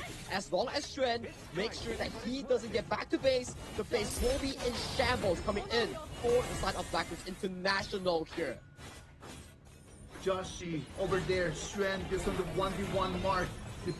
The minions are going to come in, turret is going to fall, and right now the high ground is going to be the next target.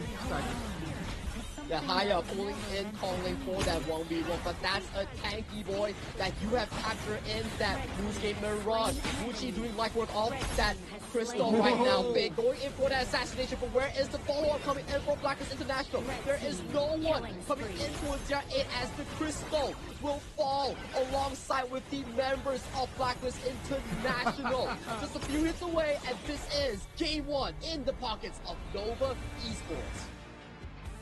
Congratulations to Nova Esports taking the first victory of this matchup. 1-0 advantage to them in what these last 5 minutes was a very, very dominant performance from them. If there is a single player that we need to highlight in that Game 1, my goodness, Shen is an absolute monster on that Charlotte Rose. You called it. Yes, you called it at the beginning of the game, right? Like, you mentioned that Shen was going to be a very important player in this matchup, and then he came in and then he just started building the items and building the goal difference very early in the game. Very well played, I would say, and executed coming in from Nova Esports. Despite the fact that Blacklist International, they found a way to mitigate that early game plan coming in from the side of Nova. You can see in the mid game, especially that bottom lane fight, where the first victim was Muchi on that channel being counter-engaged by Chaz and the Liu Bang ultimate, and then Just G jumped in. He cannot reload on towards the wall immediately after coming in towards the ground. He gets absolutely demolished the moment he lands on surface. And then, without Just G, Golden Kai cannot really do DP as well when there's a active Xiao Xiao Breeze Heart in those fights. So, it led to a very uncomfortable situation for Blacklist International. It was one of those games in which Blacklist just had a very good opportunity at the beginning. They had a very good start of the game. They were really dominant at the beginning. They had the upper hand. But then after that, Nova just used their vast experience just to come and turn things around. It would not have been the first time that Nova has been put in a difficult position. So they have seen these situations. They know what to do, and they know how exactly just to turn around and be able to turn the game in their favor.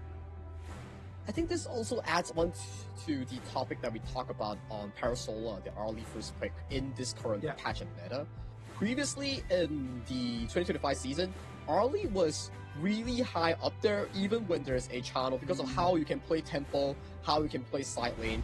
But due to the recent nerfs on towards Arlie, it has lost its position. You need to play it flawlessly, and you will still find yourself in moments where the hero just starts falling off against strong late games, like the Xiao Xiao counter, like the channel counter. So for me, Arlie seems to be a pocket pick for some farm laners in Game 3 or Game 4 when there's lesser counters. Let's put the attention to the Heya. Let's just turn our views and turn our eyes into the hair. Have we seen today, in these last hours, a very good, strong hair performance? Sadly, to that question, Isaac, is a hard, cold no. I would like to say that Haya is one of those high-tier mid-lane mages that has a lot of proactiveness, but maybe it's a player thing, maybe it's a team decision thing. We haven't been seeing a lot of early game strong Moonscape Mirage ultimates coming in from the higher users.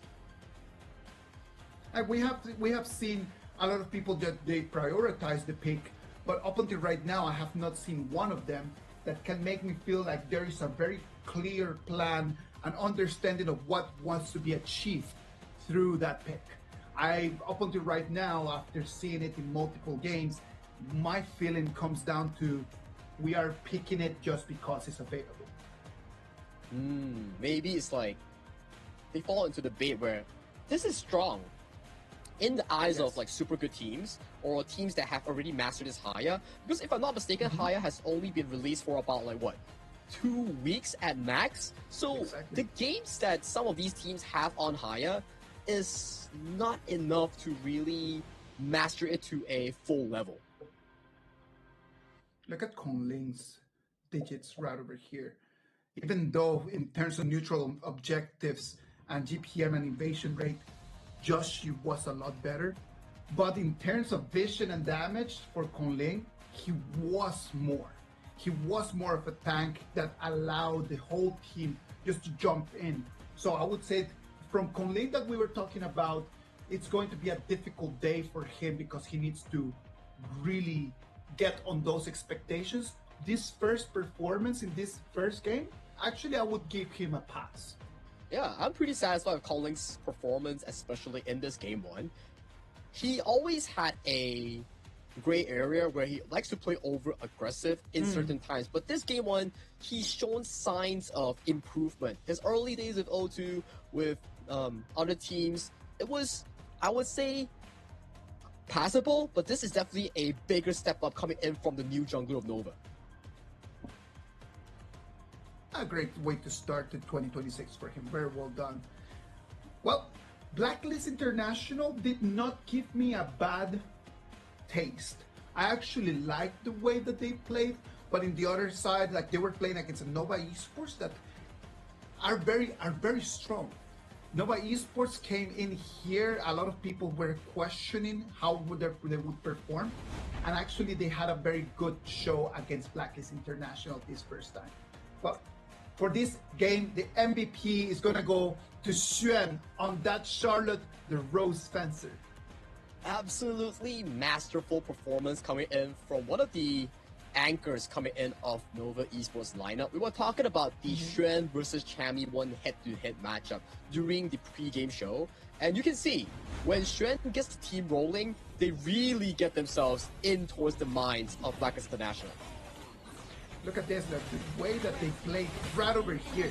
Like he comes in straight under the turret, knowing that he's going to be taking in all that damage, and he's still very aggressive. He knows that his teammates are right over there to finish the deal. This was the key fight that really turned the game for both teams here. Chaz found a beautiful re-engage on towards Muji here, but this time, Just G landing himself into 4 key members, which allowed Nova to just dice down 4 additional members, making it a 1-4-4 exchange and coming into the Shadow Overlord fight. 4v5 in the front seat. Oh my goodness, that ultimate flash coming in from the Rose Fencer. Charlotte coming in from Xuan just captures the players, Dragon, Just G, from the side of Blacklist International. That was the moment that just defined the game. That like, right over there, just that Overlord fight, and then the fact that they lose 2 members for Blacklist. That was the moment where everything just turned black for them. Nova Esports comes in and they take their first victory of 2026. Let's wait and see if they can make 2 more so they can actually take the victory in this best of 5. Well, let's not count Blacklist International out at all, because if we don't think and look at the post after 8 minutes fights at the second Tyrant, they were doing pretty well. In the mid game, they were looking for like aggressive trades on towards multiple members like Muji, like on Waypit, on towards the side lanes, and then it's those few fights that we talk about. When you lose a big fight like Blacklist International versus Nova in that bottom fight, that's where the game completely explodes. So, for me, is to look at Blacklist International playing towards their comfort, something that they have played more in a more comfortable draft. I want to see something like that from them, so they can execute those drafts even more flawlessly compared to Game 1. Well, right now they might have priority over there for the banners and picks, right? Because right now they might be able to take that first pick. So let's wait and see if they're able to just capitalize on that little opportunity, on that little advantage. Right now, when you actually look at Blacklist, when you see the difference or the distance, if there is any, between Blacklist and Nova, and you compare it to a year ago, let's just say 12 months ago, would you say that the distance in between these two teams is still the same, or has it shortened? Okay. Blacklist International definitely. You're putting me in the spotlight here, Isaac. Okay. I love the spotlight. Come on, go. Okay, You go first, and then I'm gonna give you my point of view. Sure. Okay. On a analyst perspective, coming in for both teams, yes, I think Season 3 was the rebirth of Nova Esports. We saw Season 3 Nova Esports. They went to 7 games with Nongshan Red Force in the Grand Finals last year. But after that, they went on a insane run in EWC, Honor of Kings World Cup, took games off of TTG, and then going into the fall season, yes, they had a very good group stage. They lost to HBSC multiple times, but still, that's the sign of rebirth. For Blacklist International, it's the same. But to what caliber are we talking about same? I think the distance is still the same, but both teams have grown out of their shell. All right, I'm gonna give you my 2 cents. Sure. This is what I feel. 12 months ago, if you would have asked me, we're going to have this best of 5 between Nova and Blacklist, I would have said, yep, Nova's taking it. That's it. But 12 months after, and right now, after seeing the evolution of not only Blacklist, but seeing the evolution of the PKL, I would dare to say that the distance in between those two teams has shortened. And I know that Blacklist knows that this is going to be a great opportunity for them to actually test that. That's why Blacklist chooses to pick Nova for the group stage, because they know that in the group stage, playing Nova is just going to be a great meter for them to understand how good I am right now, without having just the high stakes of being on a knockout stage. So Blacklist just coming in and then testing against Nova, for me, is them understanding that the distance has shortened, but how much has it shortened? Wow, that's actually a really good point. To be able to take this like a scrimmage match against one of the best teams in the tournament without having the repercussion of being knocked out of the tournament directly in the group stage, definitely valuable experience for Blacklist International. And if they can take games out of Nova Esports, imagine what they can do in the knockout stage. Exactly what I'm thinking about. Well, let's move into our next game. This is going to be game 2. We're still having Blacklist on the blue side. Nova Esports going to stay on the red. Blacklist International, they're going to have to try to capitalize on having priority pick. The first ban for them is going to be the Haya. They do not want to allow it for Nova Esports since they've already played it.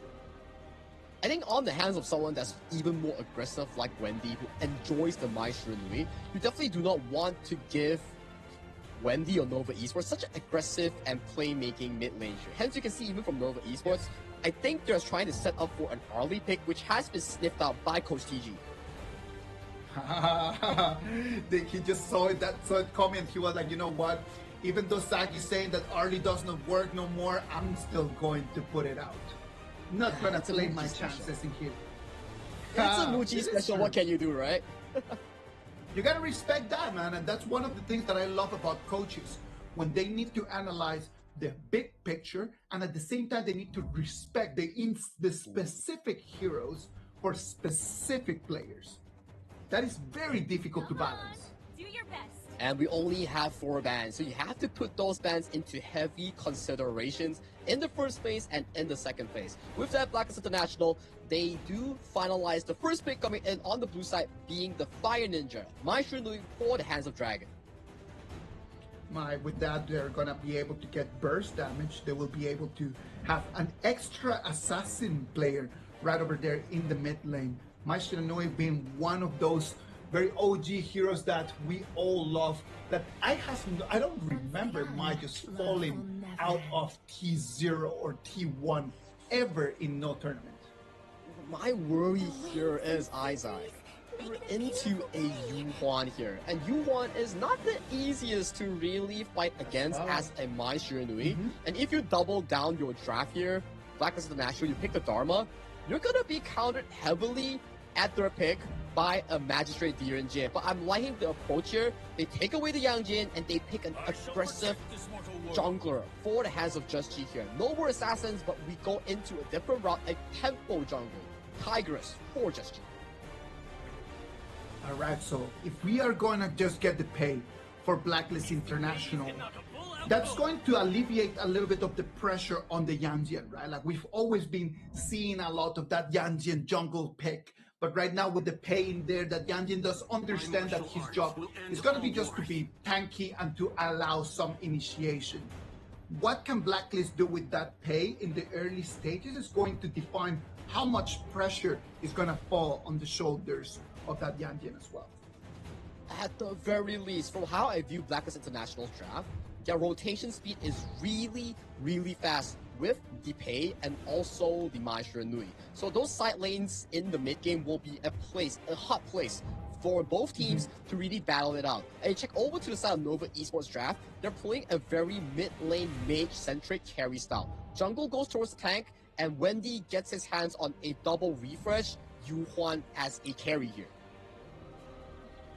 Yuhuan as a carry? Freedom. That is a lovely thing to see. Look at that. Like when you look at Nova Esports over here, just having that Dolia and that having the Flowborn, having the Yuhuan, and right now adding up the Erin, the Nova Esports composition right now over here from 4 members, missing 1 in here, still stronger than what Blacklist has on the other side. Our paths intertwined by But still, like Nova right now, right? You see the draft? Yeah. I think the Laurel Princess Erin plays a big role in this draft. Like, you can go the standard build that is right now popular in rank, which is the on-hit build. You can go the Sparks Force Doomsday, yada yada. Yeah, that works too. But if you go for the magic build, you unlock the items like the Ardent Dominion that gives you a free cleanse once you drop to a specific HP with the shield. So it's a pretty decent counter against the likes of a Fire Ninja Mai Shiranui. And to top it off, to close off the charge for Nova Esports, Guan Yu has been locked in. This is a signature pick for Nova Esports Clash Laner Xuan, and it's one of the top picks in this tournament with how strong Guan Yu is due to the buffs. The buff right now in this patch is going to make Guan Yu a very heavy hitter, right? Like right now it's going to be buffed up. Guan Yu should have been a prior pick, and it's going to be a prior pick in most of the teams. One of the difficult things about that Guan Yu, right, is that it's not a hero that you can just decide like, okay, I am going to carry. In comparison to other options that we have in the Clash League, Guan Yu is more of a team player. Guan Yu is more of an initiation, a second initiation kind of hero, and it's not the same as when you have a Byron, when you have a Charlotte, when you have a Majin on top, that they can actually just carry themselves on their own. So seeing Xuan on that Guan Yu, that's going to be a feast for our eyes. It's down to how both of these Clash lanes really pull in the weight for their teams. This is Blacklist International taking on Nova Esports in Game 2 of this Best of 5 series, with Nova Esports currently leading 1-0 against their opponent. Thoughts on this, Isaac? Do you think Blacklist International, with this specific draft, can they pull it into a 1-0 for both teams? The truth is that for me, this is a 70-30. For me, it's a 70-30 for Nova.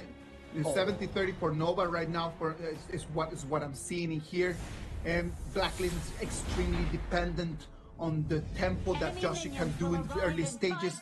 And then after that, the Direnjin can Golden Cat actually take on that 1v1 in the early games and then just put Erin on the back foot. I don't see it as a 50-50. I do believe that the BP clearly is in favor of Nova. We'll have to see the early game tempo coming in for Black International. If they can make and break Nova in the first few minutes and make sure that Golden Kite, Dragon, and Just She doesn't fall off, then maybe we see Black International takes more control of that mid-game before Shadow Tyrant here. But so far, we see a 2v1 setup, aggressive towards Black International towards the bottom side, securing that Fire Peak in the hands of Golden Kite. Off to a great start, I would say. Great start right over here. Let's see. Chami1 under a lot of pressure right over here. You can see he's going to have to use his flash. That's going to go on a cooldown. Sadly for him, he won't have that ability available anymore for a specific period of time. It is going to be about that pressure. At the end of the day, Nova Esports understands something very important about this game. It's not always about going in and get the kills. It's about going in and harass your opponent. Just force him to waste time or to waste abilities and put those abilities in cooldown. Nova Esports understands that, and that's why I sometimes believe that they are at a different level than the rest. But Chazir getting punched out by the Floorborn tank. Double knockup into double knockup. That's 4 knockups here, and he gets the first blood. And the solo bolo towards the Clash lane here. No flash, walking out. 3v for Shred. Shred solo kills Chami1.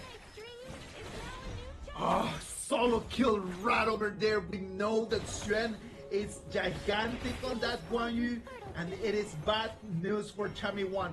This is a horrible matchup for him. On that Yandian at these early stages of the game, he will not have an advantage in there. And right now, Shren has just made that stretch a lot wider. Immediately in 2 minutes of the game, already a 2-0 kill lead for the side of Nova Esports, and we see Chami1 putting a lot of pressure on towards Shren here, zoning him out of this minion wave.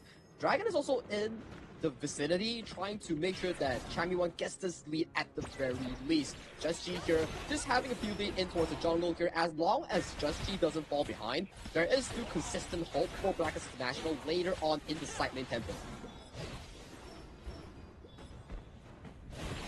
Alright, let's wait and see. Let's look at that. Right now, Blacklist, they need to really understand how to capitalize out of these minion waves. It is important for Joshi right now to try to make a movement. He needs to try to do something. You can see him right now on the minimap. He's cleaning over there the red buff area. He's going to start rotating to the mid lane.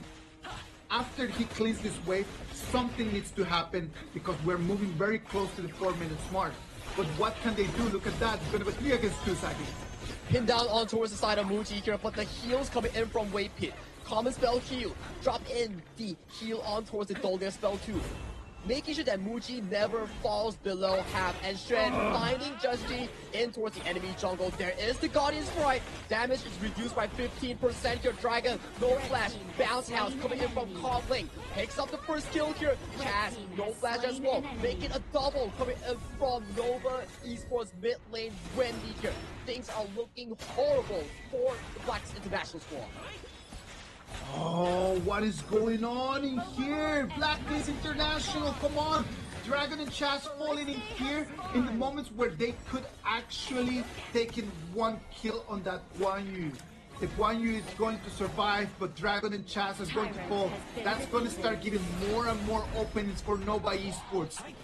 The pace timing right now, as it's just becoming tighter and tighter and tighter. It's becoming a lot harder for him to actually command the tempo of the game. If game 1 was like an equal standard coming in from both teams, like they're just playing based on their own tempo, game 2 is completely Nova Esports dominating the early game and pulling Blacklist into a rabbit hole. The more you lose, the deeper you fall in towards this rabbit hole, and the harder it is for you to recover into that mid-game period. It's only 5 minutes, and it's already almost a 2,000 goal lead for the side of Nova Esports. It is too big a gap for this early in the game. When you're supposed to be controlling the early stages, your composition is supposed to be taking control of this. What are you going to do in the times when that Flowborn is going to start getting online. Look at that. It's going to be a 1v3. Shen pushes onto tree. Gets the Razor Cavalry here. Trades Dragon on towards the first kill here. Pins Just G on towards the wall. Just G manages to flip away towards Davey here, but that is tree invested to dive one horse in towards that bottom lane here. This leaves Golden Kai having to expend the flash in towards the top side. Not a tower traded for the life of the 1-to-1 exchange. Has destroyed a 1v3 and he's still able to trade one back? Come on, man. It's impossible to stop the Shen glazing here. It's just crazy. It's only a glaze if it's not true. He's just styling on the members of Blacklist International. Here, Kong Lee finding the bounce house on towards the members off the side of Blacklist International. Here, this Azir Golem is a freebie going into the pockets of Nova. Right now, they're going to move the target over there to the mid lane turret. It's going to be Chami 1 trying to clean the wave. They do not want to let that one go. In the moment that that turret is going to fall, Guan Yu is going to have free roaming around because there's not going to be any vision just to try to find where Shen is going to be running. More angles as well, right? The moment the turret goes down, there's more flank angles, there's more backline access coming in for the side on the strand here. We see a bit of a poking prod coming in from Blacklist International, securing the buff for Just G. First, an ending sorrow goes in, coming in from Wendy here. Chamiwa finding the assassination on towards Muji. Isn't able to find it here. First to fall will be Dragon. Shred finds a two-man push, sends Golden Kai into the mouths of Nova Esports. Only thing that Blacklist International can do is to back off, and now another turn goes over to the side of Nova. A 2-0 trade for Nova Esports right now. They are commanding this game. It is going to be horrible. 7 minutes right now, 3,000 gold advantage for Nova Esports. Joshi comes in, he tries to check if there's anything over there for grabs and goes back with the tail in between his legs. Difficult position for Blacklist International to be in here. You were drafting a Mai Shurui and Magistrate Direnjie in the early game, expecting to play that tower pressure, but to fall so much in the early game due to the fact that Kong Ling punished Chaz, punished Dragon for mispositioning, and right now, the Direnjie is in such an awkward position. You can't push, you can't pressure with that 2-item power spike. The longer this game goes, you're just going to be outscaled by Wendy and Muchi on this double pick. Difficult moments right now. They have eyes right now. They've got vision in here. Nova Esports right now, they decide to come in for the push. Look at Kong Lin with the Flowborn coming in.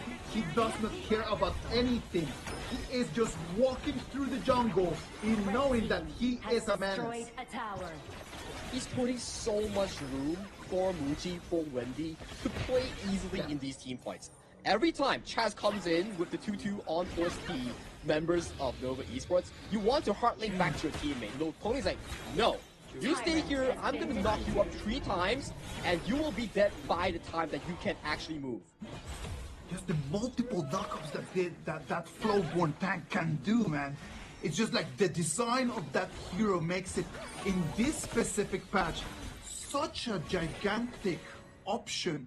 The initiation, the sustain, the damage that it can provide, paired up with this Dahlia and paired up with this Yuhuan, what can Blacklist do to turn things around? Maybe a miracle push coming in from Just G in towards the bottom lane for a Hail Mary. But so far, looking in towards the front end here, we see Muji pummeling down that mid-tier tree. Wow, Golden Kai gets pushed into the mouth of Nova Esports once again. The Destiny counter slashes in towards the side of Blacklist International. The final Q sets Golden Kai up for that death. Wendy flashes forward with that aggressive ultimate here. Gets Dragon and Just G on the back end, all the way towards the base of Nova Esports. It needs, in the front side, it will be a 4v2 in favor of Nova Esports. Before 10 minutes, they're looking for the game-winning push. It's back. He's going to push the crystals to be the target.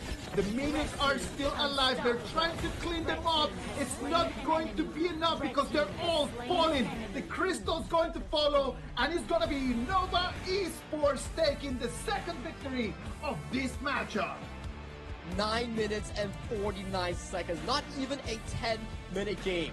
No shadow objectives were present in this game. That is how dominant this Game 2 was in the eyes of Nova Esports against Blackness International.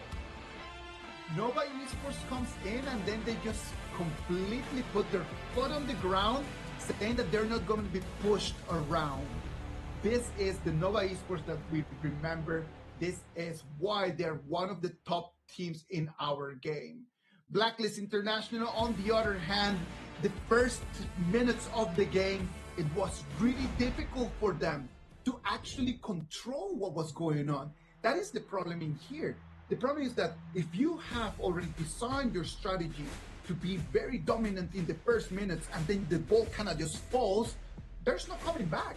Your power spike is just in there at the beginning of the game, and what can you do after that? A series of events, right? Like we saw in the top side, the level 2, the roam coming in from Wendy towards the top side, forcing out the initial flash from Chami 1. And after that, it was a solo kill on Shen's Guan Yu against Chami 1's Twilight. And then, that wasn't the only thing that happened. That solo kill was the second kill for Nova. In towards the bottom river, that was supposed to be a 50-50 matchup between the two teams. It was Nova Esports finding a perfect kill thanks to the Glowborn tank CC chain on towards Chaz Von Weaver that got them yet another lead. And from there on out, everything was disastrous for the side of Blackness International. One disaster after the other one. One fight lost after the other one. There was no coming back. There was no coming back in there. Again, I love the way that Blacklist finished the 2025, this 2026. They decide to take on this very gigantic challenge. And in these two games, they have not shown that they are at the level of this very, very difficult game. But it's still a plausible thing for the side of Blackness International. Yeah. Losing early is always fine. You stat check yourself against Nova Esports, potentially one of the champion teams coming into KIS4, and then you think to yourself, okay, now that I know what I'm lacking against Nova Esports and the other teams, of course, if they start to look back towards their recording, start to pick up their game pace, maybe by the time of the knockout stage, they could realistically minimize that gap.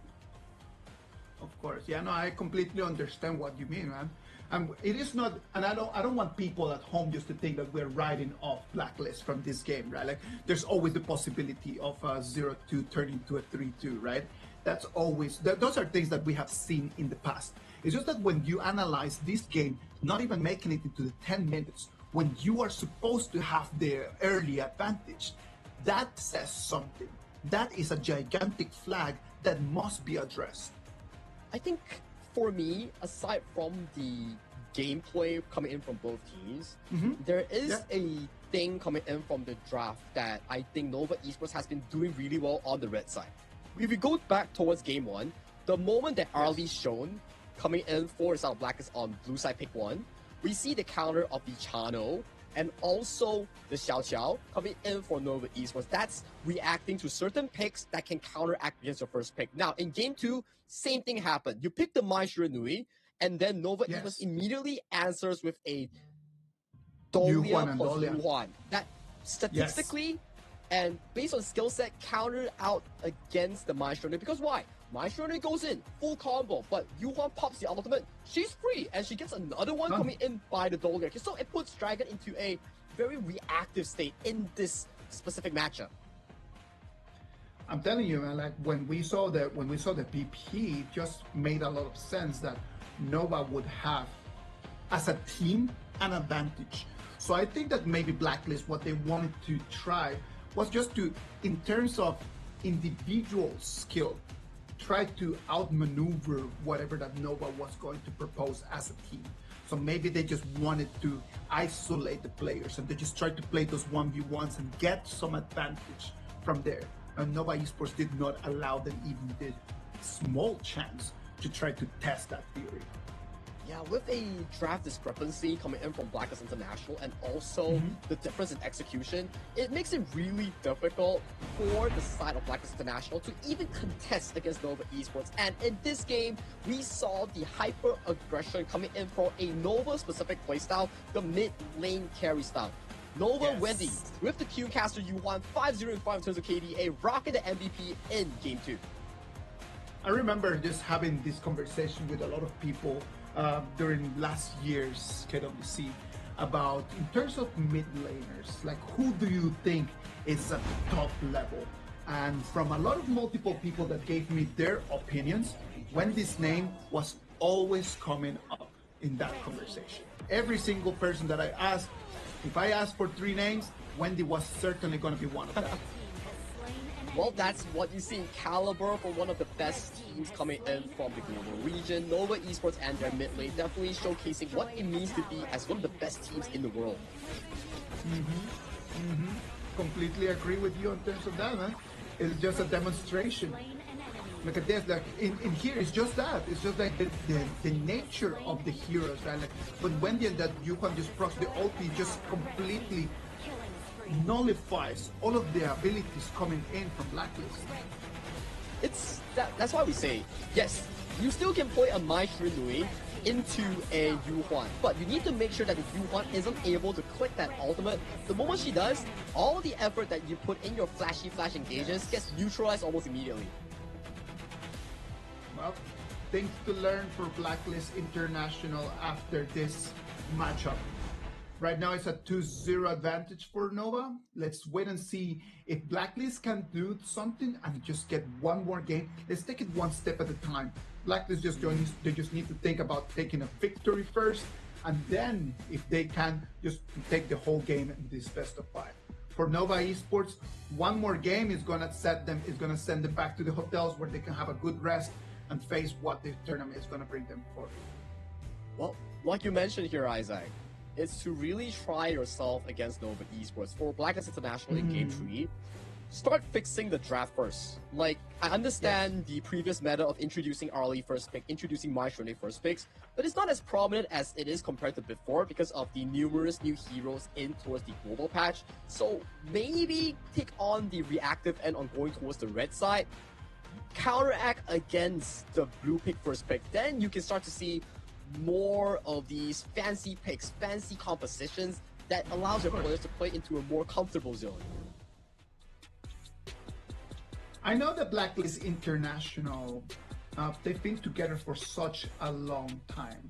And after just finishing 4th place last year in the KIC 2025, I know that they can come up with some ideas.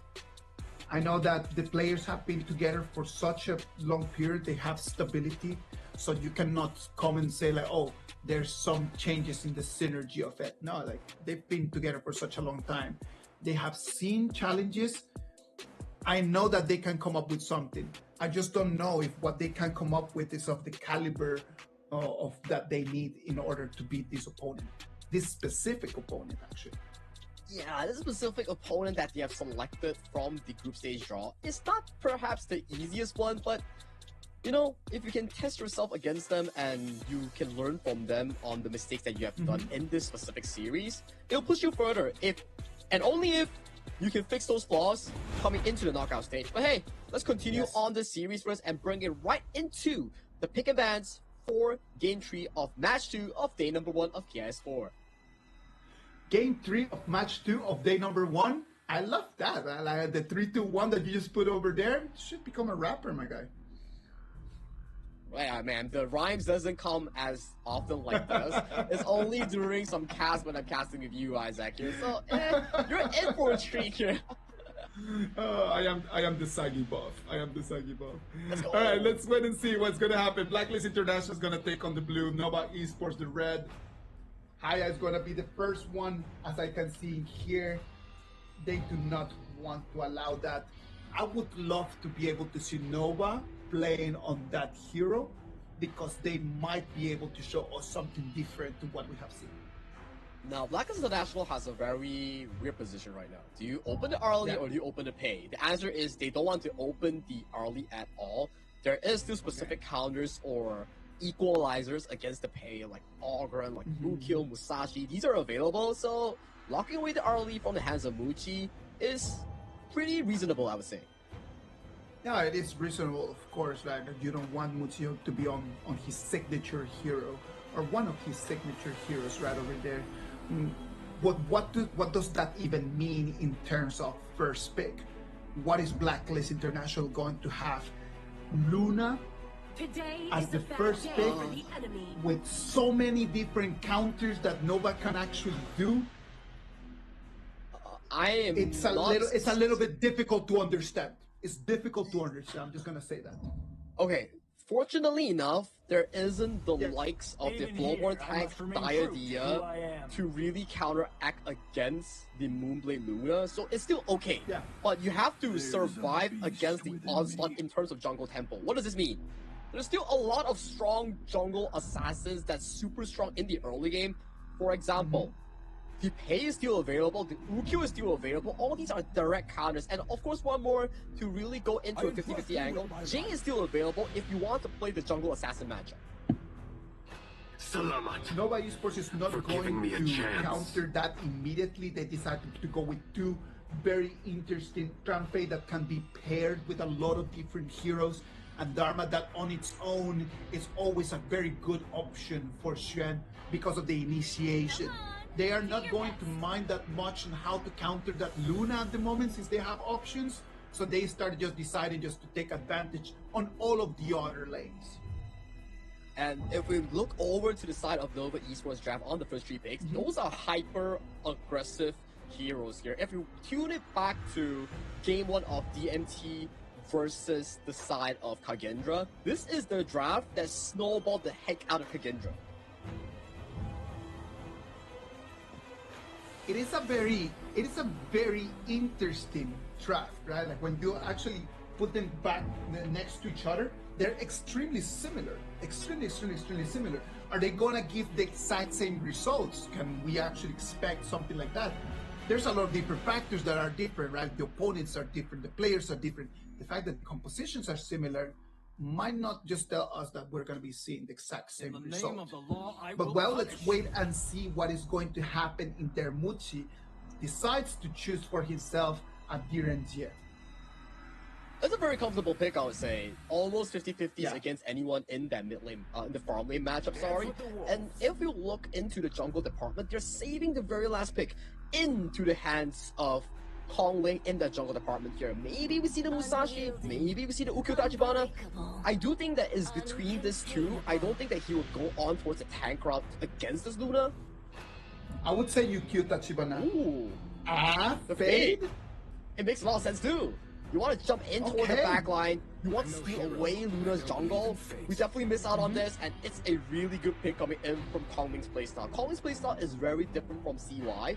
CY's hero pool is really something like the Musashi, the tanks coming in of the Ogren, and Kong Ling's playstyle is a mix of both. He can play the assassin, he can play the tank, so it's very unique from the previous substitute jungler from the previous jungler.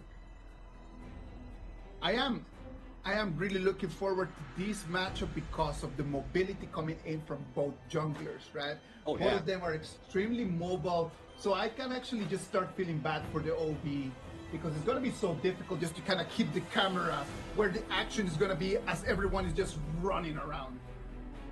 There's definitely going to be a lot of action between the two junglers here, but before we go into the jungle matchup, we need to see the setup coming in from the Nova Esports side. We have the Mai Shiranui, Zhang Fei, and also Dharma, the bounce house for days, the OG composition in 2024. And now, on the side of the Blackness International squad, we have Channy One on the War Saint here. Is one of his good picks as well, the Guan Yu. If he can find those big markers against Nova Esports and make the team fight super difficult for Muchi on the Direnjie to play, maybe that's a way for Blackness International to come back in towards the series. That would be actually good news for them. Let's wait and see what they can do on that Guan Yu. In terms of if you actually look at the matchup over there in the farm lane between the Channel and the Direnjie, you can see that the Direnjie might have an advantage at the beginning of the game, but as the game starts scaling up, I can see Channel being a lot more dominant and to have a lot more of an impact in the game than his counterpart, Muchi. That is definitely true. Only if we're looking at a 1v1 matchup here. If we pan ourselves over to the other four heroes, I would say this game is definitely a heck of a survival game for the Channel on the hands of Golden Kite. Playing a survival game is always fun. Trying to get your objectives at the same time that you're trying to stay alive. That is gonna be a very interesting one. All right, what about if we just jump quickly into this? We're gonna have Nova again on the red side and Blacklist again on the blue. Yeah, utilizing the early mobility coming in from the Maestro, he's scouting out where is the exact buff start coming in from Just G here. 2v2 towards the mid side, Wendy, Waypit getting the first push advantage and immediately going for the aggressive jungle pressure against Blacklist. This time Chad is going to have eyes on them. He won't let this go uncontested. They've tried to be extremely greedy coming in, very aggressive. Guan Yu over there on the river has eyes on Wendy, but that's just gonna make Xuan's life so much easier. But that's the thing, you have to prize Nova Esports for this small movement. The moment that Xuan said, hey, Chami will reach first in towards that bottom side river, immediately the teammates off the side of Nova is like, okay guys, give away that Crimson Golem, we are out of there. Of course, communication is going to be vital, right? And when you are such a veteran player like Xuan, like this communication is just basic skills. Yeah, topside jungle here currently being hyper invaded by the side of Black International.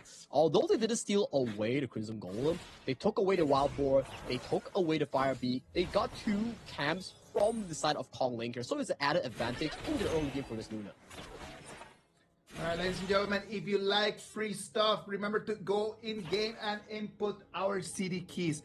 Firestorm is going to be the first one fire with an I, 1 instead of an I, and Wildfire is going to be the second one, with that first I being a 1 as well. Remember to go online and go and claim all the freebies that we are offering to you. Yep, got it, Isaac. I'm right now opening my HOK app and burning in that EDP as we talk about here. And towards the mid lane here, we see Dragon being forced a flash, traded with Wendy. So that's gonna be both mid laners taking their own recall in towards this early phase. Yeah, I love how you're just kind of just in game and casting at the same time. I can barely cast and stay seated on my chair. I'm just too old for this, man. It's just getting harder and harder. No, man, Isaac, from what I saw from the social media, you're still pretty active in football, something that I could never do. My stamina is just not there and on par with your athleticness, so don't say you're old, you're definitely not, you're definitely pretty athletic on that. Alright, ladies and gentlemen, let's go back to the game. Blacklist and Nova. You can see right over here, Chami 1 just fighting Xuan here, just trying to spot anything over there for the Azure Golem. For this specific moment here, yeah, and we see a big engage come onto the Wendy here. Real Engine on towards Chami 1, forcing out the cleanse here. Chami finding the push on towards Wendy. Wendy positions himself and runs away here, but Chami 1 just needs one more push on towards Wendy. Luna with the new moon coming in towards the assistant coming in for South Black International. Gets the kill on towards Wendy. That's still a 1-for-1 exchange. First blood goes into the hands of Nova Esports. But the way that both Nova players were able just to hold that, it was lovely. But after that, Blacklist International comes in as a team looking for revenge, and they make this a 2-to-1 trade for them. A beautiful knockup coming in from Chaz and channeling and CC chaining the 3 knockups. Dragons, Flowing Sign, Just Cheese, Spell 2 stun, and then it caused the side of Xuan to unable to even react with a flash or a formless mount to get himself out of safety here. So right now we see Black International not trying to contest this at all because Fate has the Seal and Jade, and he does take it for free.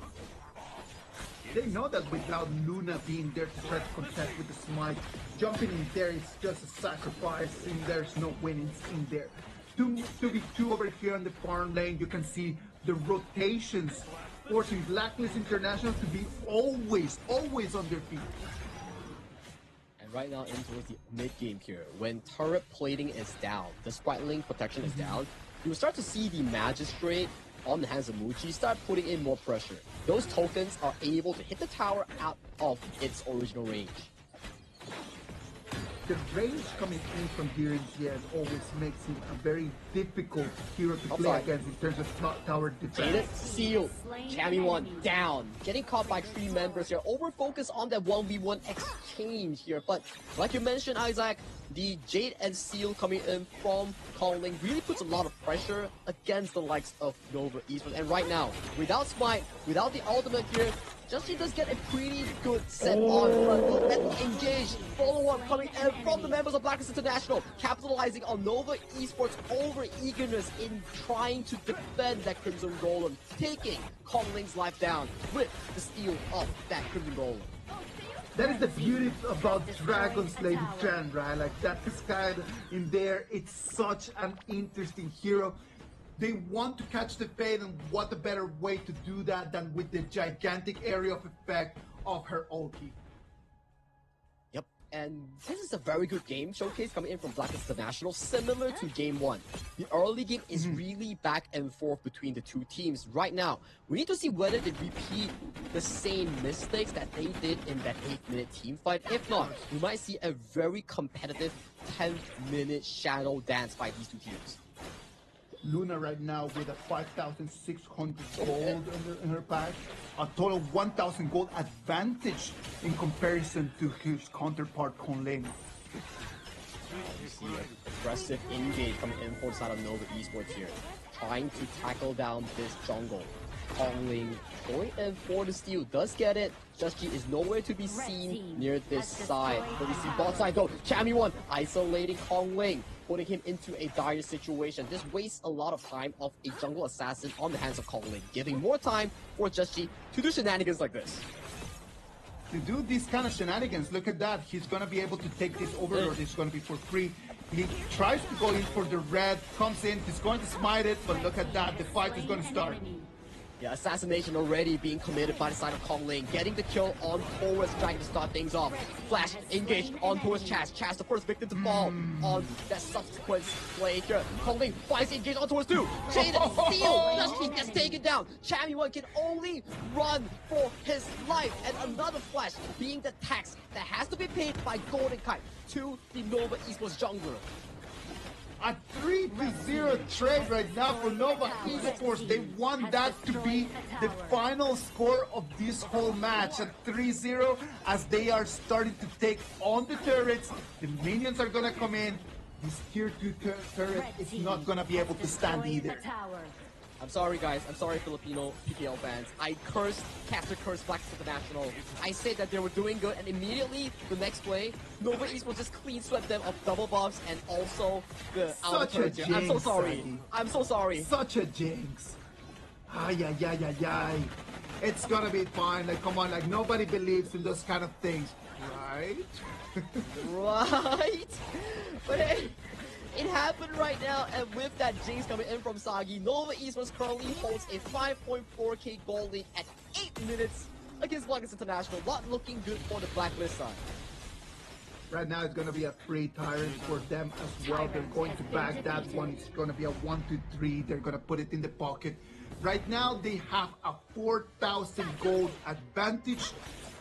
We can see Direnzier, we can see the Dharma already just becoming really gigantic. In the moment that the items board comes up, you will be able to see where the gaps are actually showing. And with that play just now committed by the side of Nova Esports, the level gap that Just has harnessed throughout the early to mid game is completely negated, and the goal lead is severely on the hands of Kongling right now. You can see Pokes coming in from the side of the walls, tries to go in for the hardened Jade Seal, doesn't get it on this initial push. But right now they have control and they have full vision over the blue buff, right? Look at that, Shen goes in for the engager. Umbrado Alphas catches onto Just here. Just has to escape with the new moon here, leaving Cammy1, the sole member, on towards the front end here as Kongling goes for the aggressive chase. Ultimate steals his fate in this game tree. That's gonna be it. Right now it's gonna be the minions coming in. The high ground turrets are gonna start falling. It's gonna be a 5 against 3 for the next 10 seconds, Sagi. This is gonna be the final push for Nova. Flash Gold Token misses coming in for the side of Muji here. A second Tier 3 tower falls into the hands of Nova Esports prior to that shadow objective right now. They're taking the safe route. They're going for that double objective take for the side of Nova. That is actually really good. Very smart right over there. They came in, they saw what they needed. Instead of forcing it, they just decided to go back and play safe. We have seen a lot of teams that they have wanted to force it right over there and have ended up losing the game. Nova does not want to be one of them.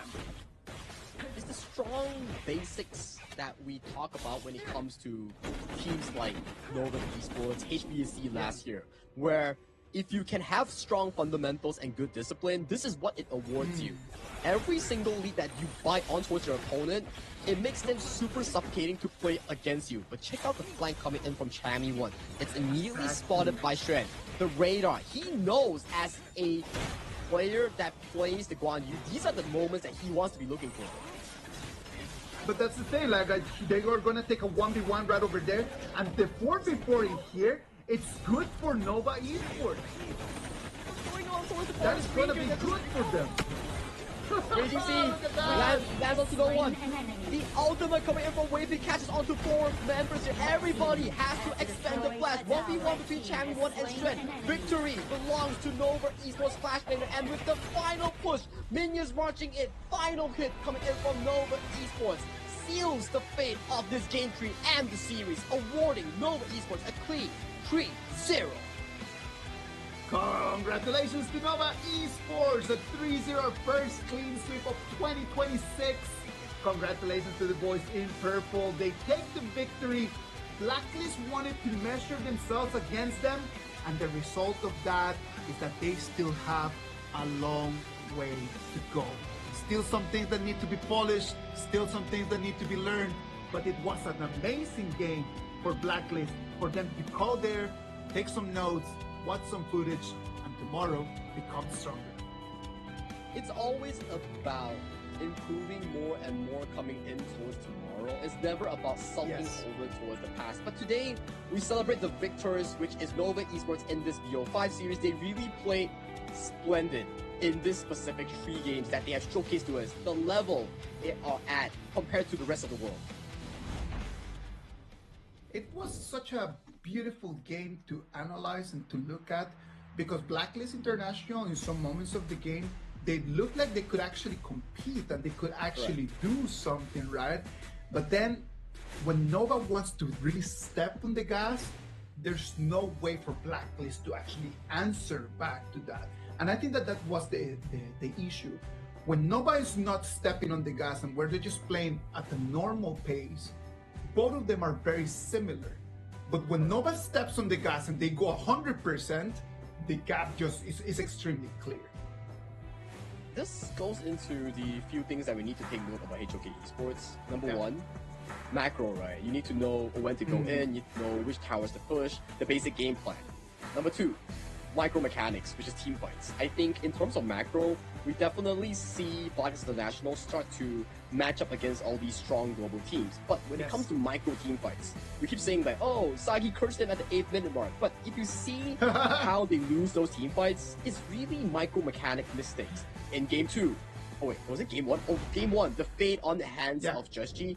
He went in and got decimated by the Xiao Xiao combination. In game 3, 8 minutes yet again. The fight immediately breaks open because Kong Ling captured Just-G and decimated whoever who tried to help Just-G. So that really pushes the game off to a different level. Originally a 50-50 becomes a landslide of a lead due to one team fight, due to mechanical mistakes. At the end of the day, when you look back and you see this game, you'll start understanding the different levels to these different leagues and to the different teams. So up until right now, I would say after the performance of Blacklist today, good performance, good game, wrong opponent. Let's wait and see what they can do against their other opponents over there in Group A. Look at that. The first stages of the game, up until around 6 minutes, very leveled, very equal. But then as Nova just decides, you know what, it's time for me to step on the gas. they just take off, and there's nothing for Blacklist to try to even pull them back. No Really answers. about these team fights. These big game team fights are so far really deadly for Blacklist International to swallow. Both games, Yes. I think game 1, game 3, early game, mid game was looking really good for the side of Blacklist International until the breaking point where it comes out to a 5v5, 4v4 big fight in either side of the jungle that really tears the game apart, which led to this landslide. It's never an equal 10-minute fight at the Shadow objectives or in either bases. When you analyze, you hear the maps, right? Like you can see how Joshi was a lot more vital for Blacklist International in terms of neutral objectives and trying to control everything compared to Kongling. But that's the issue. As a team, Nova was stronger. Joshi might have had a very big impact in there, but the Luna needed a little bit more time to actually just be online. It had right. it came to a moment where Joshi had like about what, like a 2,000 gold advantage probably, and in the moment that he could actually be able to be online, that's when Blacklist started losing fights again and again and again. Probably they could have just held their ground a little bit longer. Maybe the story would have been different. Fully agree with you, but like we see in the early to mid phase, in game 1, in game 3, Fate piloted by JSG, the Luna piloted by JSG, he was finding very aggressive jungle wins across the map. But these team fights, man, it really brings them back to that one player who set these team fights up for success. Waypit on the beast, Zhang Fei. You gotta say, those Unbridled outbursts were really deadly. Especially the last one, right? The last one just comes in straight up over there on the high ground into 4 members just to seal the deal. Great performance by Waypit. We're really happy to see him on that. Kanfei, the beast. You cannot have a single weak link in the entirety of this 5-man game. You need everyone to be on form. But let's check out the replays here, right? First play goes over to the side of Nova Esports, but the subsequent 2 kills all fell in hands of the side of Blacklist International, which really allowed JSG to scale really well. But this is that fight that we talk about here. Kongling, yes, he was to fall, is looking good for Blacklist, but this one, Kongling immediately assassinates Dragon that's looking to help, and then the subsequent fight immediately breaks apart. Everybody fell, coming in for the side of Blacklist International. Kongling assassinating yet again JSG, and this is where the game immediately falls apart for Blacklist. Yes, exactly. In the moment that JSG falls over there on that Luna, there was nothing for them to do. That is the ulti that we were talking about. That Unbridled outburst straight into 4 against the wall. That was just the last little stamp that they needed for them to take the trophy, to take the victory today. Yeah, sealing the deal in this game for you. A clean VO5 victory for the MKL representatives here. Nova Esports taking a rather dominant win against Blacklist International here. Going back to our match statement between these two teams, they never met. But now that they have met, we can clearly see the difference in level between these two teams. Yeah, maybe there was a reason why they didn't meet in 2025, right? And hopefully, not meeting in 2025 and then meeting in 2026 is going to set us for seeing this matchup. Maybe it was the first matchup of the first day in 2026, and hopefully, who knows, by the end of the year, when we are in the KIC 2026, maybe they're going to be facing each other again in the biggest stage of the year. Maybe, who knows? This is just the Invitational, man. This is just the first international tournament of our whole calendar. A lot of things could happen in the future. You can't stop growth. Growth is something that you definitely want to be seeing when you're progressing into the year-end tournament. Mid-season, we have, what, EWC and Honor World Cup, and also the year-end with KIC. But, Isaac, who's on the line that we're about to interview? I don't know. What about if we go and check with Mara over there on stage? You guys were so smooth. Here we are with Waypit and Schwan. Waypit, my goodness. We're going to go back to game number 2. You were spectacular. Currently, that is the fastest game so far at 9 minutes and about 55 seconds. How did you manage to finish that game off so easily? Because we have great communication and also great teamwork. Great communication, great teamwork. So would you say that you didn't have a hard time at all? Yes. Oh, okay. That's how strong Nova is. Now, in the group draw, Blacklist International picked you guys first. Why do you think they picked you? I think they don't want to meet us when knockout stage, I think. Oh, they want to meet you first instead of later. Okay, now what do you want to say to Blacklist International now that you were able to sweep them? Good luck. Have a nice day.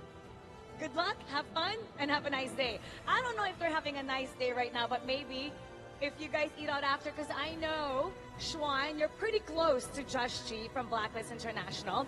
After defeating Blacklist, who would you like to face the most in your group, seeing as everyone's saying that you guys have the tough group? BTR. BTR? Why BTR? Because BTR got Zhang Q. It's my estimate. Because of Zhang Q.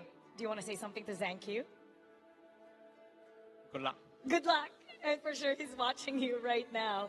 You know, Xuan, I'm not sure if you're aware of this, but you've gotten quite popular in the Philippines. You have a lot of fans.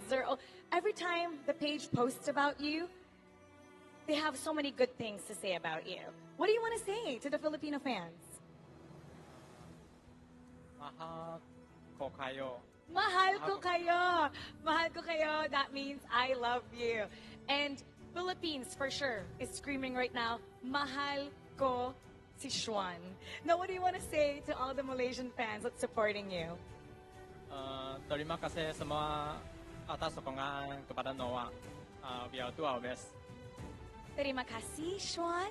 Terima kasih, Waypit.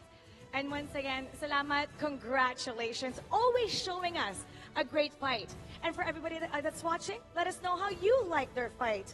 Put it down in the comment section below. But you know what? The game doesn't end here. Stay tuned because we have more action coming up. You're watching KIS4.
We'll do it again. I'll make sure of it.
Thought we'd get this far, burning like the stars.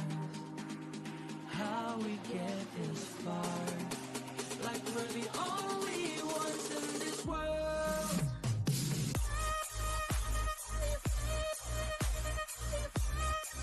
Like we're the only ones in this world. Like we're the only ones in this world.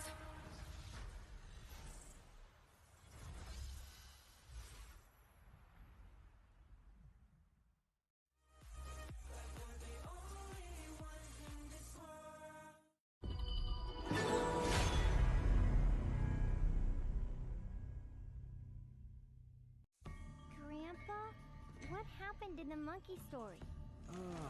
Anoman. Yes, he made a promise to bring Cinta home. Was he lucky? He got caught, and flames rose. A huge fire.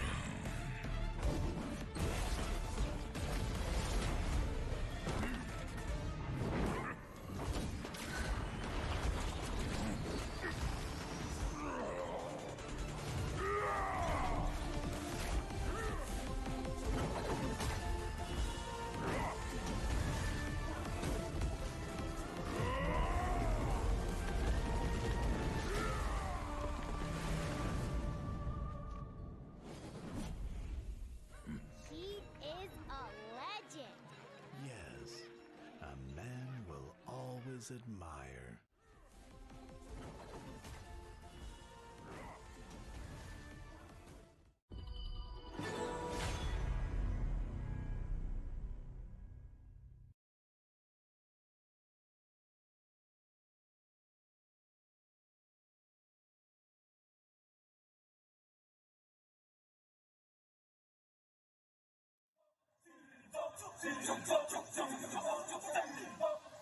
Kings Invitational Series, let's go. Bertahun-tahun ku ditempa, harap yang karang murka, enemy di setiap langkah, ganteng datang mencoba, panggil ku one man army, satu orang 1000 nyali, Del spirit dalam nadi, sini maju ku ladeni. Langkah sudah jauh, mereka pikirku mau mundur dan buang sau. Kehormatan yang utama, di puncakku pertama, berdiri hantam balik semua yang halangi arah. Pikir-pikir lagi kalau kau mau halangi, genderang perang sebab bunyi sini hadapi. Old school tank mentally, dia takkan berhenti, bukan instan imitasi. Coba ku lihat sapu cara bermain agak lain dengan strategi yang saya desain. Aku lemas mastermind di balik kekacauan. Satu punchline sapu ku mundur semua lawan. Insting tepuku deteksi ancaman, enemy ku libat seperti Anoman. Yo satu pukulan tangan kosong, musuh jatuh runtuh panggil aku Wukong. Power hantam lawan yang menghadap. Sapu cakar lebih tajam lebih dari kopong pedang. Yang saya incar turawana bukan tata singgah sana. Maka wajar apabila dong bilang saya bijaksana.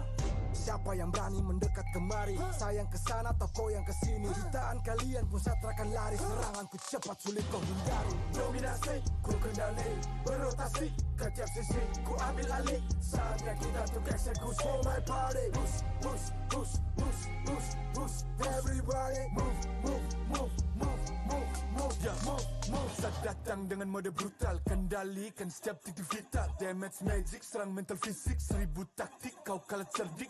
Mau coba jatuhkan sama mana bisa, siasatmu sudah saya analisa. Terdapat selak, gerak, geriku sulit tu dilabrak. Wah, game over, hancurkan semua tawa. Kombinasi skill dan power, teleportasi ala Enoku yang LOK. Kau tahu ku tak bisa redam, bulat tekadku yang takkan padam. Tuh kehormatan yang tak bisa dibeli, saat saya genggam dan harap kembali. Adu mekanik tingkat tinggi, siapa paling berani, aku paling gigi. Pedang raja yang kuhulus, tebasannya bak angin menghembus. Long life the king, akulah raja, dentuman zira, ini mental baja. Akulah hukum dalam wujud nyata, seni tempurku susah tuh kau baca. Y'all better run, I've already won, nowhere to run, your time is done. Tidak bisa kau atasi, berat untuk kau hadapi, kalah pedangku menari, kau balik kanan dan lari,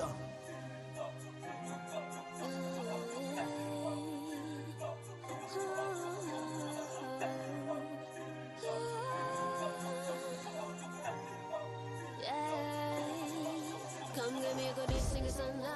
Aku cinta I'm the queen.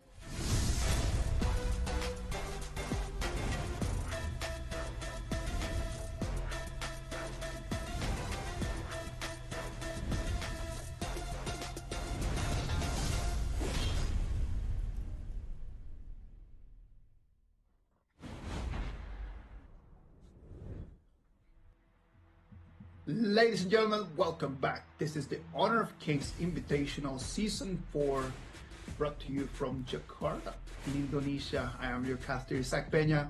With me, Sagi. We've already had 2 games today, victories for one of them for Nova Esports on a 3-0, and the other one for Dominator on a 3-1, losing for Kagendra and losing for Blacklist. From these 2 games, what has been your feeling from this KIS4? Drafting is really, really important.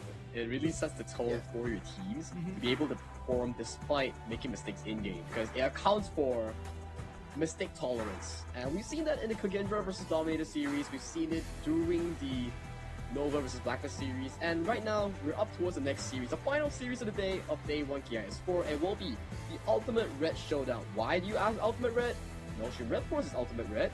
Bigatron is also red. So, who's the better red? It's time to find out. Which one is the redder red? The redder red. The background is bigger red.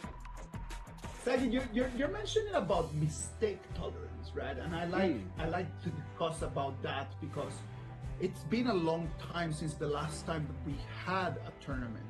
So we could actually say that this is the first time that they're playing since the preseason. Would you think that many mistakes right now are happening because the players might not be on the best timing? And do you think that the coaches should start adjusting their strategies to this specific context? I think definitely, according to you, Isaac, drafting is something that accounts for difference. Where drafting in scrims, you can win a lot of scrims, but if you cannot convert to tournament success, it doesn't really work out, because your draft during scrims and your opponent's draft during scrims, it's vastly different. You are technically training for different things, and you need to see among all the 8 teams that are equally tied in terms of strength, whose draft is actually the tournament meta or tournament favorites, right? And then you see if you can adapt towards it or you play towards that counter. That's why we say drafts are not always like textbook. You need to see how you adapt and grow throughout the entire tournament. Of course.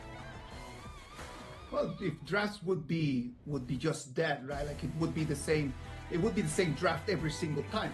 It's just that simple. Like we wouldn't need coaches to be doing their work. We could actually have just AI just to come in and tell us exactly what would be the best answer to these things. So since drafts just need to be thinking about a lot of different elements of our humanity, right? Like how well a player is feeling on the day. I do believe that there is an extra level of complexity to this first tournament of 2026 as new patches come in, as new rosters are going to be put to test for the first time, and as players are going to have their first performances since 2025. So for the coaches, this is going to be really a very tough one. Let's jump straight into our next fight. It's going to be Nongshim Red Force against Bigatron by Vitality. These two teams are going through some of a rebuild, one of them to a stronger level than the other. Well, Isaac, if you talk about it, Nongshim Red Force, they changed up their Clash and Roamer, whether it's Rattel and also Namu Tree, Namu-san. And then you see over to the side of Bigatron by Vitality, they changed everyone. Yeah. That is not Zankyu. Zankyu is the only one remaining of the 2025 BTR roster. That is just how crazy it is. That is actually a very tough one, right? Because when you start thinking about like rebuilding a roster, when you start thinking about like, okay, we need to fix things, so we need to let some people go. How do you let 80% of the team go and then you just keep the one person? How do you rebuild around that? I don't even think it's a redesign. It's a complete reconstruction from scratch. What triggered this rebuild over there for Bigatron by Vitality? I think if we were to look at tournament results, okay, the last time that these two teams met, Nongshim Red Force 3-1 BTR in the group stage of KIS3, and Bigatron by Vitality ended their playoffs run top 8, going to EWC, top 8 again, going to KIC, top 8 again. For a regular team, sure, top 8 in international tournaments 3 times in a row, very good, very nice, but we're talking about BTR, one of the biggest, most popular clubs inside of Indonesia IKL. They want to grow for more, so the idea of re-rostering beside their star players, Zankyu, that is why they just removed everyone from the roster except for Zankyu, and picked up players that could synergize with this player. At the very least, that's what I'm looking at. They want to perform better than top 8. Of course, that it is going to be really difficult. For them, they have already like very very clear actually DNA over there. You can see from the past performances, Nongshim Red Force, they start KIS3 in 2025. They have an amazing run. They finish runners-up. But then after that, they kind of like disappeared through the whole 2025. What happened to Nongshim Red Force in that 2025 that made them just have such a great high and then drop into such a very, very low bottom? I think in terms of growth, right, they definitely showcased an insane growth curve back in the Honor of Kings Invitational Season 3, where they reverse swept the quarterfinals and semifinals for the Peace team, one of it being the current team's Kings Invitational, and made it to the grand finals against Nova Esports. But after that, like you mentioned, right, the landslide that they suffered based on performance, based on standings, EWC first round exits, KIC first round exits, I think it's because they have reached their limit in KIS3 and they didn't really break through ever since, while other teams were actively improving. That's why players in Bigatron by Vitality, there is notably 2 players, Ball and Gemmyth. They used to come from Basaka Esports, the team that eliminated the hopes and dreams of the Nongshim Red Force lineup originally in KIC 2025 in the group stage. So this is also a bit of a grudge match for Zankyu, is to defeat Nongshim Red Force in the same tournament as last year. Same time, same date, just last year. For Nongshim Red Force, it's with a new roster trying to prove themselves once again in the tournament that they went for, and also to claim revenge onto ex-Basaka members like Ball and Gemmyth, the clash and mid lane of ex-Basaka. It's very interesting because when you think about Bigatron by Vitality, it's impossible not to think about Trankyu, right? Trankyu, when you talk about people that understand the game, they can say hands down one of the top junglers in the brand. That's for sure. Like one of the top players right over there on his lane. On the other side, you have Nongshim Red Force, you have Haku, FMVP of KME Spring 2025. He's got incredible map control, and we know that he secures a very big amount of the neutral objectives. But when you put him in front of Thank You, is there really a competition in there? Is that really a level matchup? I mean, for Nongshim Red Force, they've beaten BTR once in the same tournament. Yeah. So they will want to repeat that same success. And the head-to-head matchups that we will be featuring later is definitely... Oh, we actually featured it just now. It's definitely going to be Zankyu against the side of Haku, the two junglers here. Because like you mentioned, right, junglers are the one who have the highest peak in terms of the mechanics in the early game to showcase that you need on Luna, on Jing, on all these fancy picks. Those are really important. Your hands must be hot. It is a very cold moment right now in the season, so hot hands might be a very big ask at the moment. We're gonna have to check because these two teams have been very jungle-centric in the past. Let's wait and see if any of the other members can actually just give a hand out and then just kind of like allow the junglers not to have that big a pressure. Let's wait and see what this game number 3 is going to bring us. We just saw Nongshim Red Force making their entrance onto the stage here in Jakarta, and right now it's going to be the turn for the 5 members of Biggest Run by Vitality. There you have it. Another red symbol in the Indonesia IKL fans. They take the stage and they will be challenging on whoever is that ultimate red. It's gonna be BTR. Is it gonna be Nongshim Red Force? This is the only time that they will meet until the knockout stage. So it's definitely a statement match between these two teams. This is gonna be our 3rd Indonesian team taking the stage today, right? On Bigatron by Vitality. But first, let's check on the lineups.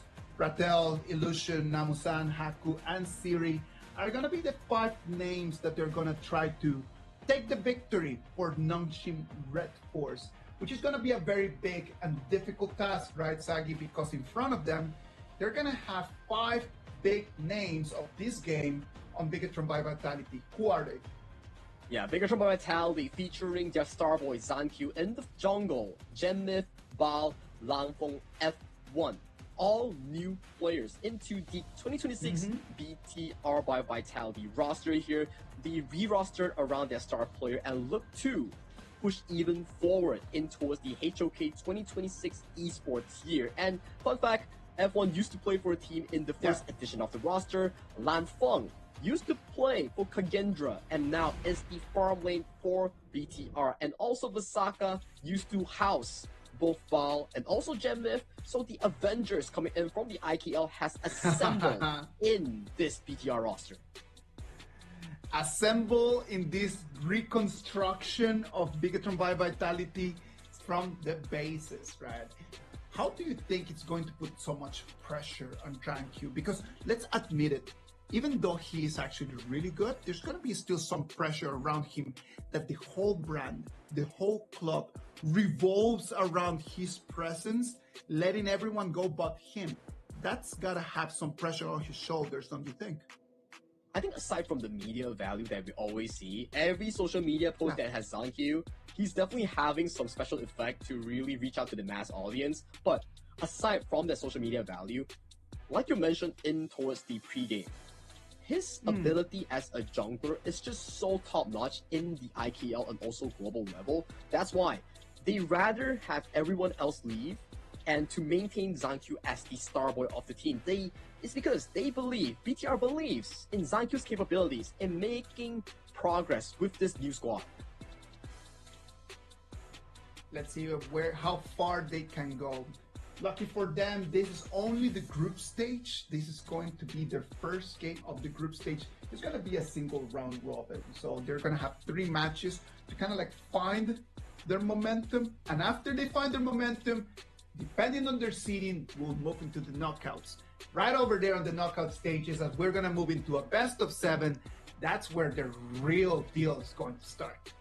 Right now, this is just for them to kind of like understand a little bit more of how they are feeling with each other.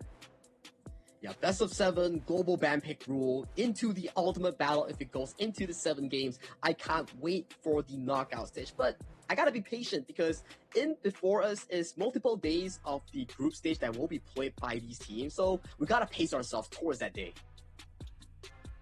It is such a privilege to be able to participate in the Invitational, right? It is such a gigantic privilege because it allows you early in the season just to measure yourself against the top. So this opportunity that these 8 teams are having right now here in Jakarta, it is something that a lot of people around the world would really love to have. And we're seeing a lot of and we're also seeing a lot of these stickers, these photos of the cropped out BTR players, the local memes that they are running through, and they're showing signs of support for their local team. So that definitely puts a bit of pressure on towards Nongshim Red Force. But Nongshim Red Force, they are really good under pressure. Because why? Last year, KIS4 in Philippines, they were in front of home crowd Philippines in Manila, and they defeated back-to-back PKL teams in a best of 7 settings with reverse sweeps. So these are moments that they actually strive in. I'm telling you, they're called the gatekeepers for a reason, right? Like they were able just to gatekeep the Filipino teams last year. Are they gonna be able to gatekeep the Indonesian teams this year? Who knows? Who knows? I am really looking forward to see the result of that because as we jump into our game 1, this is gonna be Nongshim Red Force is going to be on the blue side, and Bigatron by Vitality is gonna be on the red. Nongshim Red Force is gonna start us in this BP with a Luna ban. Oh, interesting. A target ban already on towards ZonQ here, even though Haku himself is a player knowing to utilize the Luna. So removing that from the pool here does signify that other junglers picks might be available for these 2 junglers here. Potentially going for the Yangtze Dolia, potentially going for the likes of the first pick Haya, potentially going for the Chicha. All these are viable ones coming in for both sides. They need to prioritize something. Like the Chicha has been banned so many different times and just right now being available. We don't know how these players are going to be on that Chicha, right? Like we have no data yet about what their performance would be on that specific hero. So I don't know, maybe they do not want to show it right now and they're gonna go with a little bit more of traditional picks. On one side, the Loom, on the other side, with the very, very direct combo. It is gonna be the first time in today that we're gonna see this combo. We're gonna see the Dolia and the Yangtze. Staple one so far coming in for Sun for Vitality here. This is a very strong combo if the Tri-Light gets a smooth early game here. And Nongshim Red Force, they could potentially go for the likes of the Floorborn tank to really counteract out against that early game aggression. Lock in the Floorborn tank, locking in that Cascader, that's already a very solid mid-end jungler here. But the only thing that I'm worried about is their mid-lane priority. It's seemingly pretty slow for the Ladies In. Unyielding. Lady Trend might not have that priority in the mid lane as you just mentioned, right? But then as the big fights start, it is such a vital key. It's a key player right over there when the big fights, when the 5v5 start. Now on the other side, they might want to take advantage of the fact of the Lady Trend pick, and they just move on with the new walk just to completely control the waves over there at the center of the map.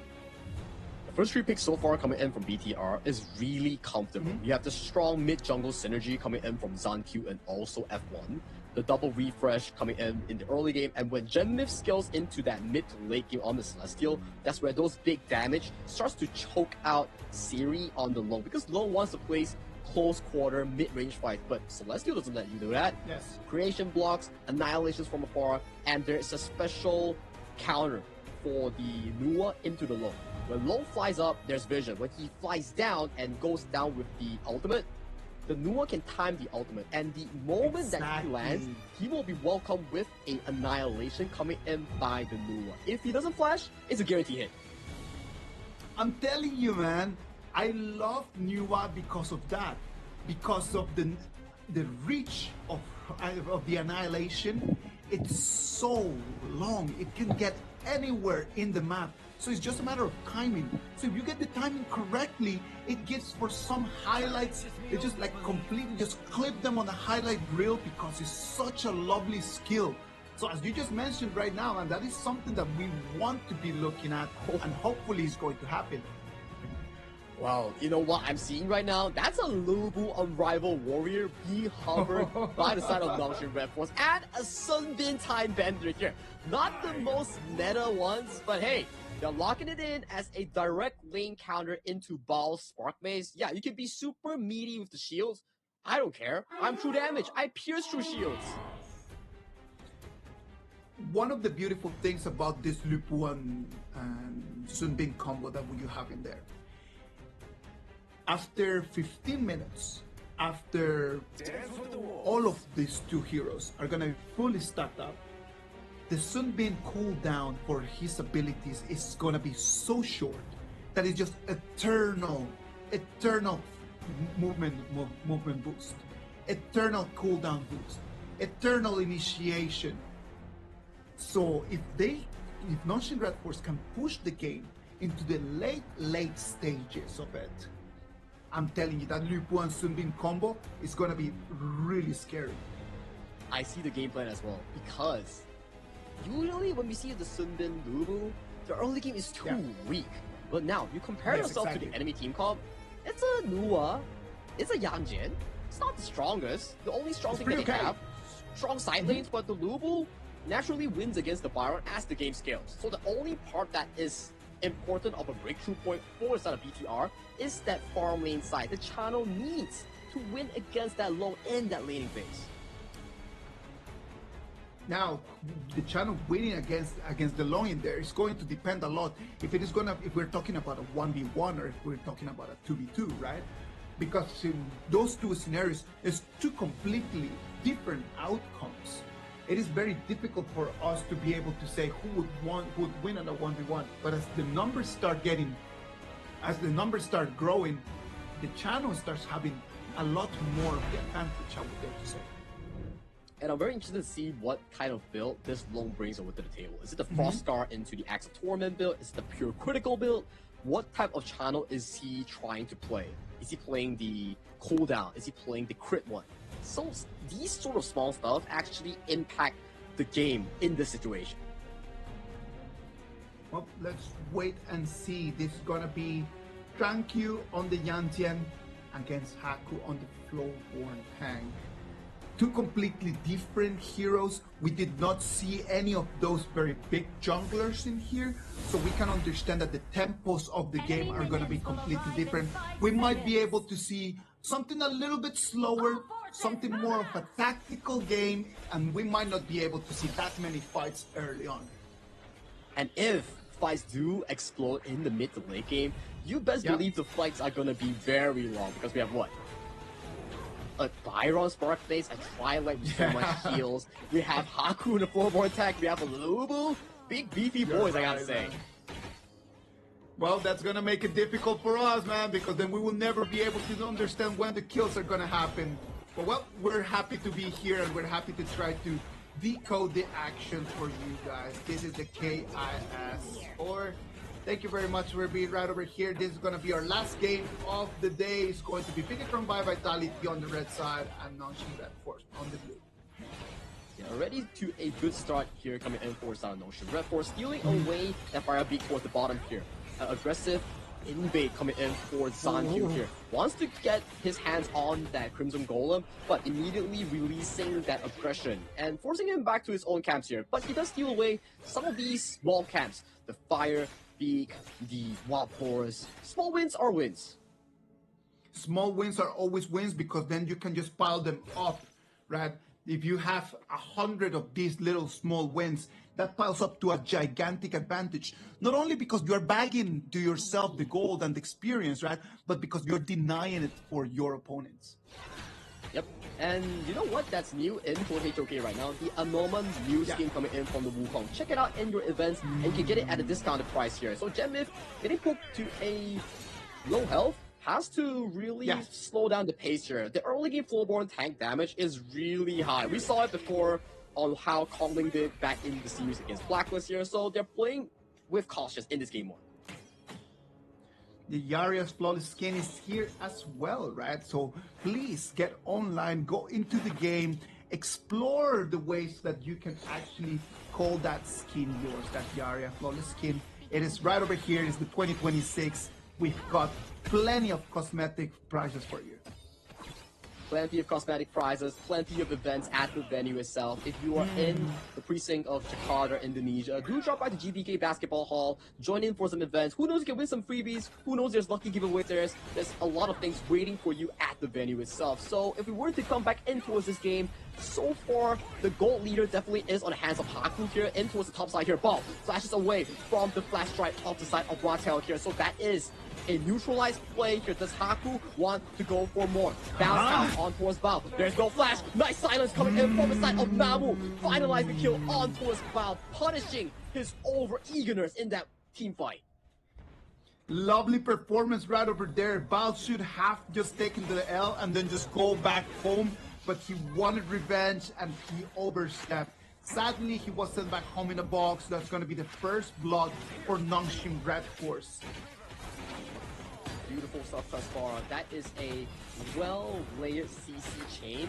You drop in the silence at the last possible moment, so Ball doesn't get that spell one in for that heal. And based on series attack effect, he went for the Frostguard Embrace, which is the tank long build, and big burst on towards Lanfong. Beautiful silence to chain in. Make sure that F1 couldn't press heal, Lanfong couldn't press flash. What a well-communicated 2-1 coming in from the farm and roam of Nongshim. Namusan over here demonstrating the value of this member for Nongshim Red Force, right? Everywhere that he is making the movements, he's making the plays, and then they're being able to capitalize out of that. Namusan over right now in his first 4 minutes, demonstrating that he might be what Nongshim Red Force needed. My oh my, Namu in towards this entire roster, just putting in so much flavor here. Top side 1 kill, bot side 1 kill, and right now at the 4th minute mark, rare occasion for both junglers to not put focus on the Tyrant here. They're still sitting there, waiting for the parents to be picked up right now. Siri gets jumped on by the side of Zankyu here. No flash, no ultimate, freebie in towards the hands of Zankyu. Great timing from Zankyu, who understands that his passive was about to be ready. Jumps in, he knows that he can take that 1v1 even under the turret. Now, they are gonna have priority over here, this Tyrant. If they want to, this is up for grab. But it's still okay. If you took a look towards the Nongshim Red Force playstyle, they're slowly but surely scaling the Sunbin, scaling the unrivaled Warrior Lubu, and once they hit the proper item power spikes, it's gonna be pretty difficult for Genmid and Lampon, because what you're gonna do when a Lubu dunks onto you with that ultimate? Red team. There's nothing that you can do, right? That's real damage, man. That's real damage that is gonna come in. There's no amount of items that can actually help you out.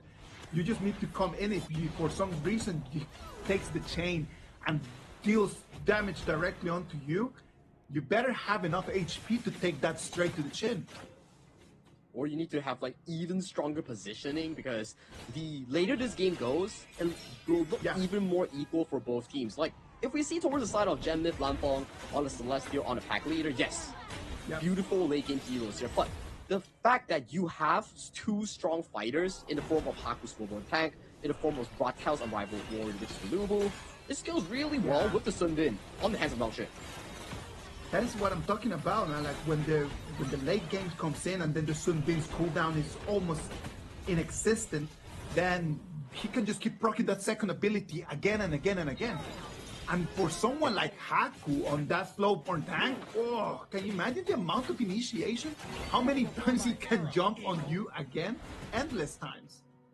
An additional movement speed, right, for such an immobile hero. So definitely something to look after when this game slowly grinds into a 12 to 16 minute market. But so far in towards this early to mid phase right now, goal lead is minimum in a 1,000 almost favorite into Nongshim Red Force pockets. So the next big breakpoint will be rather in the river or someone's buff if there is a mistake.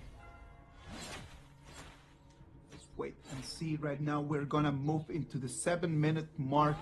pretty charge already available for Haku, so we know that the moment that he's gonna jump in, as long as he's got that active item with him, it's going to be lethal for his opponents.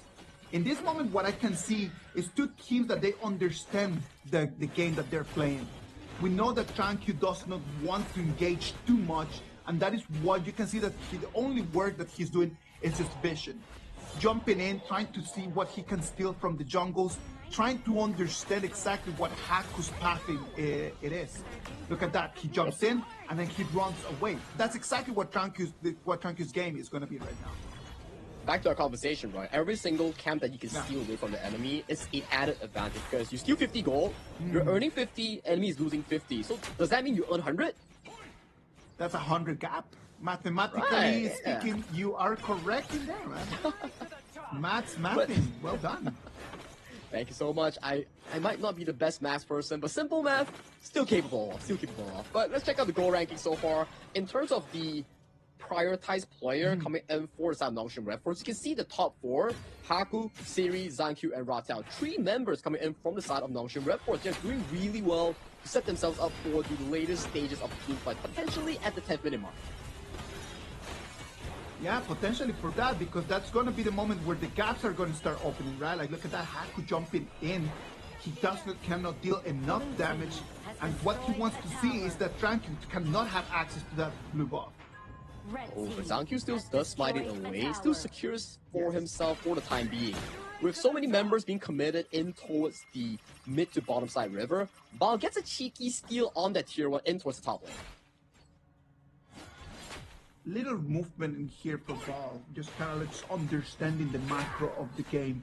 If we are not going to be fighting right now and there's no gap to be open, goes in on towards the engage, catches on towards Illusion. Illusion has to pop the flash, and the bounce house is already sealed for the side of Zankyu here, but the double ultimate coming in from the Twilight has so much healing effect here. Haku trying to poke out Bao, but you can see the lack of DPS coming in from the side of Nongshim Red Force to deal with the double fighter setup that is proposed by BTR.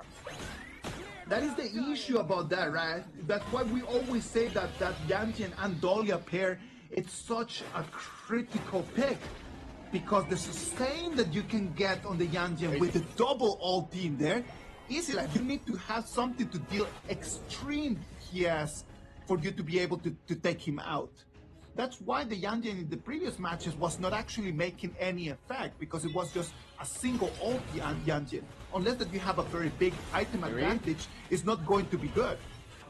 Zeri forces the splash in against Gemnif here. Flash for flash and burns the infinite vastness at the shadow objective spawn here. Not going to be a good news so far if you are Nongshim Red Force fans, as Goldie is dead even between these two teams at the spawn of 10-minute shadow objectives. Right now, we're going to see the first fight over here close to the Tyrant. Lifu has an ulti available. He's been taken very low. Look at this, Sagi, the Haku positioning. Goodness, Haku all the way to the back here, presses the positioning against multiple members here, hacks onto Lanfeng, but overstays its welcome here. Ratel unable to find the big members here. That is the Zankyu party here, marking down 4 members, dogging onto his side of Namu. Namu has to just run away. 2 kills, Clash, jungle, being forfeited from the side of Nongshim Red Force. Zeri, you have no flash, you have no infinite vastness. This might be the end of this farm laner coming in for the side of Nongshim Red Force.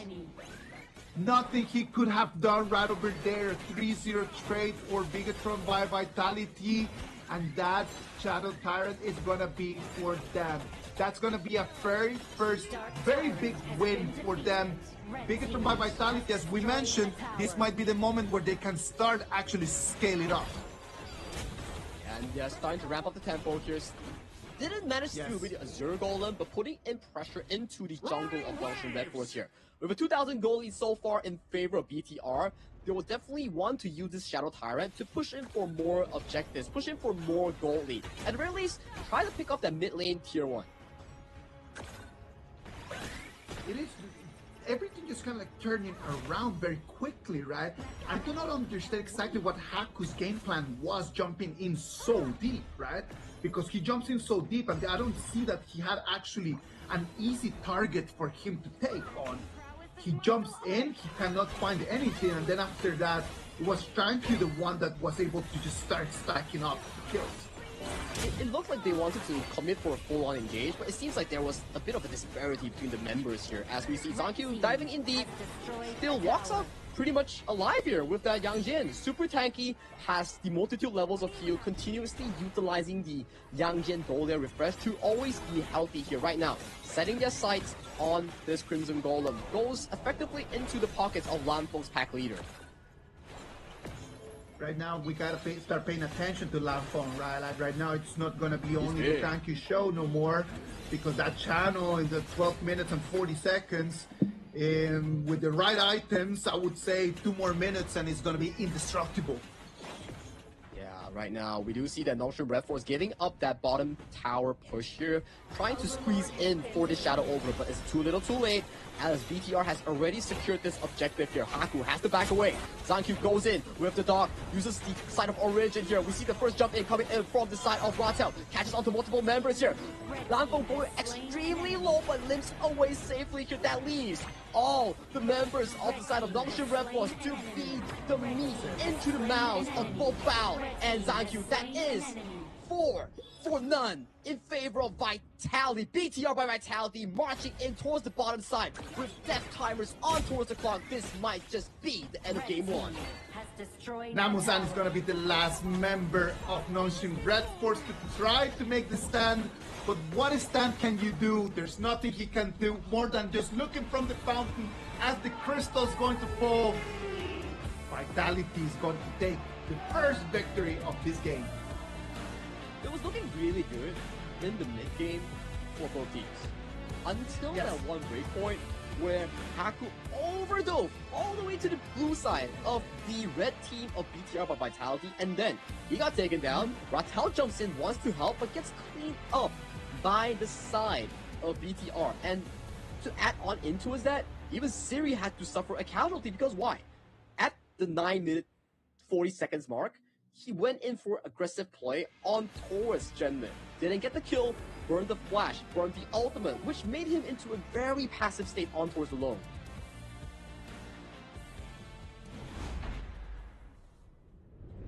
When you look at the game in there, you just highlighted the key moment of the game. When Haku jumps in extremely deep. From them until the end of the game, there's about 3 or 4 minutes, and that's it.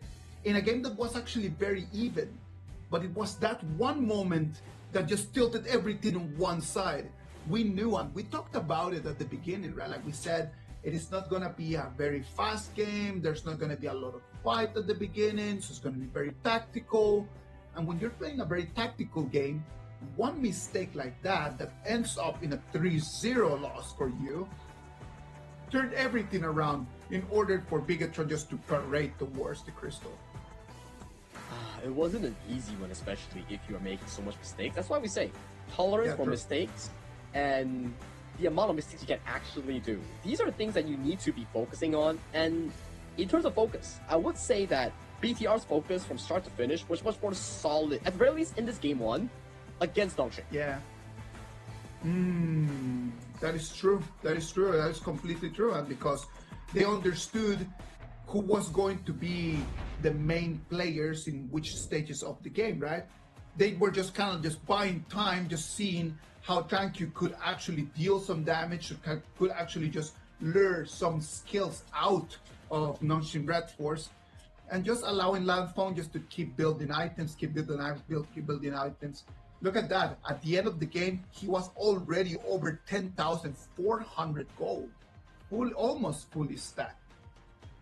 And keep in mind, that was only like a 13-minute game, and he was just piling in gold consistently. But if you check out the damage dealt by the members of BTR, Zankyu takes it first because he's consistently popping an ultimate, zapping the enemy, fighting 1v4, fighting 1v3, perfect damage calculation.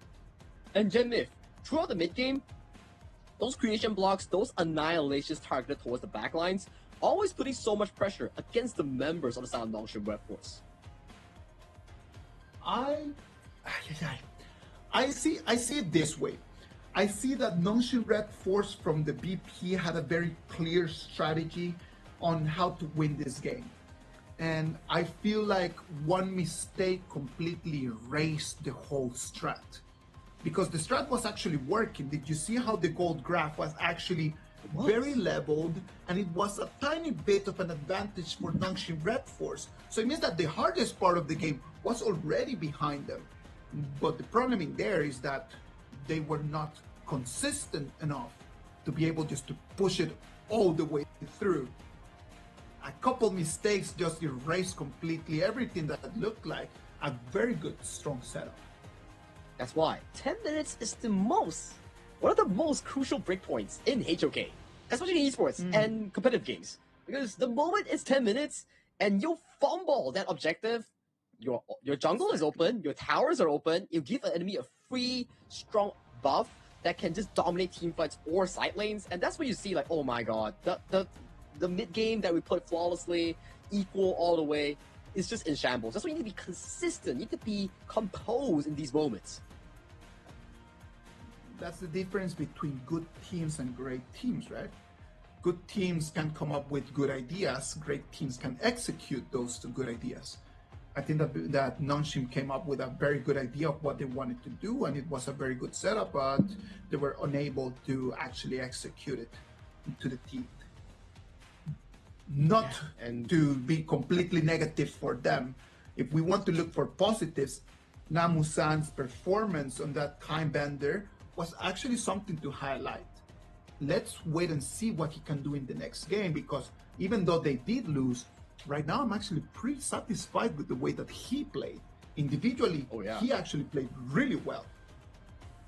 But before we go into how Namu was a star in the team, let's put some focus on towards ZanQ here. That tri-leg performance, Yang Jian, on the hands of ZanQ. Look at him. Grrr, with that face, looking at you, he's like, come bite me. I love that, man. ZanQ, every single time that I see ZanQ in tournaments, he's special.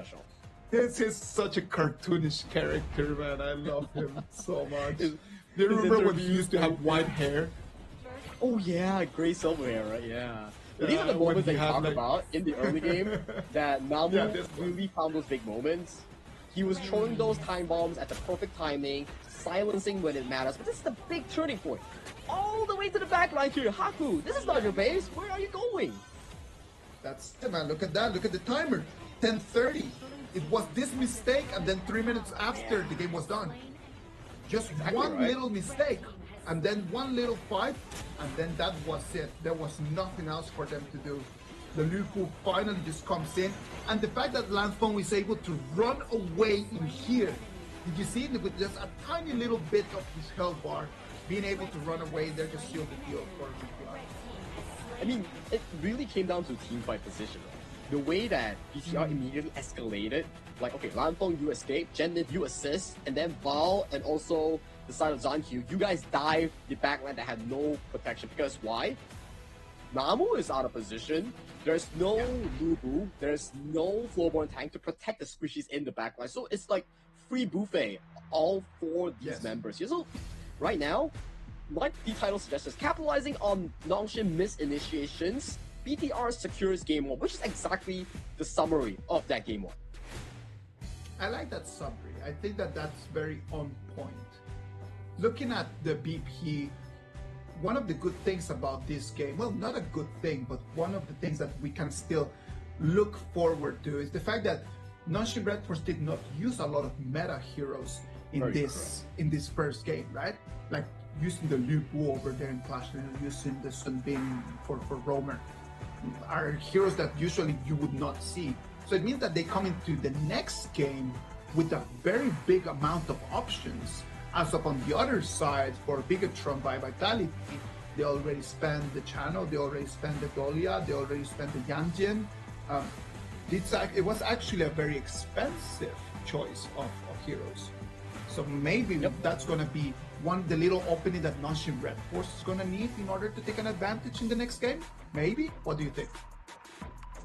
I think at the very least, in terms of the drafting pool for Game 1, Lubu, Timebender, Sunbin, not the most expensive, like I mentioned. So it's lesser draft, I would say, pressure coming in for the coaching staff and also long-term Red Force players. But it's also a fortunate news that once you expend such an expensive draft from the side of Bigatron by Vitality, you will want to get a win, and that is what awarded them in this game. Lovely things to say, man. Well, let's move into game number 2, right? Game number 2 is going to bring us a lot more options for Bigatron by Vitality and Nanshin Red Force to really start setting up for their 2026. When you think about these very new rosters, when you start thinking about new players trying to find that synergy, in terms of what you believe how to build a team, if you were the coach, what is the first thing that you believe that the players need to understand when you are building a new team? Discipline. Yeah, discipline. In and out of game. Okay. Discipline and mentality. So that... Would you be one of those coaches that are controlling everything that the players do, the players eat, the players are doing or not where they are? Would you be one of those coaches?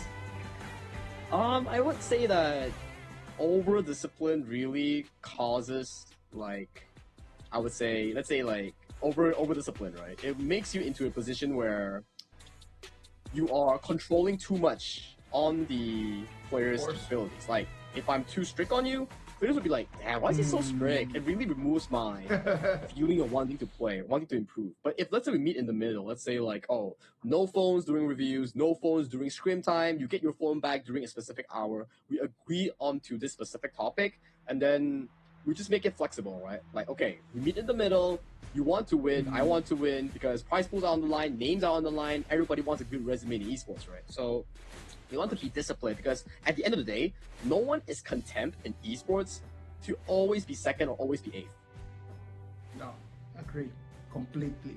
Everybody wants to be a champion, right? Everybody wants to be better, and even if you are realistically speaking, when you start analyzing the names around, you know that there's some clubs that come into the tournaments with a bigger chance of becoming champions, and you already know that from the start. But at the same time, it doesn't mean that you should not be aiming for that level of excellence of being able to put your hands on the trophy. So I hope that all of the teams are really aiming for that. If I would be the coach when I'm actually rebuilding a completely new team, for me, the main important thing, the first thing that we need to have is a team culture. Who we are, that identity that makes us who we are.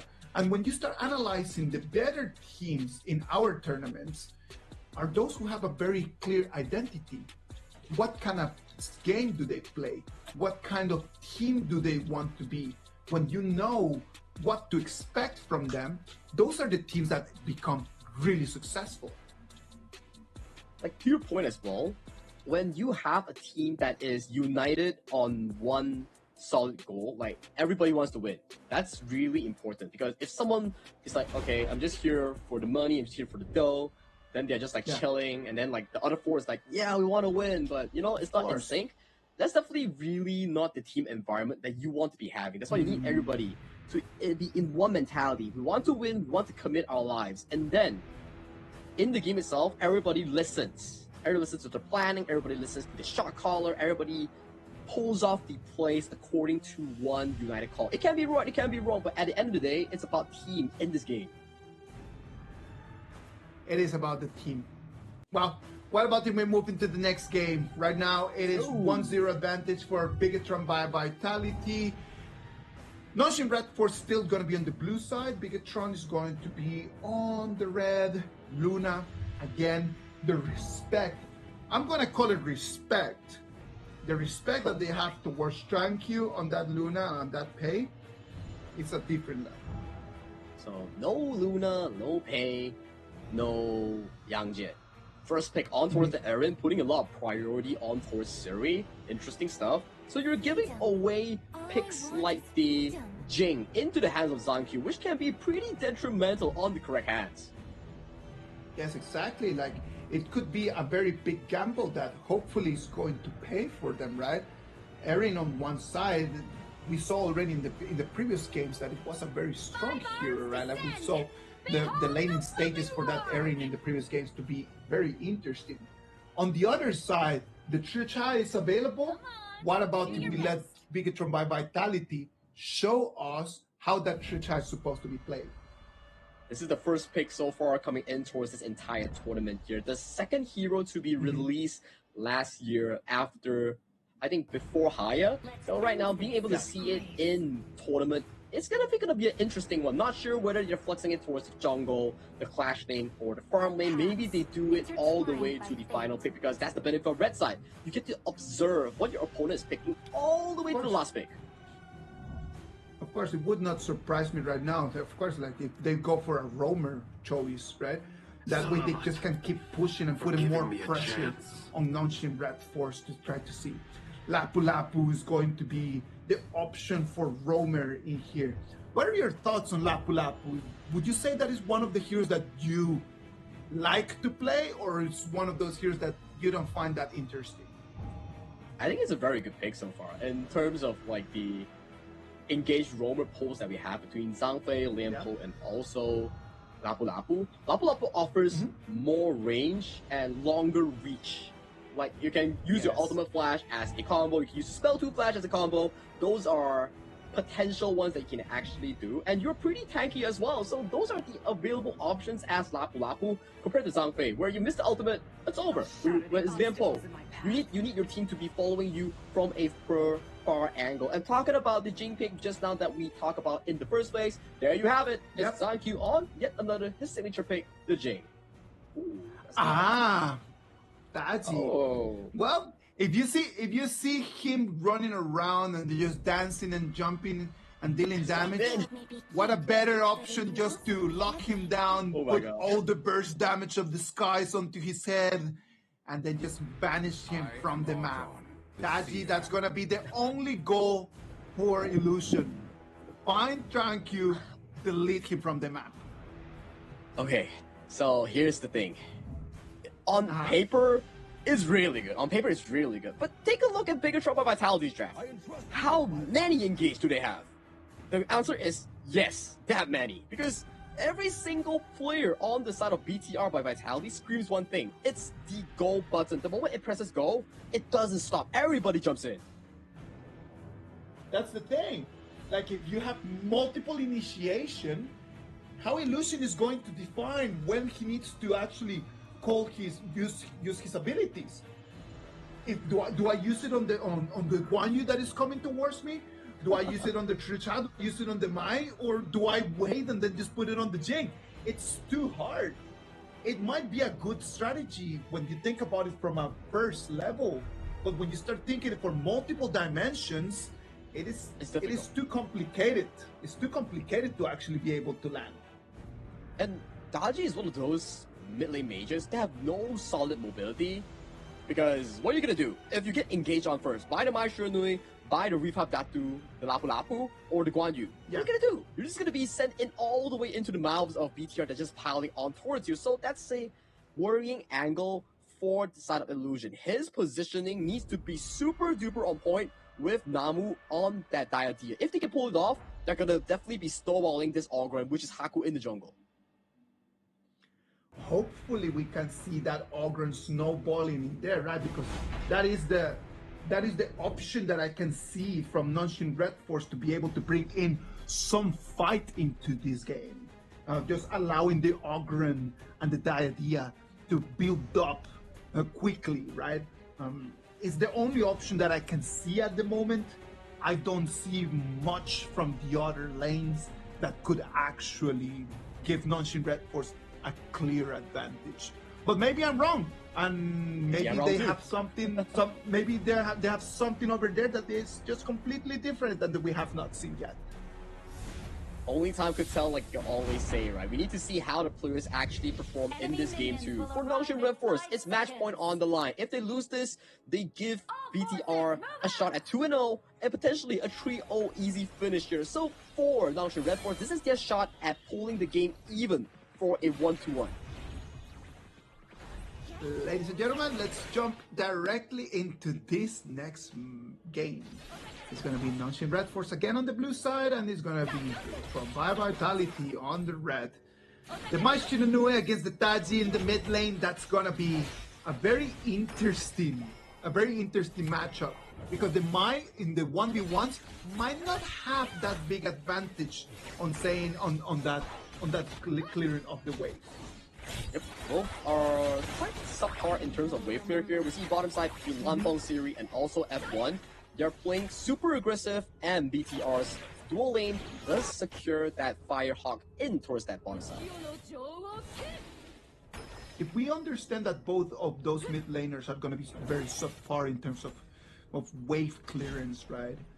Does that say that there's not going to be much mobility coming in here, and then the tempo might just slow down a bit? But stop for a moment though. Zankyu comes in with the mirror domain here, catches onto multiple members here. The damage is insufficient here. Haku still level 3 on that Augur here, yet to reach level 4, unlocks the ultimate right now. But early game, damage not the most coming in from the BTR side.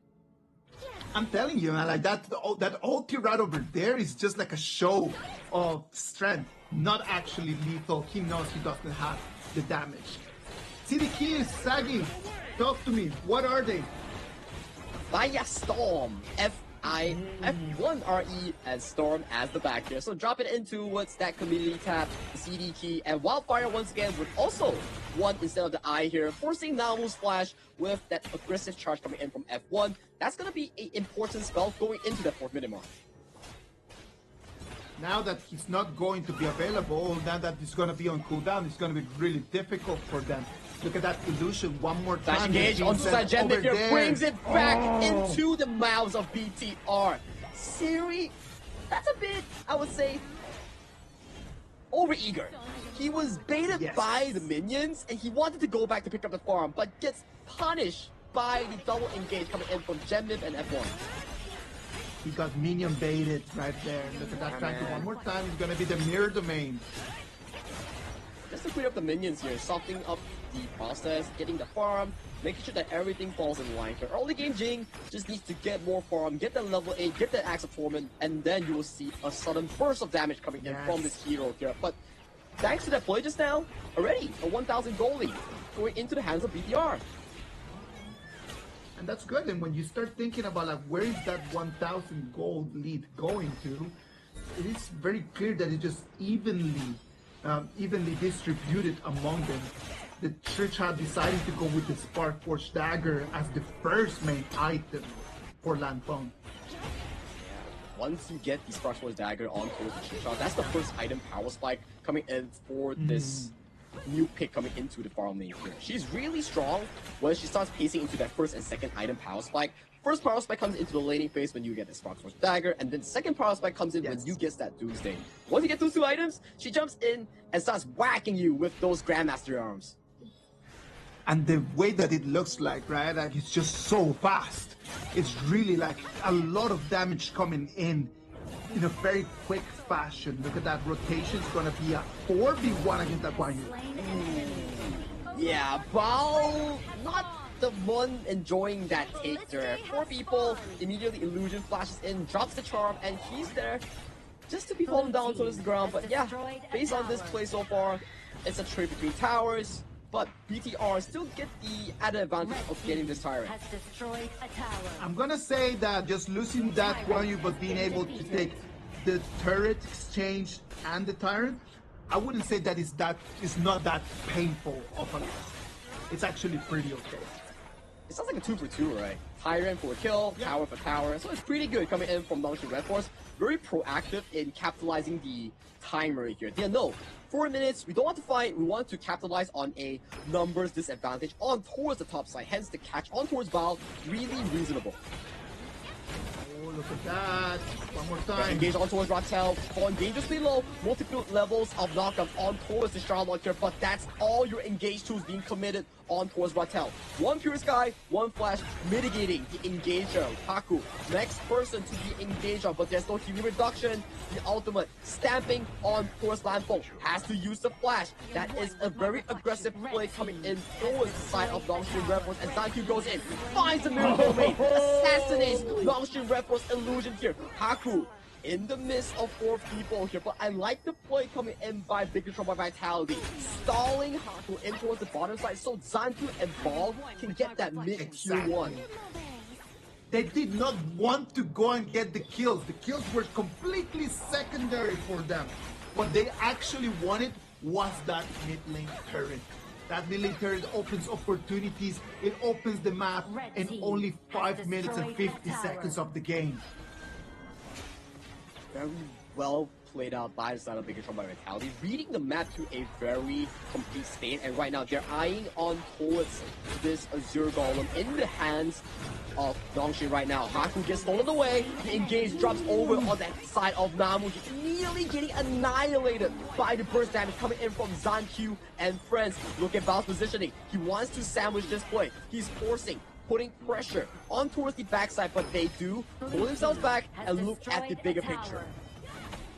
Look at the bigger picture, because just taking that tier 2 turret in there might have been too risky. They decide to make the rotation and go for the tier 2 in the mid lane instead. Look at that, like right now, it's just gonna be BTR just pushing left to right, just completely kiting around the whole map so they can actually have control of everything. It's really well played coming in for the side of BTR. Every single rotation that I have done always benefit them in some sort of way. Towards the bottom side, we saw how they got the kill on towards the members like Illusion, and then the mid tower. Towards the top side, additional kill on towards Namu's Diadea, and then the Azure Golem. And right now, they are stalling Ratel, they're stalling Namu and Illusion, making sure that they need to put so much members in, and that's what Telsmash already committed to go for the kill here. Bao finds the push, but the heal coming in is so damn crucial coming in for the side of Dongshi Red Force. A lot of damage on towards Zankyu, has the Purify, starts kiting in. Lanfo jumps in with the Grandmaster's push, kiting already 2 members, slicing them down. Make that a tree before he falls. Now triple kill in towards the hands of BTR's marksman, making it a 3-for-1 special, the Lanfo show. Lampone shows us that triple kill. Amazing performance by him. He was not able to run away with his life, but at the end of the day, a triple kill is always an amazing mark for any player. Congratulations to Lampone in that. Personally, a Shisha Force beta player myself, I love the way that he played that and found the opportunity when all the spells were committed on towards Zankyu, on towards Bao. He knows it's go time and he jumps in straight to that back line. They just need to just have some sustain, right? As long as they're not being erased out of there because of Illusion strategy, they know that they can still fight back. They have amazing damage. They just need to really suck in some of the abilities coming in from Nanshin Red Force, and they can always counter-attack. The counter abilities coming in from Bigatron by Vitality are top level. The execution, like you mentioned, is really top level right now. They're being man-marked in every single rotation here. Gen Myth spawning out Namu's position, forcing them to make a big rotation all the way back to the base right now. And that right now is going to be the Charlotte that is going to be spotted down. It's going to be Tranquil and Bao, the ones that they have eyes over there on Ratel. They're waiting for the 10th minute mark right now. Nanshin Red Force needs to stall time, needs to get the items on towards the Daji, on towards the Laurel Princess on the hands of Siri here. For BTR, it's just another walk in the park, wait for the 10 minute, and then they start pummeling the map with those shadow objectives. I would love to see what were the item choices for Illusion, right? Because I don't feel like he's got a lot of the damage that he would actually look like. Look, 2v1 one more time against Ratel. Yeah, Ratel being pushed all the way into the middle lane here of the bottom side here. Push once again, uses a flash, uses the Pure Sky, but gets punished for overextending in that bottom side here, top side here. Due to the fact that they have already shown men in towards the bottom, they have to give away that Azure Golem to the side of Nanshin. We're gonna make it to 10 minutes mark. Right now it is a 4,500 gold advantage for BTR. Even if Nanshin Red Force would like to come and contest this Tyrant, do they even have the items and the gold to do that? I don't think they actually do here. They are going for a double objective here. Zankyu just stalling this Overlord, getting it into his pockets here right now. For BTR, it's just about collecting buffs, healing up, and then with the double objective, they are ready to stampede that base of Nongshim Red Force this time. Double Dragon is going to be good news for Bigatron by Vitality. This might be the last push that they need in order to finish the game. We're gonna make it to the 11-minute mark. This might end up being another 13-minute game, same as the previous one. It's not looking good for the side of Nongshim Red Force. Everything is looking towards a BTR clean win if it goes right, because Overlords are marching down in all 3 lanes. First thing is to take out that top tier 2. It's gonna go down in one single hit, and they immediately engage towards that mid side here. First target to go down is Theory. Namu is to follow. Illusion not longing for the wall as Haku gets chipped down by the Arm Master on the side of Lanfong. With the final snipe coming in from the Fatal Arrow, it will spell doom for the side of Nongshim Red Force in this game too. Congratulations to Bigatron by Vitality taking a 2-0 advantage. They are one more game away from another 3-0 clean sweep. Congratulations to the boys taking this victory in this game. I would say very solid performance as well here, Isaac. Everything that they have done so far is very calculated. Even to the bottom side where they were stalling Haku's Ogren, the mid side they were like, okay, very well telegraphed. While they are stalling the Ogren, they were also committing Ball and also Zankyu in getting that mid-tier 1, which is really smart moves coming in for the BTR roster. It is just what good teams do, right? Like they bait. And I think that in a lot of the engages, it was just that. It was Bigatron by Vitality just baiting Nongshim Red Force into trying to believe that they had the advantage. I saw Illusion in a lot of times where he jumped in and he thought that he had the burst damage and that he had the control chain to actually be able to delete anyone, but the damage wasn't existent from him. A very weird peak right over there that they thought it could actually work, but at the end of the day, it was no result. I think the tunnel vision on towards the specific counter on towards Zankyu, while not noticing the fact that, hey, sure, that's a pretty good counter in terms of a 1v1 or 2v1 scenario. Diadea and also Daji, very good in man marking a Broken Mirage like Jing. But when you look at the bigger picture in terms of BP, pick and bans, you see like, oh, that's a Guan Yu, that's a Mai Shiranui, that's a Lapu Lapu. If I'm a immobile mage like the Daji that needs to go close quarters, that doesn't seem to be an easy task for Illusion on the Daji. Of course, I completely agree with you, and I do believe that the tunnel vision just told them this is a good pick without actually looking at the whole frame.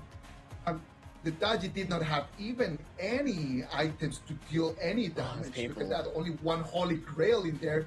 It's not even enough to burst anyone from the BTR roster. Yeah, nothing that it could have been done. A different pick right over there in mid lane could have been a lot more beneficial in this exact matchup.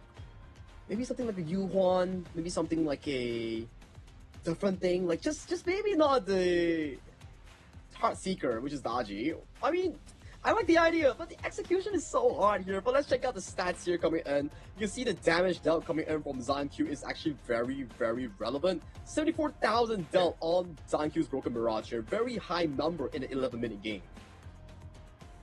No, of course, very strong, very good performance by him. I would love to. Look, there's no way. Both graphs are identical. In game 1 and game 2, both graphs are identical. It's just telling you the way that BTR is playing is just superior. It is just superior. And if we start analyzing Nongshim Red Force, when you start thinking about the way that they picked heroes, first game they come with 2 very non-traditional picks. This game they come with another non-traditional pick. Do you think that they are just trying to test things at this moment? Because I would be able to say the way that they are doing their drafting is very unorthodox compared to what Vitality is doing. I think that just like what you mentioned, trying to experiment things, trying to see whether certain draft patterns actually work. So far, it's not really that prevailing thus far. And I think like so far today's win rate on blue side seems to be very low, if I'm not mistaken. Oh, that's actually a really interesting thing to look at. I'm going to do the math real quick, and then I will let you know exactly what percentages do we have for today. Okay. But at the same time, like when you start looking at this, I don't actually believe that it's a matter of the blue side or the red side. I do believe that at the end of the day, it comes down to the teams just not being able to accurately execute their strategies. I think that is the biggest issue right now. Well, Nonshi Red 4, sadly for them, they are right now at the edge of losing this first game of 2026. Bigatron by Vitality in 2 very easy victories. I wouldn't even dare to say that it has been a level matchup right up until right now. And who do you think is going to be the MVP? Hey, it's obvious. You gotta give it to him. He was flying across the map. He was just zigzagging on towards Jing the Broken Mirage. It's definitely the man himself.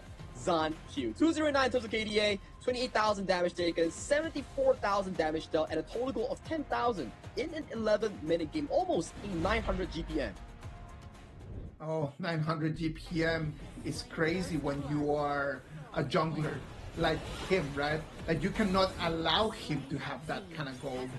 Look at that. When we start looking at the highlights of the game, it was just one-sided. It just was Bigatron by Vitality just making money moves everywhere around the map, and Nonshin Red for sadly unable to answer back with anything. And you can see this, Zankyu took all the spells coming in from the side of Nonshin Red Force, and once all spells are done, Lampo flashes in, assassinates 2 players, and goes in for the Hail Mary against Ratel. His job is done, he lays and rests in peace, and it's already a 3-4-1 special. And this is the thing, Ratel seems to be playing too aggressive in this game too, oftentimes overcommitting in that side lane. Well, I am completely loving Landfong's performance today on that Chucha, just showing us exactly what is the perfect level that can be achieved with this hero. So 2-0 right now for Bigatron. 2-0 right now for Bigatron by Vitality. Sagi, do you think that Nonshin Red Force has in there what it takes in order to level this game and try to get at least one victory? What do you think? I think that's definitely possible because so far we saw in game 1 it was really close in the first 10 minutes marks. So game 2 it was more of an unorthodox second draft. The Daji didn't really make sense. I mean, okay, it's like a good try because you don't really get knocked out in the group stage, so it's the best place and time to really try out these unorthodox picks. But into game 3, you have to make sure 2 things. Game 1's mistake in the 10th minute mark don't reoccur. Game 2's mistake on the draft don't reoccur as well. So it gives you a much more comfortable position going to game 3, realizing your mistakes from past games. I agree with you, man. Like if they can completely understand their mistakes right now, they could be able just to come up with something in there. There were some little sparks of good performances right over there during the game. If one of those sparks can actually just catch up into a fire, then Nonshin Red Force could actually be able to take things for themselves. What they need is just to keep trying. They need to keep trying with this, probably with a completely different draft, going into something a little bit more traditional. I don't like a lot the way that Haku is playing today, so most likely I would just completely try to make the team roll around a different player. Do they have any other player that they could actually roll around? I think so far in the draft that we've seen from game 1 and game 2 actually is very series-centric. First pick on towards the Long in game 1. First pick on to the Laurel Princess in game 2. So in terms of the draft, maybe swap it up a bit. Go for the strong ones like Dolia Yangjian, Dolia Yuhuan, Mai Shiranui, Haya. These are the interesting picks that we have yet to see perform well for some of these teams. Well, Sagi, you asked me if the blue side was actually having a bad day today. Out of the 1, 2, 3, 4, 5, 6, 7, 8, 9 games that we have had today, only 2 victories from the blue side and 7 victories from the red side. I think complete red domination right now at this moment. I think the draft pattern so far that I've been seeing is that blue side, there's only a few first picks that you can actually go for. Things like the Tolia, so you can play the Yang Jian. Things like the Pei to play around the strong tempo. Things like the Long, so you can adjust between the 2 builds that you're playing, the Crit build or the Frostgar build. But then the red side offers so much value. The moment someone picks something like Tolia, you get to steal away things like the Pei, you get to steal away things like the Yang Jian, Yu Huan. So for me, after observing day 1, red side seems to have a lot of value so far. Well, that is something that, lucky for the teams that have not yet started playing, they will be able to analyze.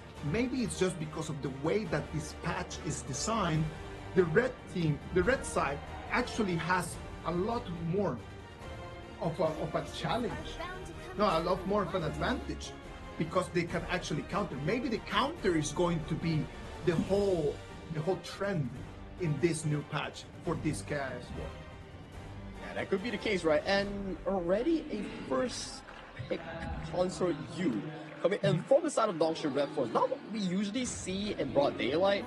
So that's an interesting one, considering the fact that there's still things like the Chano available, there's still things like the J available, so that's definitely potentially a comfort pick coming in from Siri and Dongshin Red Force coaching staff. I did not even imagine that Consort U was going to show up in KIS4 in terms of how the patch works after the redesignings and everything for this patch.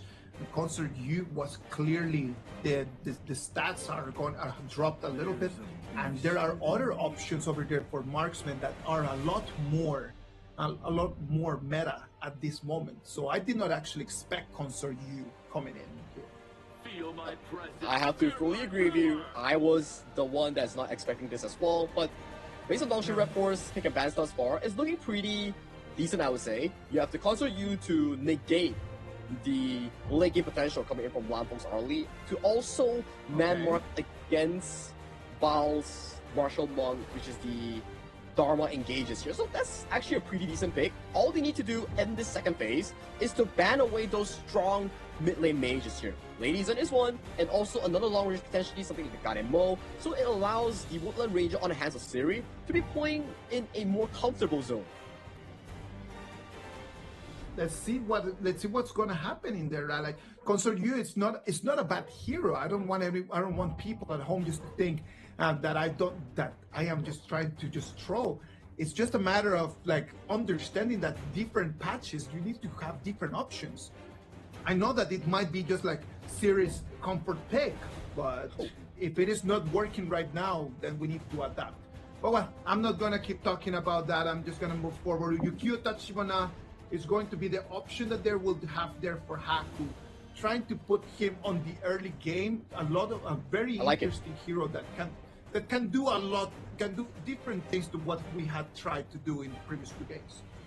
Oh, he's flexing a bit, he's changing a bit. It's going to be the Wild Rider, which is the Agudo being locked in.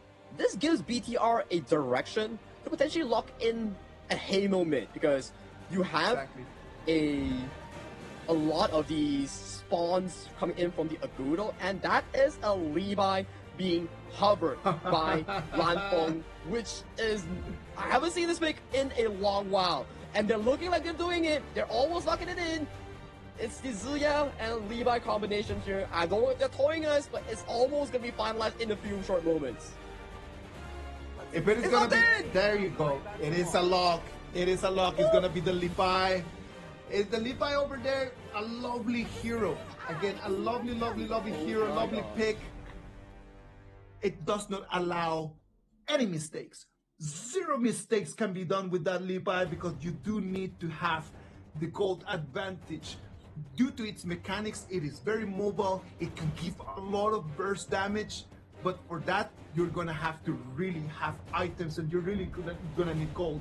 If you are to die early in the game, that puts you in front of such a steep mountain to climb, though. And Isaac, this is potentially the first Levi that we have in Pro Play. I don't think I've ever seen a Levi in 2025 and 2026. I'm not sure about 2024 though, I haven't started casting then, but definitely to see a Levi in Pro Play is pretty interesting. And based on your points, Levi is historically really weak in the early game, something similar to a Fate, but once he starts getting those items ramping in, that's where he starts to get online. So there is also a specific starting style of Levi, which is to tax the mid lane first wave. He sets his spell wand near the wild boars of his own, and then he jumps in to tax the EXP, and then he goes back for his red side. Okay, so could we actually see this and understand as that Gen Myth, it's going to sacrifice most of its gold in order just to funnel it towards Tranky, so Tranky can actually start building up a lot faster, and this difficult stage of the early stage is going to go a lot earlier. Could we see it that way? I think yes, we will definitely see something like that, because when you pick a Shur and you pick something like a Lady Zen or things like the Zia that they hovered just now, your identity of the game is to funnel the gold into the jungle's pockets. So when you see the Shur hit level 4, he will immediately just disappear from the mid lane and welcome Zankyou. Like, hey Zankyou, farm is yours, I'll be heading to the side lane to assist Lanfeng or Bao. Yeah, exactly. So that puts us what? 2 minutes of that Shur just cleaning up that gold, and then after those 2 minutes, leaves that mid lane. And leaving that mid lane position not only means that the gold is going to be funneled towards Tranky, it means that Lanfeng and F1 might start getting even more of a numeric advantage over there on the farm lane. That's true. So it comes down to how they play the 2v2. Is Lanfeng going to play the mid lane rotation, like how the early usually does, go for the mid lane start, clear the first wave, rotate towards the clash lane and get more of these farms, teleport back to the farm lane, enjoy more farm, or are they going to funnel more farm into the pockets of Zankyou? So it's a interesting choice that they have to actually see into, but based on the game, based on the minimap that we just saw, it's going to be a funnel Zankyou game in the mid lane. Let's wait and see. This is gonna be the first Levi we have seen in a while. Did you see that? Tranky just using the mechanics of the hero to come in. Look at what Agudo is going to start. He has information about the jungling path of Agudo, and then he can already start just mirroring that. Yeah, getting that information is really important, because you get to tell your team like, hey, Agudo started top side, so he will be clearing all the way to the bottom side here. So Lanfeng, you have to be careful in your early exchanges, especially in that laning phase against Siri. Oof, being put on the back hill over there, Lanfeng. Sadly for him, just facing that Consort U is going to be very difficult. Consort U just being that Siri pick, right? It's got to be a reason why Siri just would like to play that hero right now. I think it's really coming down to his rank games that he actually performs over. Lanfeng gets hit by the Gorge Mobilization here. No flash, no parasol, gets first blooded with an easy pickup coming from Haku. Haku comes in the right moment, capitalizes on that, and that is going to be good news for Nonshin Red Force. This is going to look good. Very early first blood for them, very early advantage. I think it's a very fatal mistakes as well, because knowing for the fact that the enemy, you already know the vision is coming down from top side all the way to bottom side, so being caught by that means that you're not respecting the information given over by Zankyou. Exactly. Like, you received the information, because I'm completely sure that on the comms, like, Tranky is just letting people know about this.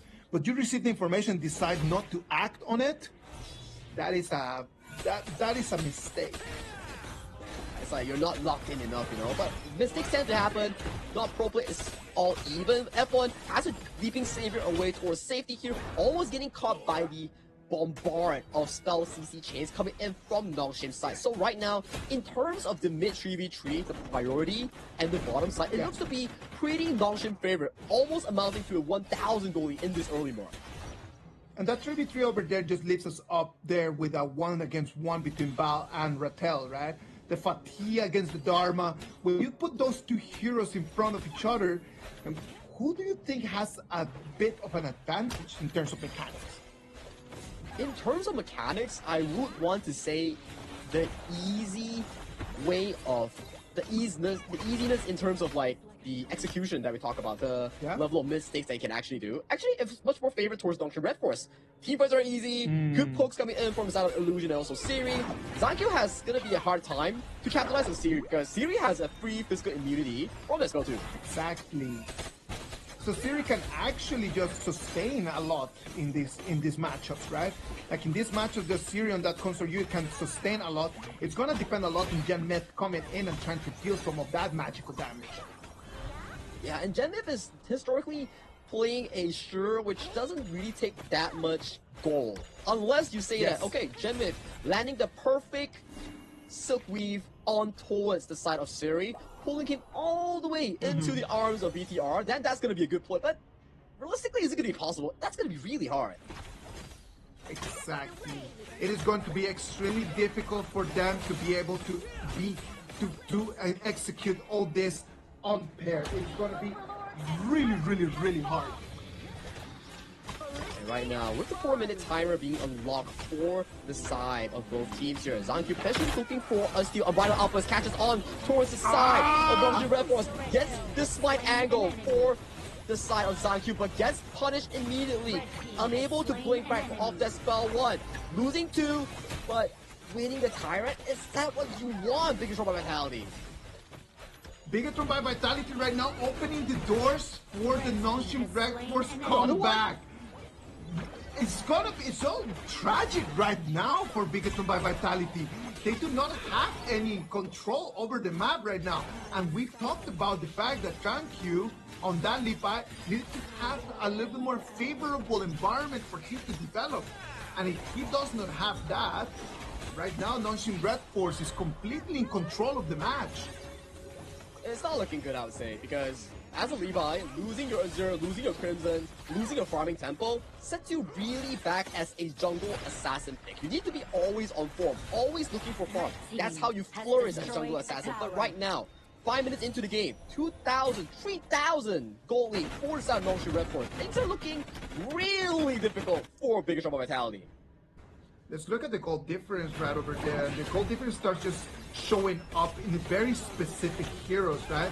Like over there, Hackman Repel goes in, gets the true mantra on towards Siri here. Siri flashes away towards Safety here. So that's a kill negated coming in for the side of Zankyo. He gets the ultimate on towards Siri. The refresh is so real. Rambo also gets the isolation kill on Zankyo here. Ratel going 1v4. Ham gets the first kill on towards Rambo as a trade. Everybody has to back up, but landing the silky input on towards Ratel. That doesn't have the flash. Does Paul get the finalization? He doesn't. That's the ending goal. 4-2 in favor of Bigatron. The reach was not enough. Right over there. Did you see how Ratel on that Fatih just stood on business, and as he was leaving back, wow, without the flash in there, it was unable to actually get that. As Zankyo has to force the back, the spell 1 to reach the super splash into the original position. He's pretty low. I don't think he can actually contest for this Azure Golem. No, come on, like, he cannot actually go for that. He understands. He understands that these decisions in here would actually just be the end of the game. The game is not going really well. Look at that 2v1. 1v1 play with Bao coming in towards assistance here, getting that 2v1 kill. Pretty good kickoff here, and they immediately rotate towards that mid lane for a breath of fresh air. Right now, if you keep giving Lamphone kills, it's really beneficial in easing BTR stress. And you can see, they're moving across the map, they're going for a bit of a bait play. While this is all happening, look at topside. Zankyo stealing the Crimson Golem for his ordeal. He knows what to do. He knows exactly what he needs to do when he's playing that Levi. He doesn't need to be participating in the fights right now. At this moment, he does not have a big advantage. Participating in the fights right now is going to put him in a very vulnerable position like this. Look at that. The mantra finding onto Namu, but Namu gets a charge out to a safety here. A pretty tanky target, not enough DPS to actually take him down. But while all this is happening, Zankyo is having a free time, farming the top side, getting those minions here, getting those towers, recovering from that early loss. The Silk Imprint comes in. Wow, forces the flash away from Illusion here. Very good play coming in from Genmith. Zanku forces the position, gets the tower here, but blinks back into Namu here. Namu looking for the engage, charges in, Raging Sea, lands onto no one here. Zanku gets caught by the Dread. Second ulti coming in from Illusion. Very big play here. Siri uses Dispel too, finds the physical immunity, assassinates Landfall and Bao, wanting to find the cleanup kill, but unable to get it. That's a 3-for-1 in favor for the side of Noxian Red Force. What looked like a good initiation by Bigatron by Vitality turned out into a nightmare. Noxian Red Force is able to turn this into what was a 0-1 into a 3-1 trade in their favor. Amazing performance there, and right now the Tyrant is gonna go in the back, and it's gonna be Haku the one that is going to take it into spot. And more towers are being torn down from the BTR base here. Tier 3 on the bottom side, removed from the map. And fortunately, this Crimson Golem is going into the pockets of Zanku. That's still a fortunate news coming in from IKL's stand. But Noxian Red Force fans, this is the Noxian you want to see. Where were they in Game 1 and Game 2? Exactly what I was going to talk about, man. Like, can you imagine that most likely after that second game, they just went in and they were like, you know what? This is not the way that we need to be playing this 2026. This is the redemption arc, man. I'm telling you, Noxian Red Force, they need to really get in line. Nice engage onto his Genmith here. Genmith immediately falls. No flash, no mobility. Has to give up his life. Unbridled outburst for the disengage. Everybody needs to back off F1. Leaping Savior, but there is nowhere you can leave towards safety here. 2 back-to-back kills in the pockets of Noxian Red Force. They are on line. BTR right now, they know that they cannot take on those fights, and they send Bao into a very common strategy in order to slow down the game. The split and push, let's just try to take control over the waves, slow our opponents down. It's really a domino effect, right? You pick the Levi, you pick a non-long range mage against Seri on that Woodland Ranger. It really gives you so little chance. And look at Genmith, every single position being clocked out by the Noxian Red Force members here. Bao finds the perfect initiation on Siri here. Siri being caught by multiple members here, gets taken out by BTR and Zanku. Looking to limp away. One more hit. Spell 2 flash by Namu to seal off the deal. 1-for-1 so far, but Illusion has also been taken down. Bao looking for more of these plays, but the slashes coming in by Rattle is looking really solid. So both teams, they back off, but it's looking good for BTR. At the very least, they take 2 with them. They take 2, it's going to slow down this whole process, but it's not enough to turn things around. Look at that one more time, Sagi. Yeah, Bao finds his truth on towards 2, but it's too low to even go in. The ball drops in, gets Haku, but forces the trade. Ratel takes the Unbridled outburst towards the face, has to use the ultimate as a cleansing effect. Now we're back to a 4v4, but with BTR's jungle alive, they have the slight advantage for the next 20 seconds. Oh. Right now, in this moment, I start fearing for Noxian Red Force a tiny little bit, Sagi. I am not very confident about what they're doing right now, because it looks like slowly Bigatron is coming back. Look at that. F1 is going to be traded down. It's going to be chased down. A 3 against 1. He did not have his ulti to take him out of that position. I don't really see the same for side of F1 though. He was finding himself in a particular situation, dropping a kill towards the side of Noxian Red Force without the ultimate being channeled here. But BTR do get themselves a trade-off here, but still losing out a 4,000 gold deficit into the hands of Noxian Red Force. And their composition traditionally doesn't do the greatest against Noxian Red Force. You have Physical Assassin into Seri. You will definitely need Ball to find a monstrous engage like just now.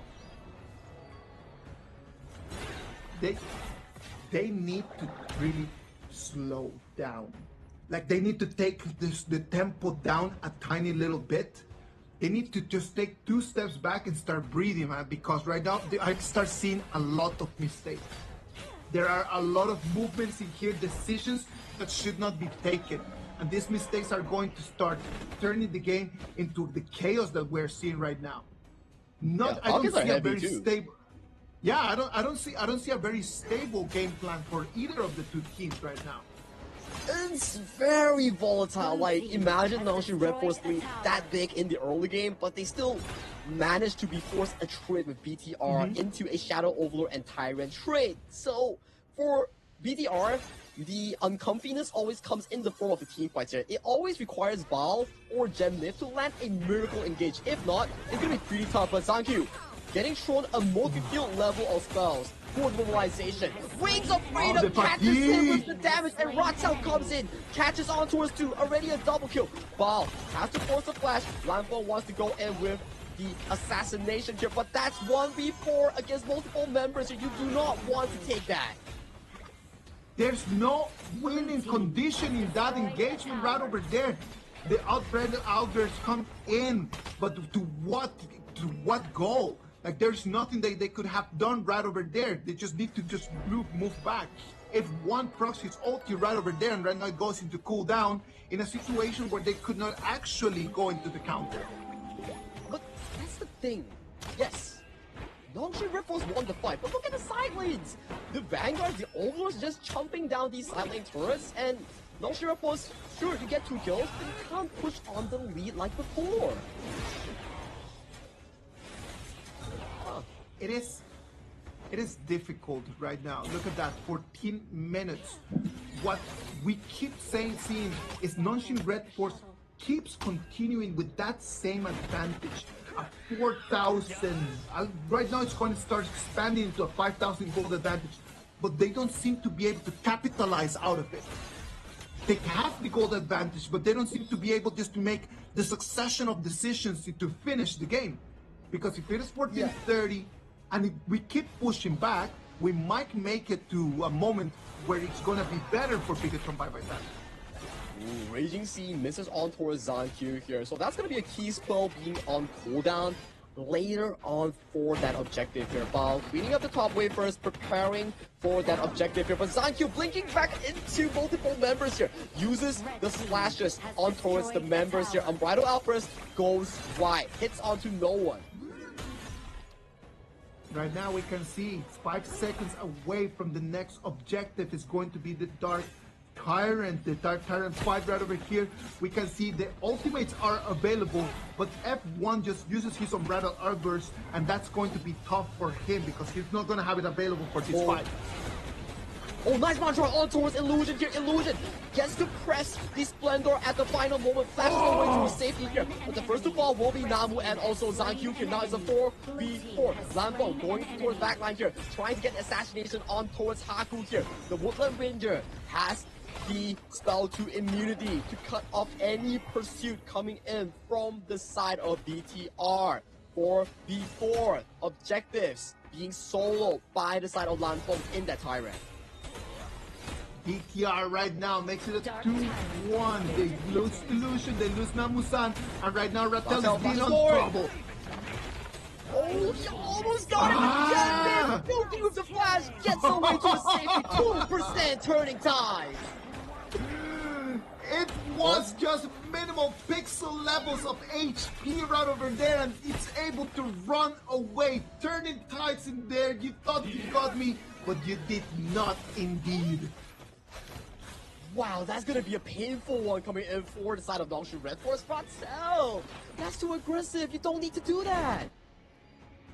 Not when you are winning by that much. What was a 5,000 gold advantage right now is narrowing into only 3,000. And if we keep going with this same trend, it is right now Bigatron, the ones that they have the minion wave advantage, knocking on the doors of the high ground of Nangshin Red Force.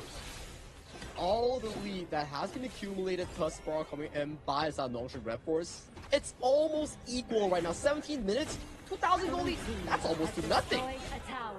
Oh, Zankyu falls. Zankyu gone, just like that. It is just a very big problem right now for Bigatron. Zankyu just cannot keep falling. It's already his 6th death of the match. Yeah, it's not looking good for Zankyu on that Levi here. So Lyricist Maybe it's a test and experiment pick coming in from BTR, but we see the positioning coming in for the side of Big Trouble Vitality, trading sides, half map for the side of Longshu Red Force, securing that Overlord and also the top wave. So for the next 2 minutes, waves are going to be empowered coming in for the Longshu lineup. 2 more minutes, that's going to be for Longshu Red Force, and then after that, we're going to have the Tempest Dragon over there. So, can Bigatron by Vitality force it to the 20-minute mark right now? It is looking extremely difficult for them as the Vanguard starts spawning in. All 3 waves. Zankyu is coming to the bottom side, but look at the amount of people that's chasing him behind him. He's really got a target on his back, man. Like, there's nothing that he can do. And right now, the Illusions Garuda is gonna be the best option right over here. Look at that, he procs the ulti, and everyone needs to move back. Yeah, no spell 2 coming in from Siri here. That's gonna be on the 8-second cooldown in this 18-minute mark. So it really comes down to whoever finds the perfect engage. Nice slashes coming in by the side of Zankyu, getting a bit of poke on towards Haku here, but doesn't really do too much. The Flickering Fury as of this point here. Lampo, let's get a bit of poke. Right now, Vanguards are marching in towards the high ground. Illusion, one more time, he ulti. It's not enough. Right now, BTR is able to defend the 2 waves of Vanguards, and they're going to push us to the 20-minute Tempest Dragons. We're looking at the Tempest Dragon. I think this is our first one of the day here, Isaac. Our very first Tempest Dragon in KIS4 in 2026. Well, and when we think about this Tempest Dragon fight, I do believe that BTR might have an advantage over there due to their composition in terms of the mobility that they could have in order to try to steal the Tempest Dragon. So unless that Longshu Red Force has a very good opening to try to initiate on that dragon, I don't think that they should go for it first. They should go to try to fight. Yes. You don't want to force a 50-50. Zankyu can come from multiple angles. There is also an Unbridled Outburst or Namu on that Raging Sea that could CC lock you from pressing Smite. So side lanes, positioning is really important for both of these teams. Look at the minions marching in from top lane, marching in from bottom lane. Those have to be attended as. Ladies and gentlemen, welcome to the Tempest Dragon, the 20-minute mark, the game-ending mechanic of Honor of Kings.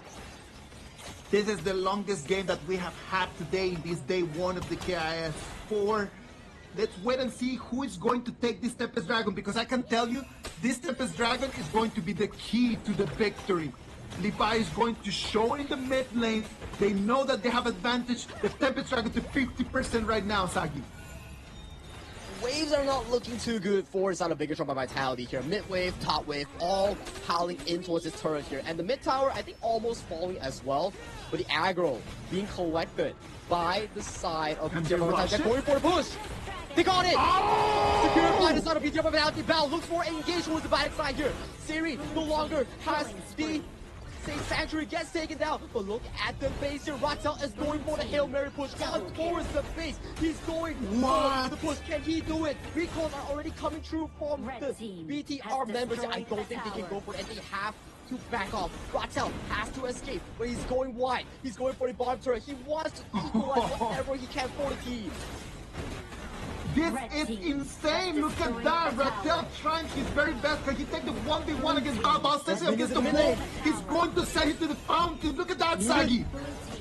Illusion wants to clear away. He gets pulled by Jevin at the most important time. And with that base race, Bigatron by Vitality seals the deal in the 20-minute game.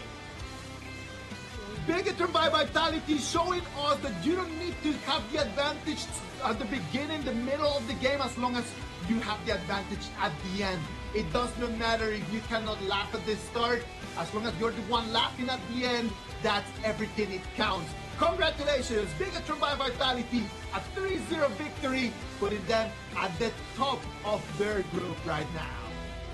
The resilience that's being shown by Bigatron by Vitality. The early game, they have a lot of mistakes, but the composure that they have set for themselves, the ways to come back against Longshu Red Force, slowly but surely leading that to the 20th-minute mark where Zankyu and also members of BTR secured that Tempest Dragon for their team and leading it into a Hail Mary push in that mid lane.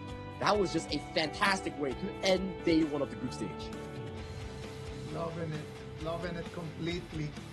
It was such an interesting game to watch.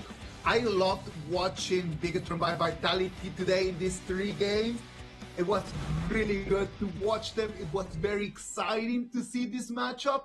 At the same time, Nonshin Red Force, I'm telling you, it's not all negatives. There is something in there. In every single game that Nonshin Red Force had today, they had some very interesting elements that they can really prioritize for the future. The problem is that having single elements that they can prioritize is not enough yet. It's not a complete failure, but it's something that they really need to go and think about. I think to analyze Nonshin Red Force gameplay, their pre-10 minutes is really good. Solid, I would say, very good macro rotations, very good at capitalizing all these small mistakes coming in that BTR actually provided. But the issue I think that they have to fix going on towards the entirety of the tournament, day 2, day 3 of the group stage, knockout stage, all until the grand finals, they need to fix their game plan after 10 minutes. I think that's the thing that's stopping Nonshin Red Force from evolving into the Ultimate Red. Well, they are the Ultimate Red, and the problem is that right now, in order to get into that position, they're still steps away. They're in the right direction, but they are not there yet. And that is important for them to really move forward. They need to decide how to take those steps, keep going in the direction that we're going. I do believe that they need to fix a little bit of their ban and pick. That's something that they still need to go and polish.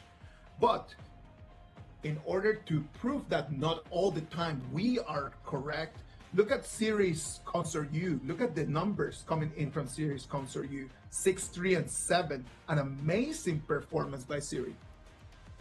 I agree. And this goes to show that in terms of fundamentals at the pre-10 minute mark, they already have it in the bag. You can see Zanq with the KD of 3, 6, and 5. Not the greatest of the KDAs after his back-to-back MVP performance in Game 1 and Game 2, which in this game itself, you can see why there is a re-roster for BTR. They want it not to be a Zanq only show. They want players like Bao, they want players like Lanfeng to capitalize on the advantage that Zanq is being forced down, so the side laners are more free to express themselves in these games. I love that you mentioned that point right over there, right? Like, I was checking right over there on the comments from the people watching the game right now, and a lot of them just wanted to say, like, this is exactly what Zanq needed. He needed other teammates that in the moment that he was not performing, they could actually be core. So a multiple core team is a better team than just having a really strong Zanq composition. So look at this. This is exactly what we're talking about. They do not have a gold advantage any moment in the game. Not even when the game finished, they had a gold advantage. Look at that. It's 21 minutes of trailing, not having items, not having vision, not having gold, but still like that. Did you see the amount of damage that Lanfeng was dealing? Incredible. Incredible indeed. And throughout the entirety of the game, we have to give props to Bao, their Clash trainer here. Without his big moments, those backline flanks against the members of Nongshim Red Force, this could have been an easy game for Nongshim to close it off. Exactly. It could have been actually really simple, but the way that Bao played over there just kept the flame of hope on and alive for Bigatron by Vitality. It was really difficult just to see how their main core player was just keep falling again and again and again. The KDA from Zanq in this match was horrible. It was one of the ugliest KDAs that I've seen him in a while. But well, it was the risk that he needed to take on such a risky pick like Levi. We talked about Levi being a risky pick, and it was a gamble. It did not pay for him, but lucky for him, he had Lanfeng over here to really take him out of jail. Look at the way that his data is showing right over there, man. 145,000 damage, almost 30,000 over his opponent's Siri. High GPM, good total kills, minimum deaths throughout a chaotic game. He was really doing very well. And the hidden player that we undermined his efforts as well was F1. countless beautiful unbridled outbursts, using his tanky body to block those majestic Guardian ultimates, the Wings of Judgment coming in from the Garuda. He's always doing such a solid job for his team. But the MVP title of this final game goes over to Lan Feng. Consistent performance, that's why he's prized as one of the great marksmen in IKL. We talked about that Parasola just falling off a little bit from the ranks of the marksmen and the tiers, right? But today, all of the teams have chosen it. All of the teams are still using it.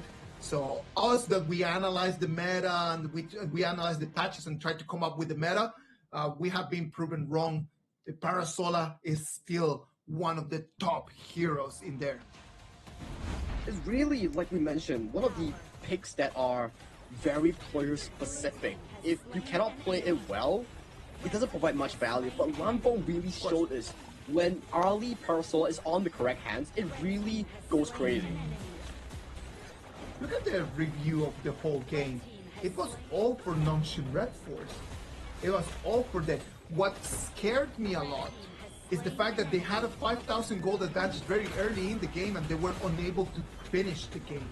That is the problem. You cannot only have the gold and the item advantage, you need to make moves about it. You need to capitalize from it. You cannot just force the game to a 22-minute mark.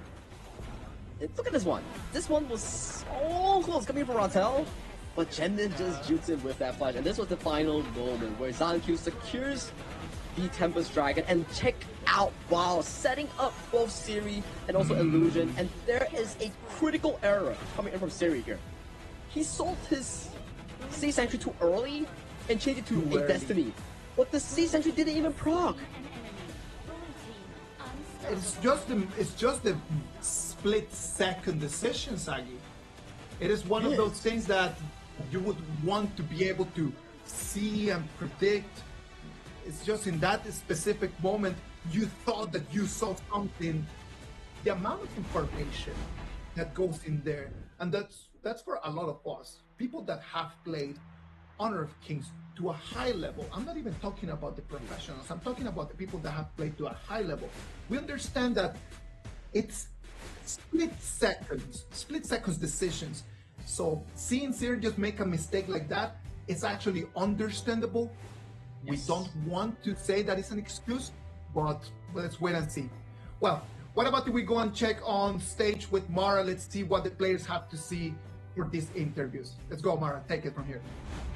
A great start to the year for IKL's Kings Bigatron by Vitality. Here with me, Zanq. Zanq, kamu luar biasa. You are so amazing. Now, okay, are you a little bit nervous or something? Because you're so serious, but back there you were loosened up. Because today you are beautiful. Oh. Yeah. Okay. Terima kasih, Zanq.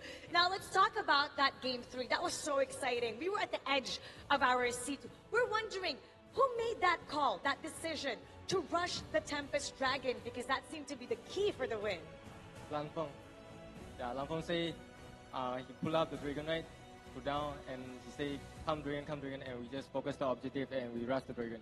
Yeah. You need to give him a hug, because it was all that decision for that win. Yeah, now, you had a change of roster for Bigatron by Vitality. Tell us about your new teammates and how they helped you win. Your new teammates. Tell us about them. Yeah, we have a good chemistry, right? Okay. I just want you to teach me. Yeah, not bad. It's good. Yeah, so far it's good. Good chemistry. Yes. Not bad so far, so good. Okay. I'm gonna put you on the spot. Who's your favorite? Huh? Who's your favorite for your new teammates? You pick one favorite. I love girl. Okay, all right. Now, let's talk about your next matchup. You know, Blacklist International, they chose you last to be in their group. Why do you think Blacklist chose you to be in the hardest group? Because BTR is easy server.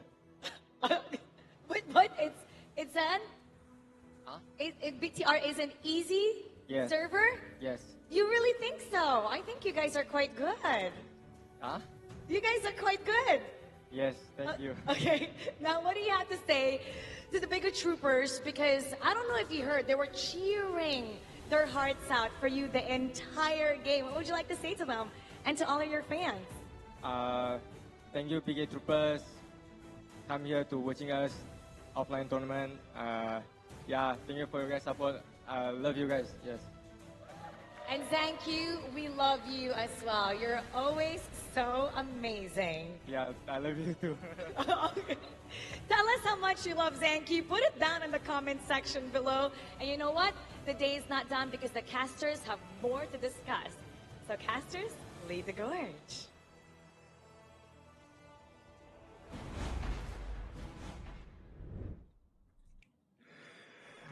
Thank you, spreading the love. I love you too, thank you. He loves everyone. Seems like he is a person that has a lot of love to show and to share around. Indeed. It was a really nice interview. We always love trying to interact over there with Mara. Mara, thank you very much for your amazing work right over there.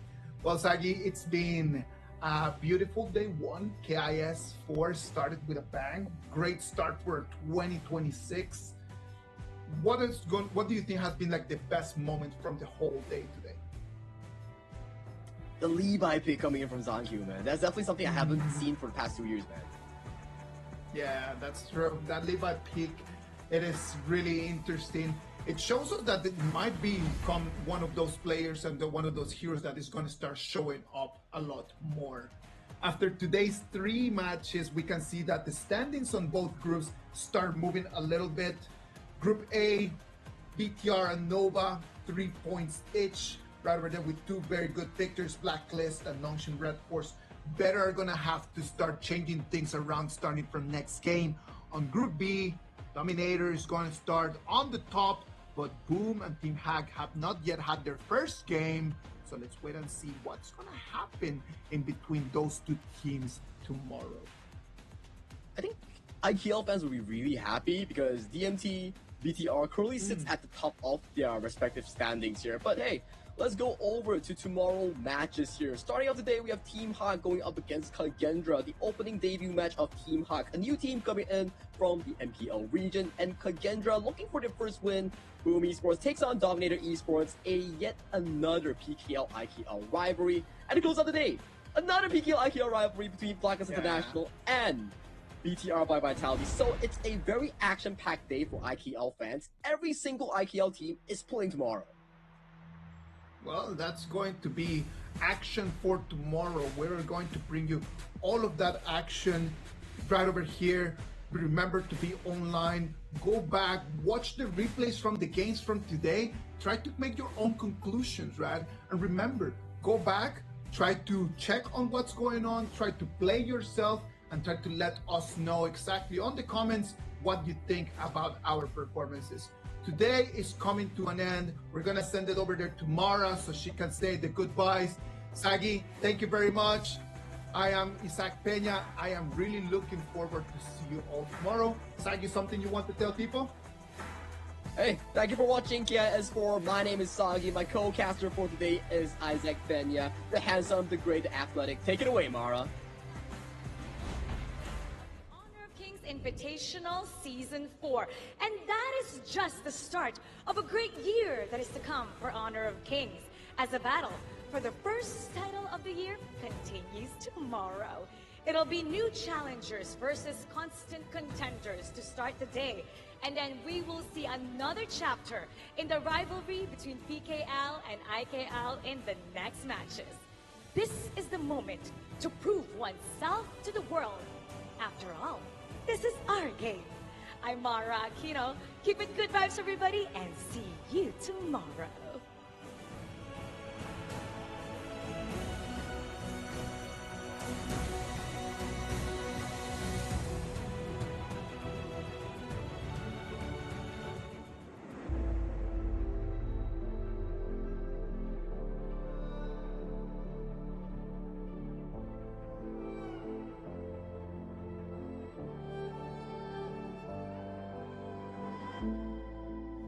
Stranger to the fallout. It's what got us here. Ever changing, some chameleon. Blood, sweat, and tears. We'll never make it if we fall to everything that brings us down.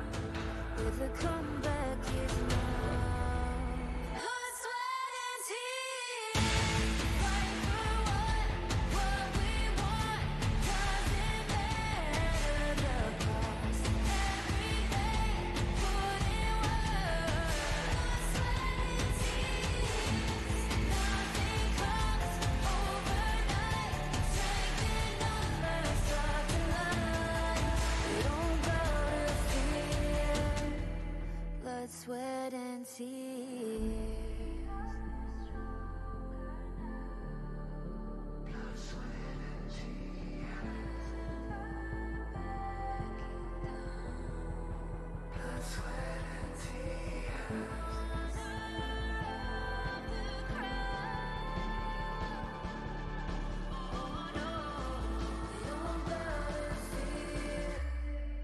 Blood, sweat, and tears. Fight for what we want. Doesn't matter the cost.